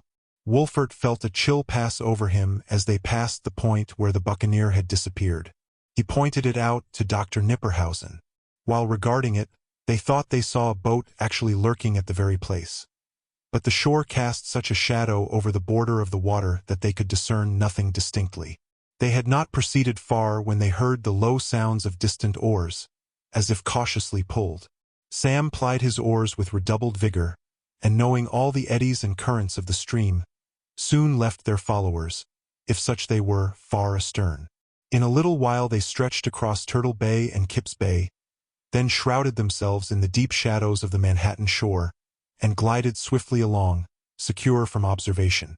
At length Sam shot his skiff into a little cove, darkly embowered by trees, and made it fast to the well-known iron ring. They now landed, and lighting the lantern, gathered their various implements and proceeded slowly through the bushes. Every sound startled them, even that of their footsteps among the dry leaves, and the hooting of a screech owl from the shattered chimney of Father Redcap's ruin made their blood run cold.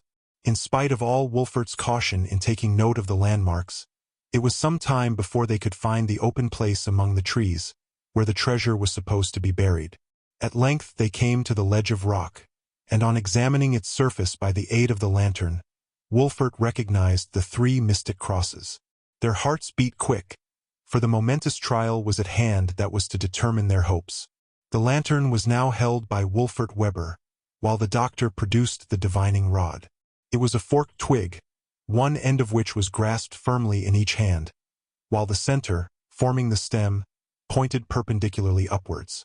The doctor moved this wand about, within a certain distance of the earth, from place to place, but for some time without any effect, while Wolfert kept the light of the lantern turned full upon it, and watched it with the most breathless interest. At length the rod began slowly to turn. The doctor grasped it with greater earnestness, his hand trembling with the agitation of his mind. The wand continued slowly to turn, until at length the stem had reversed its position, and pointed perpendicularly downward, and remained pointing to one spot as fixedly as the needle to the pole.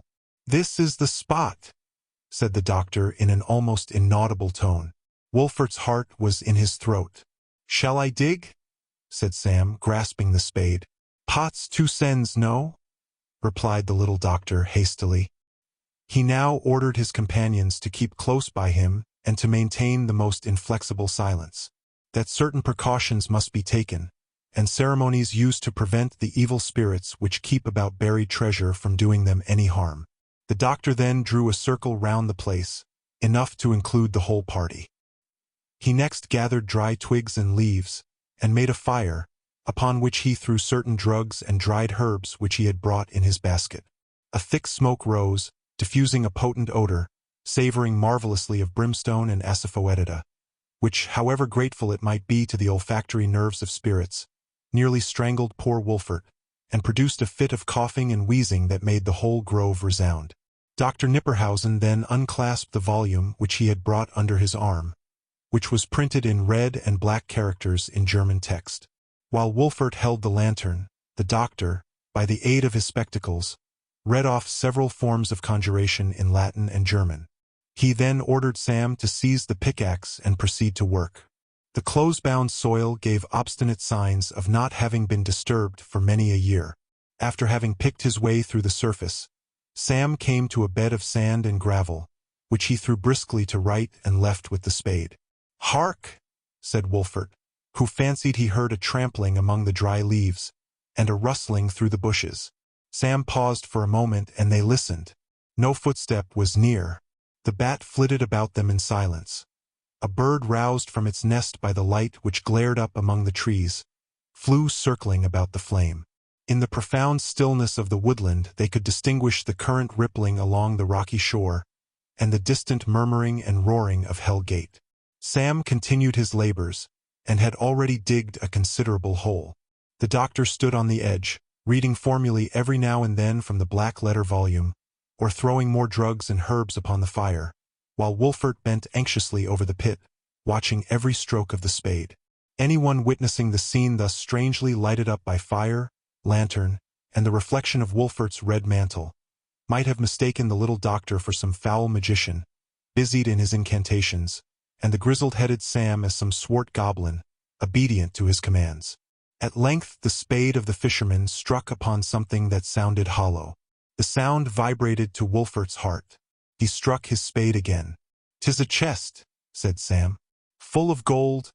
I'll warrant it," cried Wolfert, clasping his hands with rapture.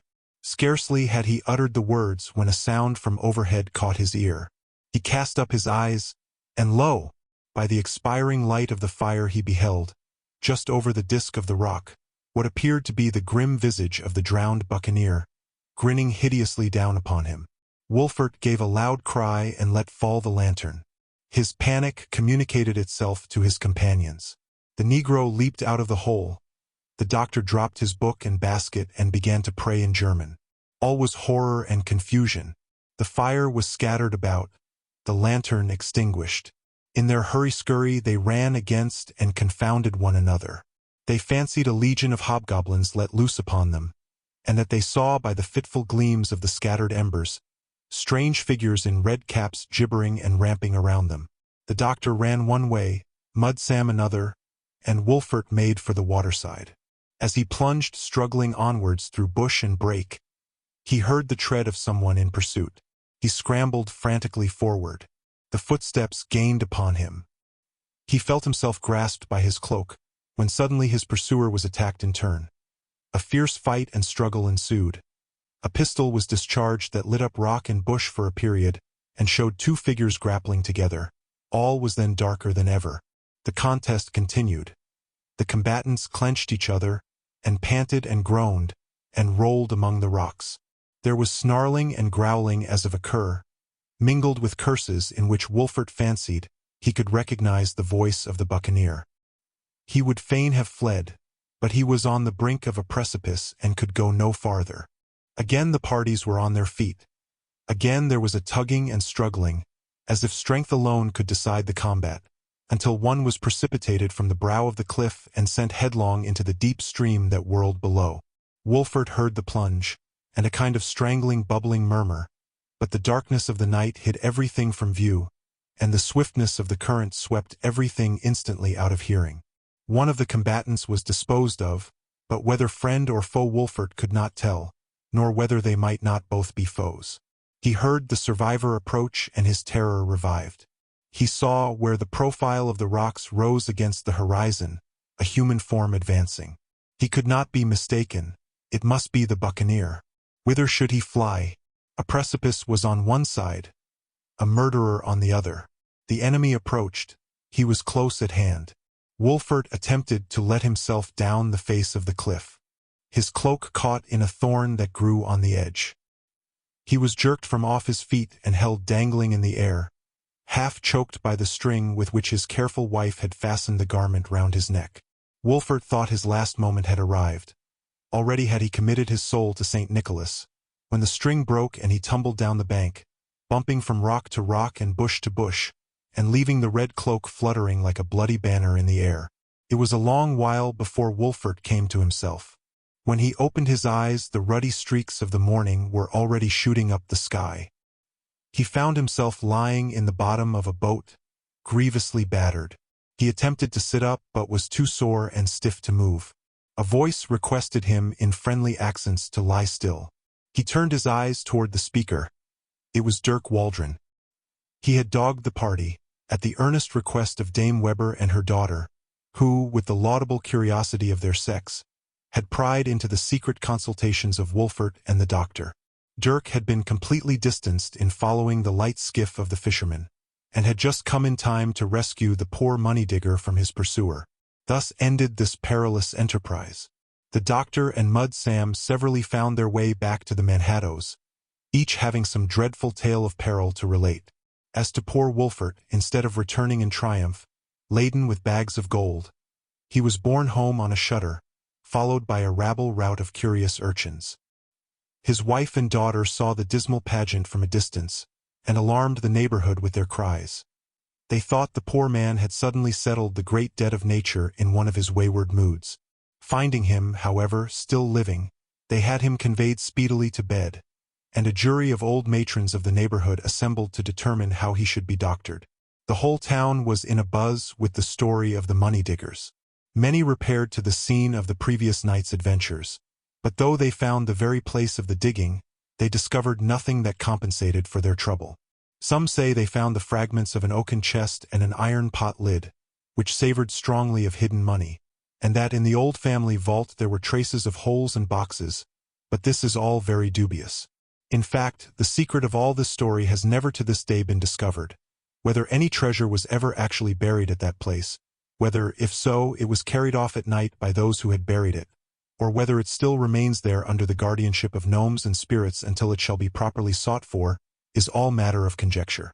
For my part, one incline to the latter opinion, and make no doubt that great sums lie buried, both there and in many other parts of this island and its neighborhood, ever since the times of the buccaneers and the Dutch colonists, and I would earnestly recommend the search after them to such of my fellow citizens as are not engaged in any other speculations.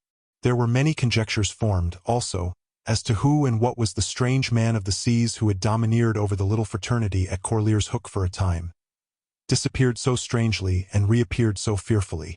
Some supposed him a smuggler stationed at that place to assist his comrades in landing their goods among the rocky coves of the island. Others that he was a buccaneer, one of the ancient comrades either of Kidd or Bradish, returned to convey away treasures formerly hidden in the vicinity.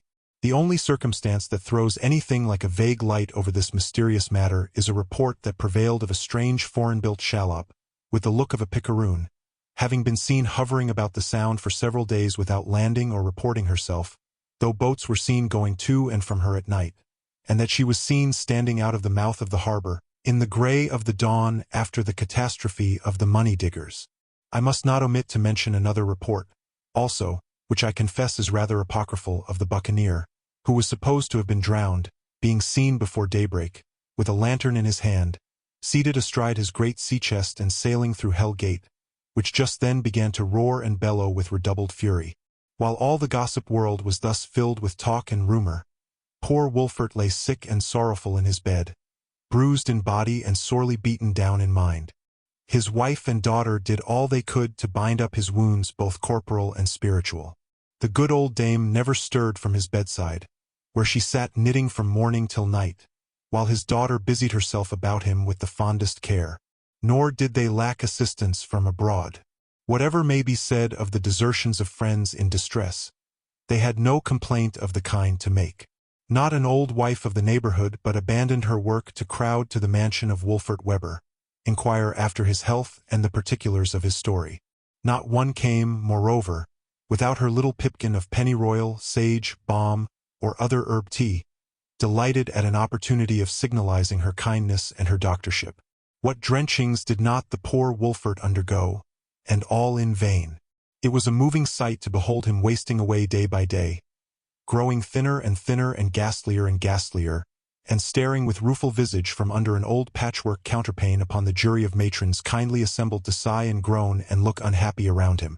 Dirk Waldron was the only being that seemed to shed a ray of sunshine into this house of mourning. He came in with cheery look and manly spirit, and tried to reanimate the expiring heart of the poor money-digger, but it was all in vain. Wolfert was completely done over. If anything was wanting to complete his despair, it was a notice served upon him in the midst of his distress, that the corporation were about to run a new street through the very center of his cabbage garden. He saw nothing before him but poverty and ruin. His last reliance, the garden of his forefathers, was to be laid waste, and what then was to become of his poor wife and child? His eyes filled with tears as they followed the dutiful Amy out of the room one morning. Dirk Waldron was seated beside him. Wolfert grasped his hand, pointed after his daughter, and for the first time since his illness broke the silence he had maintained. "I am going," said he, shaking his head feebly. "And when I am gone, my poor daughter—" "Leave her to me, father," said Dirk manfully. "I'll take care of her." Wolfert looked up in the face of the cheery, strapping youngster, and saw there was none better able to take care of a woman. "Enough," said he. "She is yours. And now fetch me a lawyer. Let me make my will and die." The lawyer was brought. A dapper, bustling, round-headed little man, Roerback or Rollbuck, as it was pronounced by name. At the sight of him, the women broke into loud lamentations, for they looked upon the signing of a will as the signing of a death warrant. Wolfert made a feeble motion for them to be silent. Poor Amy buried her face and her grief in the bed curtain. Dame Weber resumed her knitting to hide her distress, which betrayed itself, however, in a pellucid tear that trickled silently down and hung at the end of her peaked nose, while the cat, the only unconcerned member of the family, played with the good dame's ball of worsted as it rolled about the floor. Wolfert lay on his back, his nightcap drawn over his forehead, his eyes closed, his whole visage the picture of death. He begged the lawyer to be brief, for he felt his end approaching, and that he had no time to lose. The lawyer nibbed his pen, spread out his paper, and prepared to write. "I give and bequeath," said Wolfert, faintly, "my small farm." "What, all?" exclaimed the lawyer. Wolfert half opened his eyes and looked upon the lawyer. "Yes, all," said he. "What? All that great patch of land with cabbages and sunflowers, which the corporation is just going to run a main street through?" "The same," said Wolfert, with a heavy sigh and sinking back upon his pillow. "I wish him joy that inherits it," said the little lawyer, chuckling and rubbing his hands involuntarily. "What do you mean?" said Wolfert, again opening his eyes. "That he'll be one of the richest men in the place," cried little Rollbuck. The expiring Wolfert seemed to step back from the threshold of existence. His eyes again lighted up. He raised himself in his bed, shoved back his red worsted nightcap, and stared broadly at the lawyer. "You don't say so," exclaimed he. "Faith, but I do," rejoined the other. "Why, when that great field and that piece of meadow come to be laid out in streets, and cut up into snug building lots, why, whoever owns them need not pull off his hat to the patroon." "Say you so?" cried Wolfert, half thrusting one leg out of bed. "Why, then I think I'll not make my will yet." To the surprise of everybody, the dying man actually recovered. The vital spark which had glimmered faintly in the socket received fresh fuel from the oil of gladness, which the little lawyer poured into his soul. It once more burnt up into a flame. "Give physic to the heart, ye who would revive the body of a spirit-broken man." In a few days Wolfert left his room.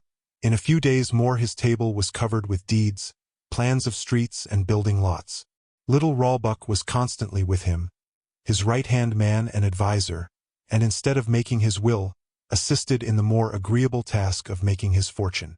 In fact, Wolfert Weber was one of those worthy Dutch burghers of the Manhattoes whose fortunes have been made, in a manner, in spite of themselves, who have tenaciously held on to their hereditary acres, raising turnips and cabbages about the skirts of the city, hardly able to make both ends meet, until the corporation has cruelly driven streets through their abodes, and they have suddenly awakened out of a lethargy, and, to their astonishment, found themselves rich men.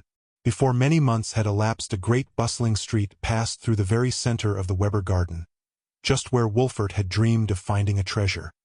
His golden dream was accomplished.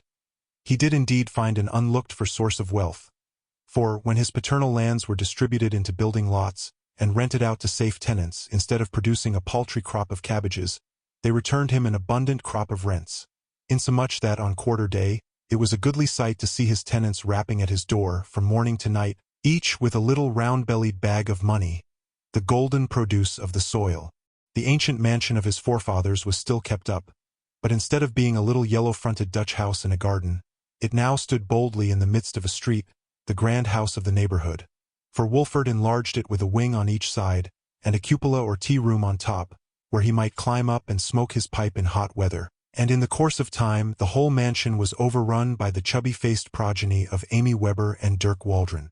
As Wolfert waxed old and rich and corpulent, he also set up a great gingerbread-colored carriage drawn by a pair of black Flanders mares with tails that swept the ground, and to commemorate the origin of his greatness he had for a crest a full-blown cabbage painted on the panels, with the pithy motto Alles Kopf, that is to say, all head, meaning thereby that he had risen by sheer headwork.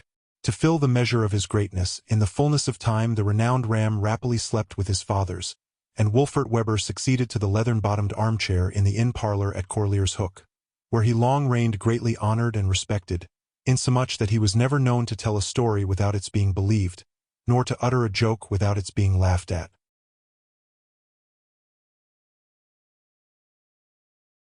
Dear listener, we close the pages on another tale, a journey through words, imagination, and emotion. Here at the Falls Audiobook, where stories flow like a river's current, carrying you to distant worlds and uncharted depths, we thank you for joining us. As always, we invite you to linger a little longer. Subscribe to our channel to discover more stories waiting to be heard, each a cascade of voices, ideas, and artistry. And remember, every great story begins with a single word. Perhaps the next one will begin with you. Until our voices meet again, may your days be filled with quiet moments, rich pages, and the soothing sound of a story well told. This is the Falls Audiobook, signing off.